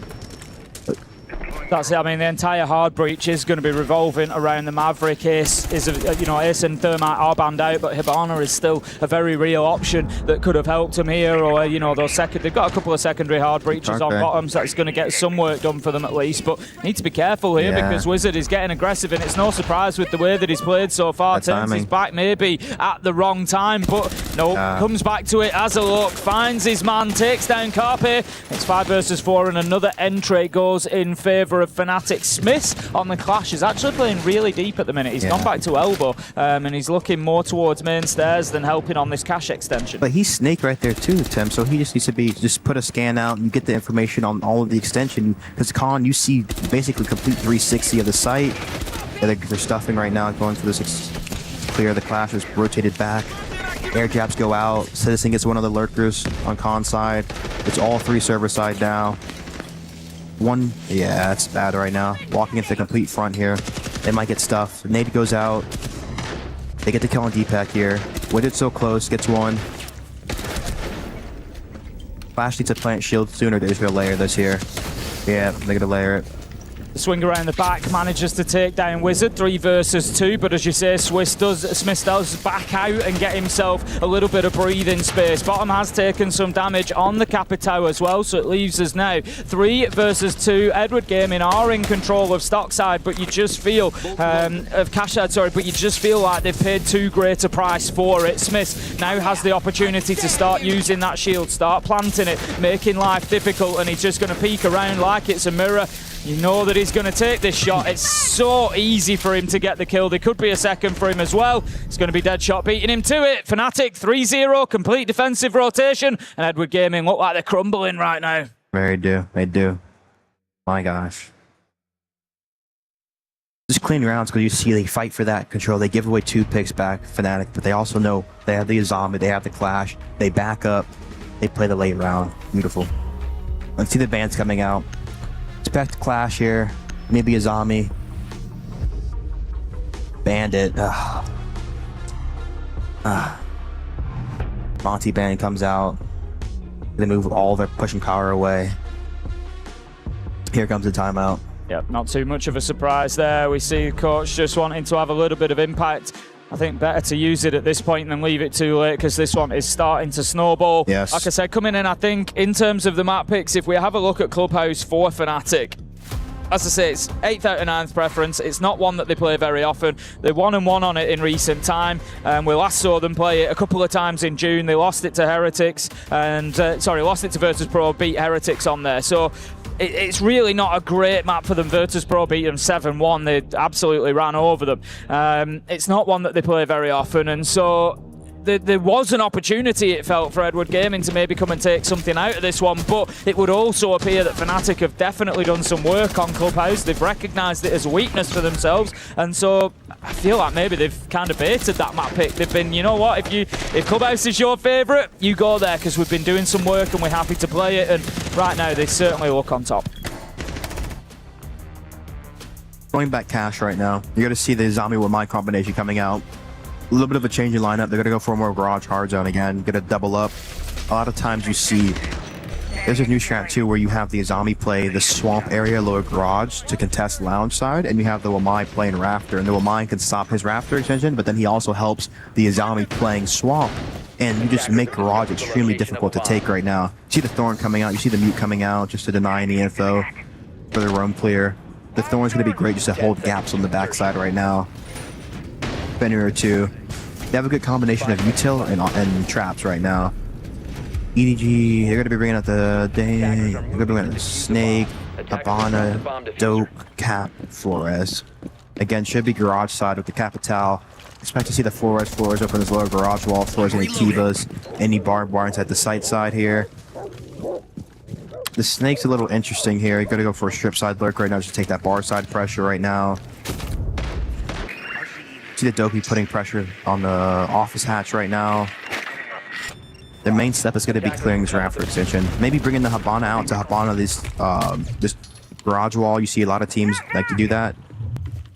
I do like seeing on the back of the timeout this extra bit of aggression coming out of Edward Gaming. Carpe's got in the map quickly. They're trying to move with a little bit of onus, trying to get something going, trying to, you know, fire the team up a little bit. They really need to not lose him there, which they will do by the looks of things. Not ideal. We're going to see Wizard drop away into the bowels of the map as well, and it becomes a new problem now for Edward Gaming. It's possible that Carpe might be collected. Nitro goes out. They're powering too. They know that he's there. Citizen manages to get a double, takes down bottom. Rotero's gone, which is going to make it more difficult to take Catwalk because you'd have been using them to take away some of that utility potentially. Very, very difficult now. 5 versus 3. Edward Gaming in trouble. Mosquito does manage to get the kill onto Smiths, but is downed at the same time. You've got to be winning those fights They've cleanly lost at this respect point. to him. They're just flying right now, Fnatic. Yeah.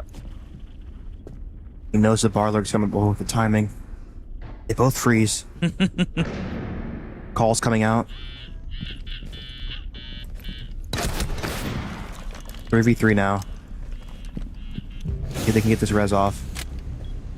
Holding for the rafter. They retook rafter here. Going for the front door res right now. See, they're fighting ghosts. Teammates holding that. That's it. They've got no clear idea of what they're dealing with at the minute. Looking across, you know, the operator cards at the minute, basically no drones left available. So it's now just a case of face checking everything. And the worst thing of all of this, Dave, they haven't got any rafters control. Yeah, it's a difficult too. Wamai retaking it too. Wizard going for more right now. Also going for gonna kill the guy on the wall. Yeah, this was looking bad for Edward Gaming here. Get an opportunity on the construction 2v2. window, will take it. Direction managing the call was in on dead shot, so it will finish him off. But the Razor Bloom is not going to do any damage there. I thought that was going to be too close with the barbed wire in tow as well. Reef is, oh no, it was Reef who went in through the window and was damaged by that, so he is slowed down. He was lucky to keep his life, to be fair. 1 versus 2 as Direction manages to pick up Wizard. It's all up to Deepak. He's got a bulletproof camera that's feeding him a little bit of intel. Time is ticking down. They don't have diffuser in hand, so they have to go for the kill here. 1v1. Deepak knows where he is, plays it perfectly on the Thorn. Super cool, calm and collected, and that is another round going for Fnatic. Even when Edward Gaming get them down to that 1v1, 1v2 even, they still can't get the round. It's difficult for me because, you know, you see that aggression coming out from Carpe, but even when he's doing it, he doesn't seem to know where he wants to go with it. He's just kind of looking around, looking at the pressure his teammates are making, and they should have info on the garage player. They should be getting that wall open a lot earlier in the round, and it's just, this club is a very step-by-step map, and once you start losing on that first step, and they really get you just kind of just flowing into this kind of TDM type game, because you saw that around Fnatic, they weren't really playing too much strategy. They were just kind of running around challenging them, and that's why you saw the round get so close. But even on a strategic level, Edward Gaming weren't even in the round, to be honest. Round 5, Edward Gaming need to get themselves into the round, I'll tell you that. They need to get themselves into this one or they are going to be leaving Paris pretty soon. This is an elimination game here at the Esports World Cup. Loser will see their key crushed at the end of this, and it could be Fnatic doing the crushing if this continues. They won 7-1 on Bank very comfortably and now find themselves 4-0 up here on Clubhouse, and it is not looking good for the CNL team. No, they have not not at got all. themselves a map won here at the EWC, and I'm sure that they would have been hoping for better. Going to the basement right now. Should expect to see them go into more directs, hopefully. Just try to get a few kills here. Take a piece of the map from Fnatic and let the flow happen. Going for Kitchen initial right now with the Blackbeard. Wizard going up to Cheese. You just see how aggressive Fnatic are. Never really respecting Edward Gaming right now. And it's all you on your opponent to make them make you respect them in a way. If I said that right. Like, you have to just force that out from your opponents here. Hard stitching with the Valve. Great infill right now. Sophia putting pressure here. Maybe looking for a bar of BK, but still just looking around, opening stuff, spinning around. Just don't really know what they would want to do here. VJammer's coming out on the top floor here. Stall time. Joining through right now. Wizard again. He's always active here. Let's see if he gets his kill on the Habana. 1 HP on the Habana. Wow. It'll drop out. A little bit of damage done either way. Wizard deciding to fall back, but again, it's just about keeping Edward Gaming on the back foot. They now have to redraw Kitchen. Is Wizard still there? Has he dropped down? They don't know. They're going to have Smiths challenging from that rear side, possibly out of dirt as well, and it's again Fnatic just constantly keeping Edward Gaming guessing. Every time they draw on something, something happens where they have to draw on it again, and it just burns so much time. Right now, they haven't really moved very far beyond that top floor, and we are halfway through the round. Church and Arsenal is a site that you can do a lot with in a short space of time. So too here. Care for the not the end of C4. the world, but they could be in trouble. Yeah, he's waiting for the C4 right now. There's great info played too from Fnatic right now. Let's see if he can get one. Yeah. Knows exactly where he is. Garrett just ahead of him in every level right now, Tim. Yep, just far too easy there. Just using the intel they've got from the Valkyrie cameras. You know, Citizen's got somebody else on there pinging it out and finds himself a beauty. 5 versus 4. Edward Gaming yet to find themselves an entry kill, yet to find themselves in any way in front of any of these rounds. The drop comes in from the shield. Mosquito on the Blackbeard. Again, it's not something that they've had too much success with so far. I like this though. Opening up that church wall, just giving that long angle, making it difficult to stay inside a sight. Now might be the time to pop that Goyo canister. 25 seconds left to go. They haven't popped it yet. The challenge will come in from the nade, but there's the kill onto bottom stairs. 15 seconds left to go. They're going to try and move around from Moto. They know that's where the Blackbeard is. Mosquito manages to get one, but you feel it's an impactless kill. He can't go through this fire. 3 versus 1, 7 seconds left to go. There's no way that he does this as he watches time tick down with a reload, and that's going to be 5-0 to Fnatic. Just clean rounds.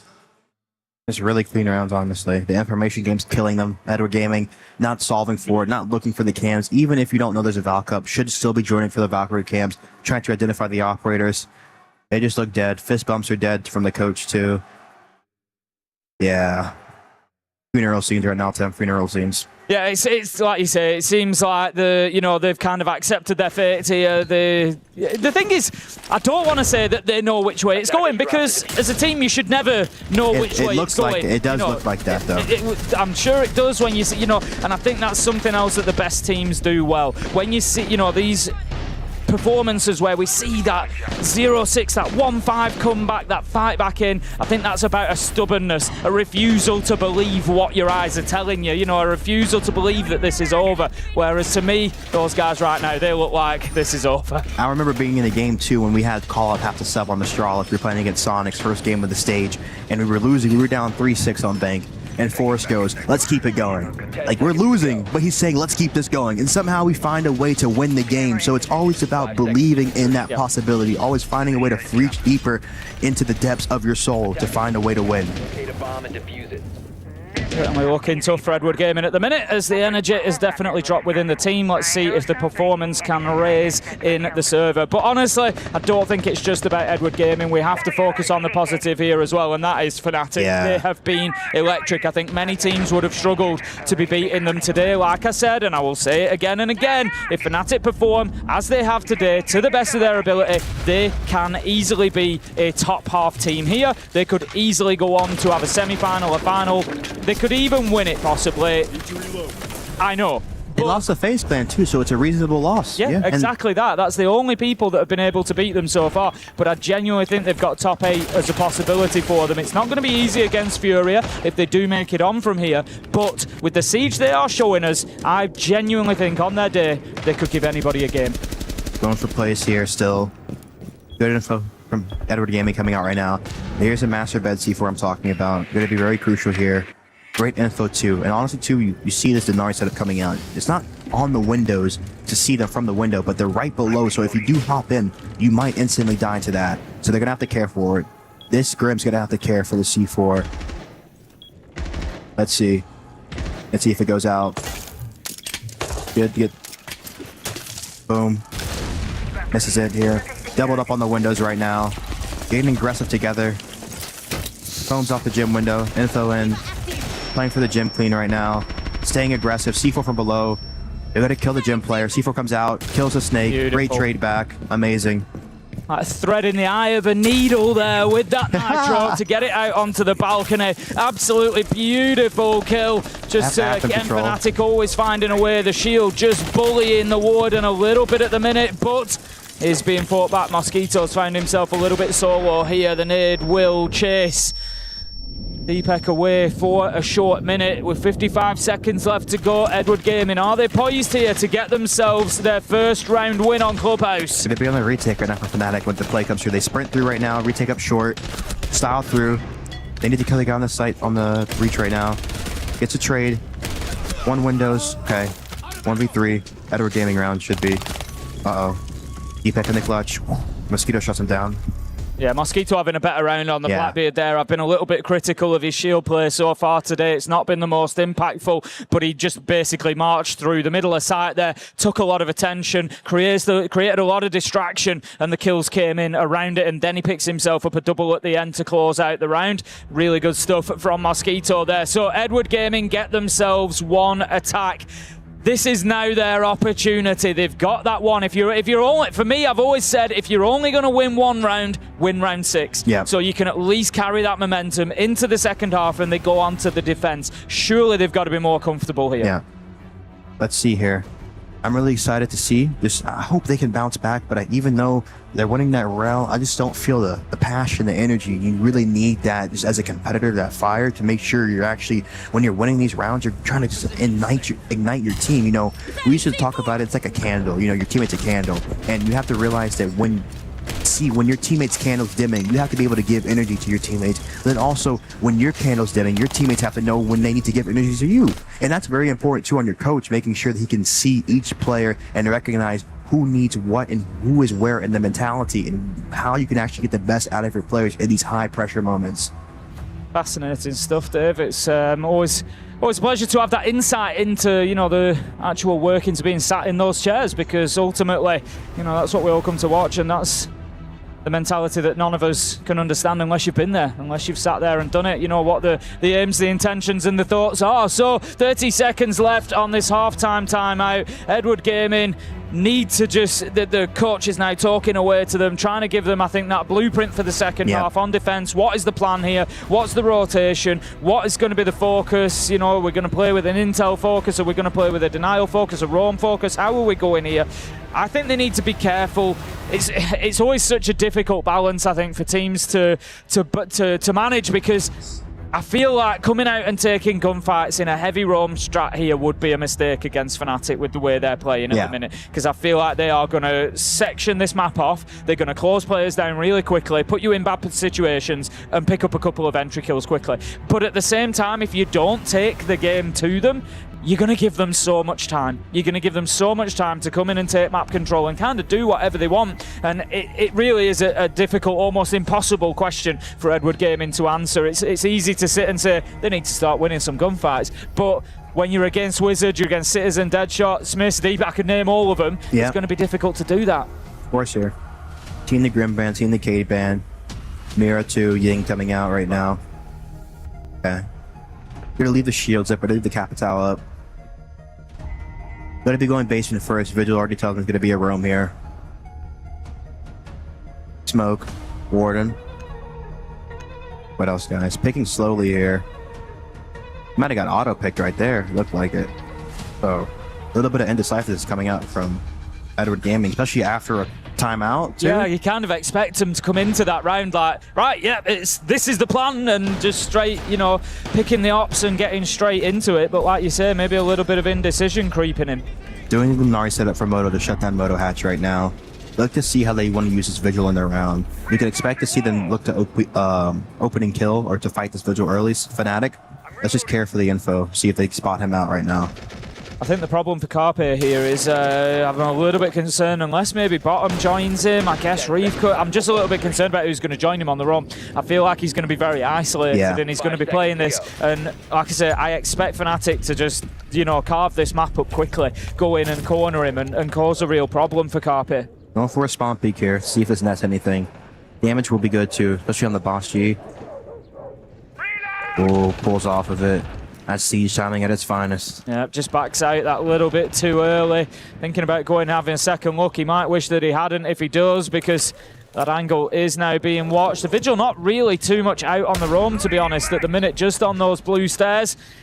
He can use his gadget to maybe create a little bit of confusion. They might think he's kind of up above, but it's unlikely. Azami's a stronger operator for that position too, so it's really about just bringing this what's strong and what's not. And again, just bad operators here.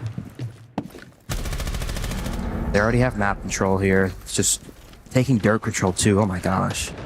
This can get bad for 50 Edward seconds Gaming. into the round. Gonna push the smoke out, gonna waste canisters on him. And this is all pressure here. Give dirt. They're gonna work kitchen hatch right now too with the Habana. They have dirt, they have kitchen, they have blue. It's gonna be bad. Yeah, Smith is just going to sit down there at the C4 bottom coming of out, blue, this is ready big. to take anybody who strays across. Bang. C4 does find its mark. Beautiful kill onto Deepek inside a freezer, puts him on ice. It's going to be Bottom taking down the Hibana. Now, do they have an alternative? Yes, they do. Fnatic bringing plenty of redundancy, so it's not going to stop them getting the hatches that they want. And so, this round will rumble on, but Edward Gaming do have a nice advantage. That's actually the second entry they've got as well. Kitchen will stay close tier 10, but they might split blue with the Capital right now and have Citizen drop Moto. He has the EMPs to handle the Denaris. Oh, missed the flame. It's very unlucky here. Oh, Prox mine on main. EMPs to Prox. He's gonna walk long. Do they know? He's shooting for him. Just right on Citizen right now. The ball a little bit here, aren't they? This is it. This is half of the problem though. Fnatic Yeah. always find a way to fight their way back in, but Direction with a double might just put pay to that.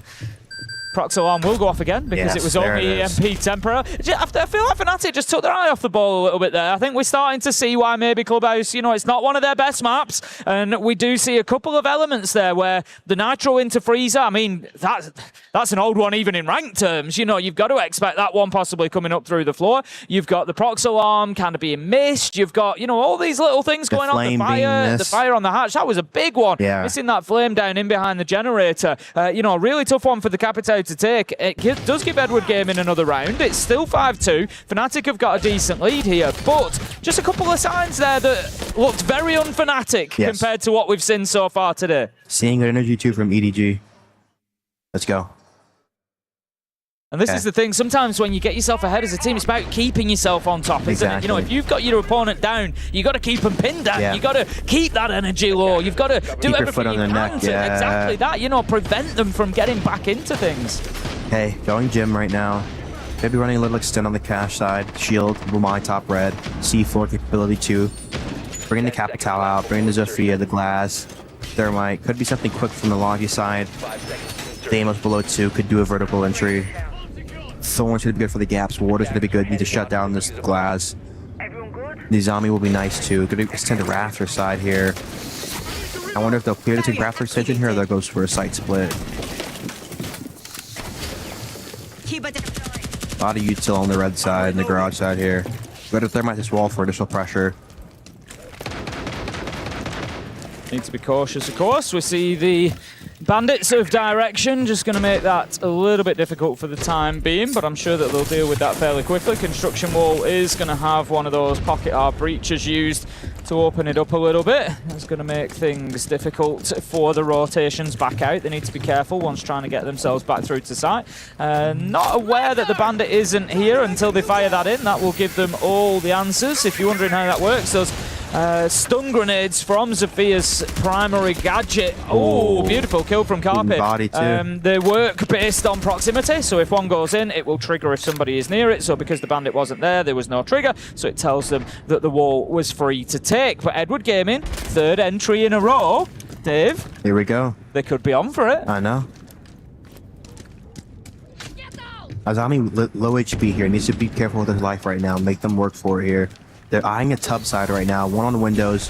Does he get this peek off? They're going to double up and swing. Flame goes out. Two on the windows right now. Going to smoke server window right now. Should play for a con hop. Already in gym. Have great control over the site right now. Bomb should be going down soon. Citizen with another. Bomb going down here. Dies to one Logi. Citizen, man. Yeah, he's just got them held down as they try to move back through construction. Deepak will be successful in securing that plant. 35 seconds left to go. 2 versus 3. Bottom and Mosquito have got it all to do. They managed to find one. That's big. That takes down the glass. 2 versus 1 as Mosquito finds Smith. It's all up to Deepak. We've seen him win a 1v2 already here on Club. Is he able to do it again? He knows where the first challenge is coming. He has to turn his back because he knows the other's going out of the window. Why? Deepak gets the double! Edward Gaming serve it up on a plate! Going out of the windows! Fnatic hold on and take the round! Oh my gosh. That's what you talk about being 80% there. The last 20% is everything. Just winning 80% of the rounds so often. Edward Gaming, I can only assume that they didn't realise the player was down outside of the window, because otherwise there's no reason to chase that kill. You just focus on the one that's alive and win. So the Dutchman is the Clutchman. Wow. So true. Second 1v2 in the game. Yep. Unbelievable stuff from Deepak. You really just know he's... Yeah. I'm showing why. I really hope Mosquito wasn't chasing that kill. I mean, they should have known he was... I feel it's difficult to know if he was down or not, but... It is difficult. I hope he was thinking that he was bedroom window or maybe somewhere in between, so he's hopping out, and then as he sees, oh, he's down, you know, I'm hoping it was just bad timing and he was maybe trying to get aggressive onto a player he thought was still alive on window. It's the only logic I can think for it, because otherwise you've got a perfect pinch onto elbow and you just take the guy down and win the round. Exactly. Right? So I would imagine that is the case for Mosquito. We'll give him the benefit of the doubt, but 6-2. Fnatic have 4 series points, and it will move them on to a meeting with Furia. I said that they could get top half, and it'll put them pretty damn close. They'll be top 12 out of 22 teams, and they will be 1 win away from the main stage, from getting themselves to the quarterfinals here at EWC. Carpe opens things up, a little bit of revenge onto Deepak for a 1v2. That's going to be a 4th entry in a row for Edward Gaming now. Fnatic struggling to get themselves into these rounds. The round's kind of broken right now a little bit. Only 2 cans left. Expect to see something fast. Just get the tempo back, get a kill back, break the round. Yep, there it is. Oh, beautiful stuff from Wizard as he finds a second headshot and then straight onto that Soliton radar, wanting to feed info to his team. As you said, Dave, it's about pace, it's about quick. You get the kills, you straight onto the next. Smith manages to find bottom love down through the hatch. 4 versus 2 right now. Fnatic have got the bit between the teeth and they look like they are going for this in quick fashion. Wizard, Citizen gets the last. Fnatic take the win and they will move on to a date with Fury. Whereas Edward Gaming, they're going to see their key crushed. It's tragic. Very tragic. It's always bad seeing teams lose, you know, just feel for them, but that's the competition. It's the nature of it. It certainly is. Edward Gaming, you know what, they can be proud of their performance through stage 1. They've got themselves up to the top of CNL. They've qualified here to the Esports World Cup, and they have come and at least competed. You know, they've shown that they are capable of standing here with the big boys, but ultimately, when it really counts, Fnatic were just that bit too big. Yeah. A big congratulations to Fnatic. They keep themselves alive in the competition, and it was a dominant game, especially starting on the second half here. It felt like, or the second map, felt like everything was working out for them. Like, you know, Biggie T in a 1v2, he gets it. We saw it there again near the end as well. C4's up the hatch, they were making it work, doing lots of damage with spawn peaks. You could see the confidence just radiating off of them inside this matchup.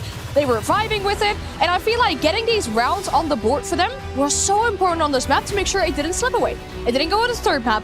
They get this statement here, and they can keep preparing for tomorrow's matchup. And I feel like if I'm Furia watching this, I'd be kind of not afraid, but I'd be respecting my opponent, because I feel like Fnatic play a good style of siege to really throw Furia off and really make them have to work for these rounds, because you really see that once a kill happens, the round instantly changes. And for the defensive side, if you're not flipping to your narrative when you get that opening kill on the Thermite, you're not getting close to the site, making sure you actually can trade out. They're going to take that gap into the site. Vigil drops low garage to get the guy off of windows, but they're splitting Logi and Tub Wall. It's unsynchronized, and I feel like too the game changes so quickly. That's been the big positive for me, is the flip side of that from Fnatic's point of view. You know, how synchronized they've been. The team play from Fnatic today has just been unbelievable. Yeah. And it's not just been like, sometimes you'll get a duo and, you know, they're just playing really well together. It's been everybody. They have been working for each other as a team. Everything one player is doing is about creating an opportunity for another. And we've seen that so many times. You know, one player puts a nade in, it forces somebody into another line of sight. The shield goes in and just moves people around. We've had Capitao fight with absolutely everything out of Fnatic, and it's been really, really tight as a performance. And it's been a great time to be a Fnatic enjoyer, because starting stage 1, they had so much negativity over them from social media. Oh, you're making more player changes. More player changes than points in the last few years inside EML. But I love that this is the way how they're shutting these haters up, because they're delivering, they're getting results, and they're doing it against pretty big teams as well, right? Crushing keys already as well, which is a big important thing for them. It's going to get the momentum going, and especially against another big team like Furia tomorrow, really will help them. I think that's a really important point as well, and we often, obviously, we talk about the key crushing, and we often look at it from the losing team's perspective, you know, like, oh, the dreams are being crushed and the key's gone. But think about that from a winning team perspective as well. From, like you say, a team like Fnatic, who've maybe had a bit of a tough start to stage 1, have took a little bit of grief on the timeline, and now they're the ones up there that are pressing the button, that are crushing the kit. How much is that going to mean to them as a team as well? That's going to be so positive for them. And it's going to build so much confidence, having this like physical representation of what they've accomplished so far at the Esports World Cup. They're going to be dangerous in this next game, I tell you now. I don't want to spoil too much, but from the corner of my eye, I see a specific person standing by the key crusher, who will live a very special moment getting to crush a key here on this stage. But looking at the final rounds once again here, you know, we're rolling the clock back to 2022 again. Big ET doing what he does best, getting these clutches. And the thing that maybe stands out to me most even is it's like, it's not a wild, it's not a crazy reaction. It just seems like another day in the office after these rounds. It is. I mean, you've been playing for so long that you just really do have to keep yourself composed and make sure that you're actually moving on to the next round, because you have that clutch, and you have to know the clutch just happened, and there's the next round coming up. Yeah, like you say, it doesn't begin and end with that one moment, but 2 1v2s in the game, brilliant stuff. And the thing is, I don't feel like either of them, I'm not putting them down, they were fantastic clutches, but they were fantastic from a point of, he just made the right decision at the right time, perfectly. It wasn't, you know, big flashy plays, it wasn't just like a little flick headshot, it was just really well done. Yeah. And there's one player we've been highlighting up on the side of Fnatic. He comes into this tournament as the highest rated player on their roster, and he's standing by with Lexing for a chat. That is right. We are with the number-rated player currently at EWC, Wizard. Wizard, not only are you the number-rated player, you are currently carrying for the most MVPs for your first international event. I mean, you're just a natural at this point. Yeah, thank you. Give me a little more than that. What was just to say? Thanks. All right, well, moving forward, obviously, kind of seemed like a scrim. That wasn't the hardest match you guys had to play here so far at EWC. Just kind of take me through each and every single match leading up until the very end. I don't know. We just played our game. Like on Bank, we just played our game. Seemed pretty easy, so confident going into Bank. All right, well, your next opponent is going to be Furia. You did go down in the lower bracket to another phase. World champions. Obviously, Brazilians kind of have your number. Are you a little worried going into that matchup or not phased at all? A little bit worried compared to the other games because we're our hardest opponent, but still just going to play our game. Is there anything that you want to say to them going ahead of tomorrow to decide your fate here at EWC? No. All right, I mean, ice cold, blood in the veins coming from this guy, the MVP, #1 rated player from Wizard. That's it for us here down on the stage. I'll send it back to our desk for one last breakdown.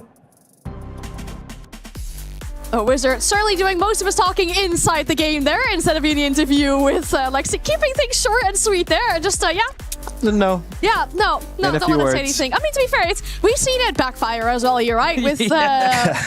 Who was it? Dash going like, oh, I don't like Fnatic. I don't like Citizen. This team, by the way. And then, yeah, we all know what happened there. So maybe sometimes it's better to just keep your composure and just, you know, let the game do the talking, as we have seen from Wizard so far. Of course, talk is cheap. Less is more. Very wise words on the desk here, of course. For Fnatic, this is amazing. It's great. For the side of CNL region, though, it's been a pretty rough day. We've seen not only All Gamers, but also Edward Gaming with this knocked out of the competition. Yeah, it's been a tough one for them, losing a couple of teams. But look, I'm going to repeat what I've said a couple of times through the Esports World Cup whilst we've been here. And that is that CNL have come a long way in a very short space of time. We have to remember these players, these teams are 10 years behind in terms of, you know, the competitive position that they're in. And I, for one, am massively impressed with what they are delivering up here. If you said to me these teams had only just started on the competitive circuit this year in playing the game, I wouldn't believe you. So look, win or lose, yeah, it's not been the best day, it's not been the best game for them, but they can be proud of what they've achieved for the region, and CNL is definitely going to grow. It's getting loud in here. We've got some noise behind us here. Yeah, it's weird because we're like only in our group stage, but Tekken, for example, where you're hearing the noise from, they have their grand finals today, and they have like I was speaking to Janira about it earlier. She's working for that game. They have all of their quarterfinals until the final played on one day. Imagine we would do all of our best of three starting from the quarterfinals to the final on one day. I feel like that'd be too much siege for us to keep our eyes on. But we will keep our eyes on is the Key Crush. Schmiss is standing by at the Key Crusher, and when he qualified to this international event, his first international event, you could see in his eyes how much it meant to him. That realization on his face, wait, I'm going to my first international tournament, and now he gets to crush the key of his opponents. I love the little smile on his face there. It's like I said, you know, we often focus on the team that have lost, but... That was a good crush right there. Oh, it's going for a bit more. Oh, beautiful stuff. Like I said, you know, we focus on the team that's lost, but you've got to think about how much it means to these individuals as well that are able to do the crushing. And in this case, Smith does a very fine job of taking Edward Gaming's key out of commission, I think that one could be called. Happy stuck in there. Oh, yeah. This is definitely a unique key crush. Oh, my goodness. Yeah, we've not. It's not coming before. out.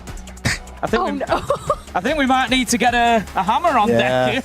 Give him a little piece. That's all I can get. Yeah, we have a little bit. Oh, that's unfortunate. That's the first time we've seen that happen to you. Of their hopes and dreams. Oh, it's the bit with the name on us. Oh, that's... How poetic could it be? That's devastating. Yeah, that is. It's definitely one of the most unique key crushes we have seen here so far. Edward Gaming not quite ready to leave the competition just yet. But unfortunately for them, the curtain will fall. They will not be returned to competition tomorrow. Fnatic will against Furia. And I want to just talk about the A stream in general a little bit as well, because we were just, you know, before we got back here, we talked about this crazy game that they had on map 1 so far. As of right now, it seems like Team Liquid's kind of walking away with it on that game. I mean, the way they lost that 8-7 on overtime there with the 4v2 they had.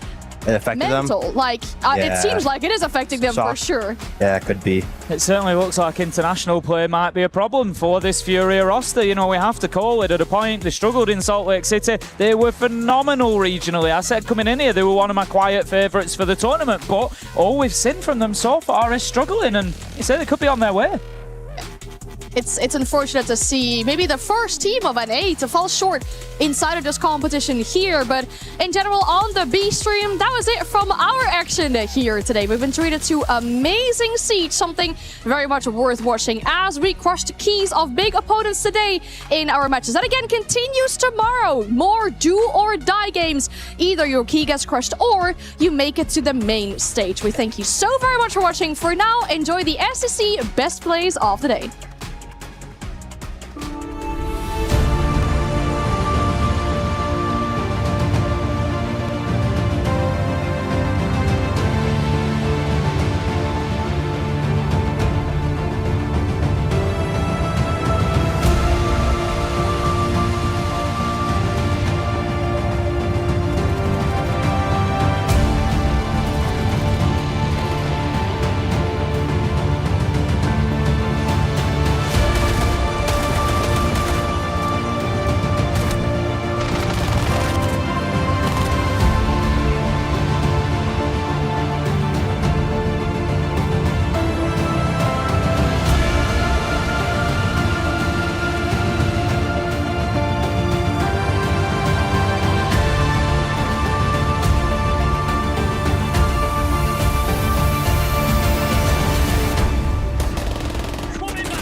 M80 are one step closer to OT.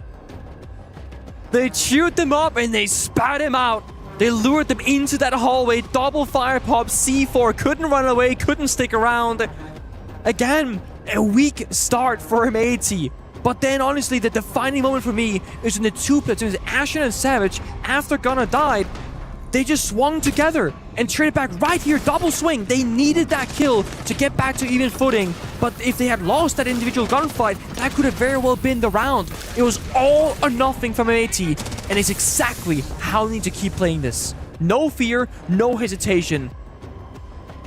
And a good grip on the util, like you said, the double fire, the C4, and the smoke. They turned that hallway into a just impossible place for Team Liquid to stand in. The floor was lava, the floor was exploding. I was about to say! And then the floor was set alight.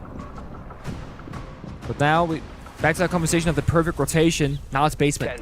And again, very different win conditions, very different set of operators. Look at Savage, right? From Bandit to Echo. I mean, speak about a toss-up. That's such a different way of playing the game. But this is going to enable a player on a staircase, for example. And if Philippox wants to take that staircase gunfight, which he plays himself on defense, one Echo stun timed correctly, and that's going to be a kill. But before that, it's a wallbang lead from Gavin through a soft wall onto JV, playing a Dokkaebi, a very active util gadgetry that will not exist in this round. And they are keeping up that pressure. They are literally just fighting every second and not being afraid of taking the most ridiculous fights right now. Sometimes you just got to do it to him. Gavin decided, you know what? You miss every shot you don't take. I love to see that from him.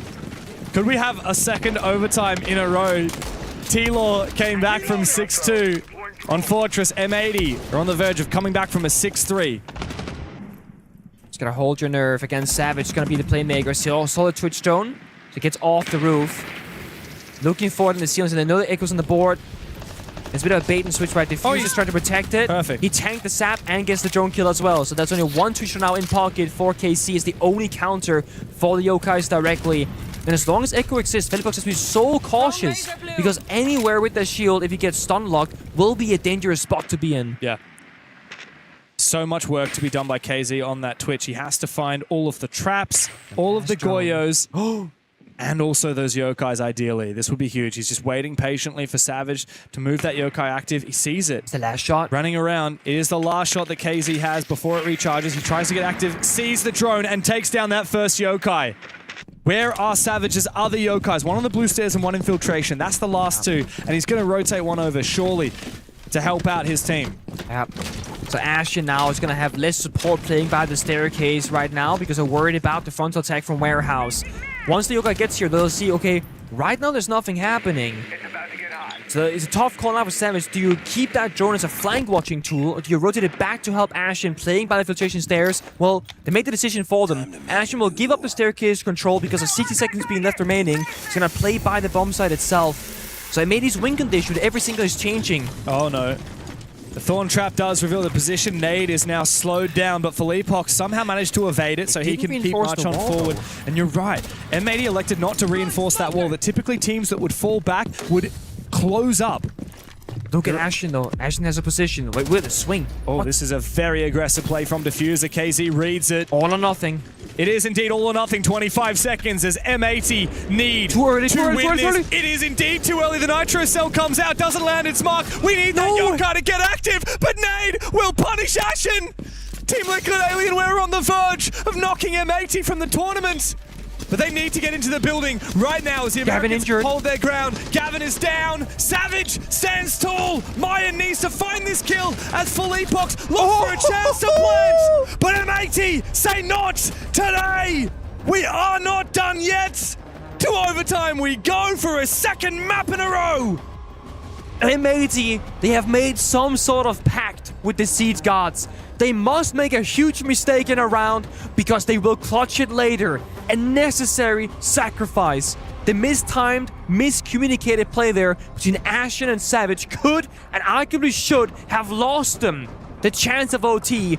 But then the other players show up and say, don't worry guys, we have your back. As any good team would. Team Law call their attack timeout as they enter overtime. We're back. on familiar territory. 6-6, the comeback story continues, but for the opposite team. But it's a very different story to Fortress. Fortress was a game where nobody could attack. It was all defenses almost the entire game through.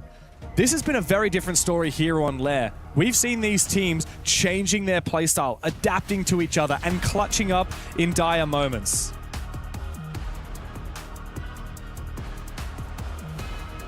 I'm arguing with James when I would sign language. No, stop looking at there's a grammatical error.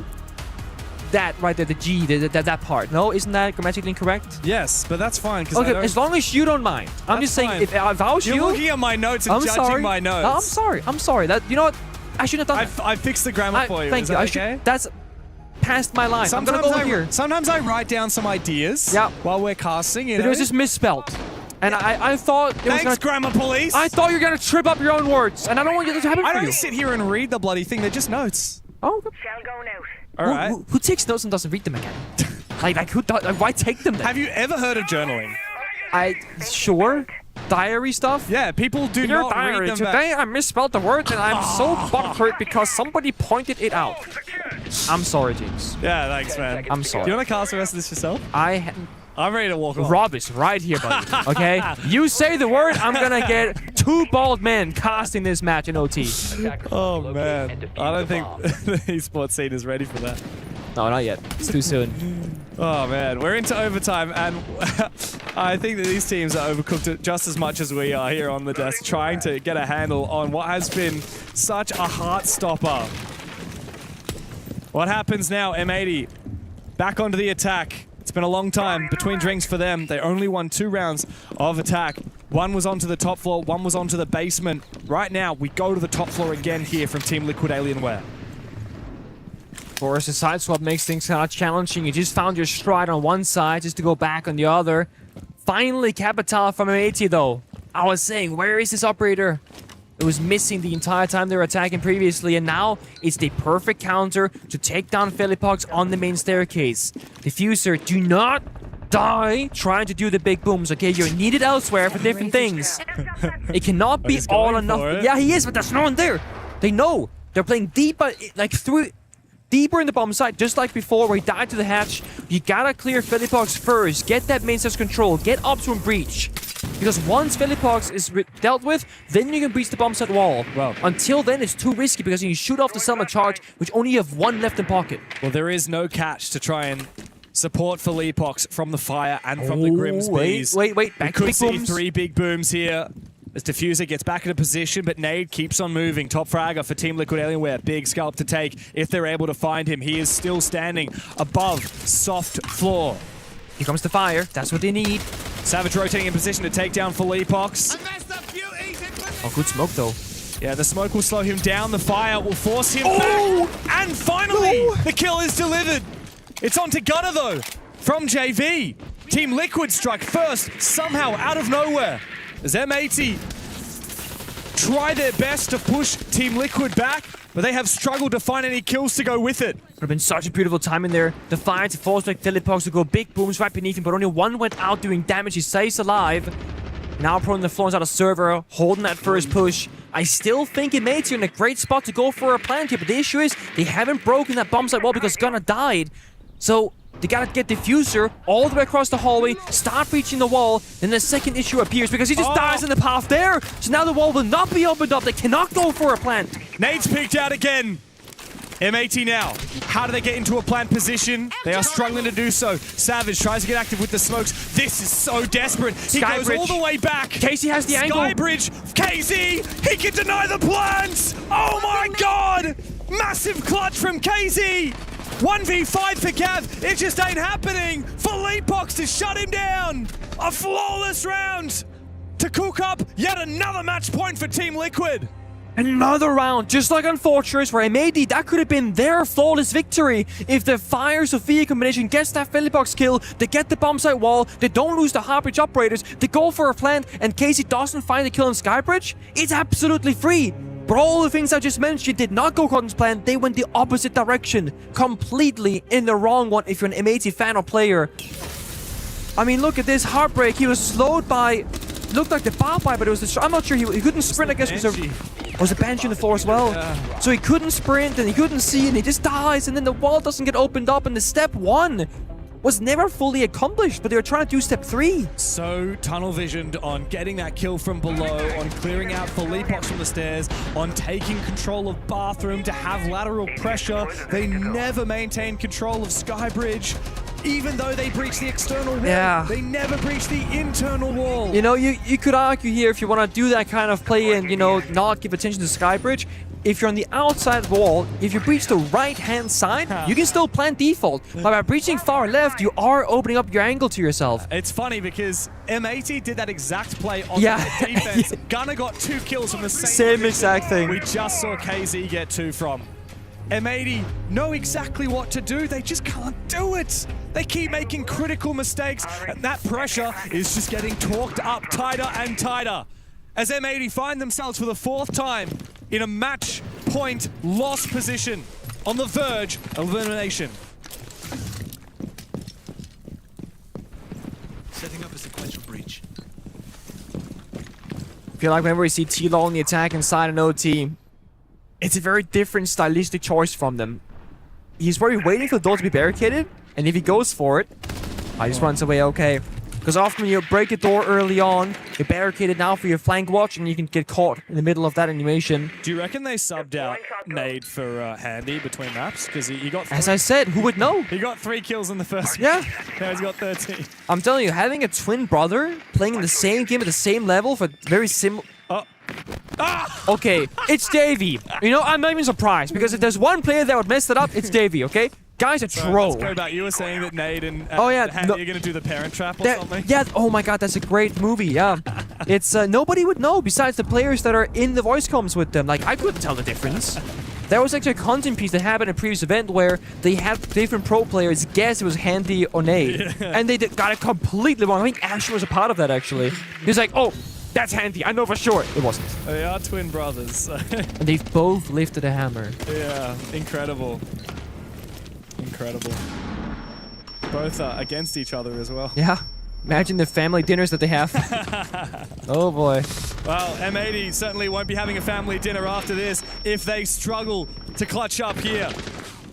They are 1 round trailing behind and getting closer and closer for Philippox. Feels a bit of pressure there, but KZ still finds a kill. Oh no. And Philippox as well. Gavin desperately tries to kill him, and he does find one. It's all up to Ashen in the 1v2 to try and save his team in the Esports World Cup.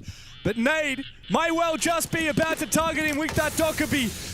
Meyer as well with the AK-12 in hand will hunt him down. There's plenty of time, tanks the damage, and continues making his way forward. 1 gas in pocket, SMG-11 in hand. The young gun, who is one of the few players in this game who has not raised a major trophy. Ashen has to be the man of the hour for M80. Otherwise, Team Liquid will finish it right here. They're stalling it out. They're just waiting for that adrenaline to dissipate, to use all the toxic babes, all the final piece of safety that he has. In a couple seconds, they can push and force that 2v1. It is indeed a 2v1. The SMG-11, almost good for 1. They know where he is. He's locked out of the side. He's trapped behind a soft wall. They look to peek him again. He's got no bullets. Oh, wait, he's out. Out comes a shotgun, but Nade is on the floor. Meyer How's he done to it? go for the kill. Ashen continues high. No. Continues fighting. But the cavalry is here. M80 have stumbled again. The young legends are going home. But Team Liquid will survive! He had it! He basically won the round. He basically hit the shot, but he didn't. He played that as good as he could have. But the game said no. The gods said no. What a way to close out a map! I can't believe it! I am stun locked right now. I am legitimately stun locked. I've seen so many games finish before and so many close rounds, but that may just top it. A monstrous last round. I've just seen heartbreak unveil before my very eyes. Like that was a round victory. Ashen had it. Oh, he had that so clutch. And don't forget, this knocks M80 out of the tournament in its entirety. They are done. They are dusted. as Team Liquid march on into the lower bracket. Oh my days. I mean, phenomenal best of 3. So many heartbreaking moments on both sides of this match. And what a bummer that we don't see a third map at the same time. I'm not sure I was ready for a third. I was ready for 7-7, but not Chile.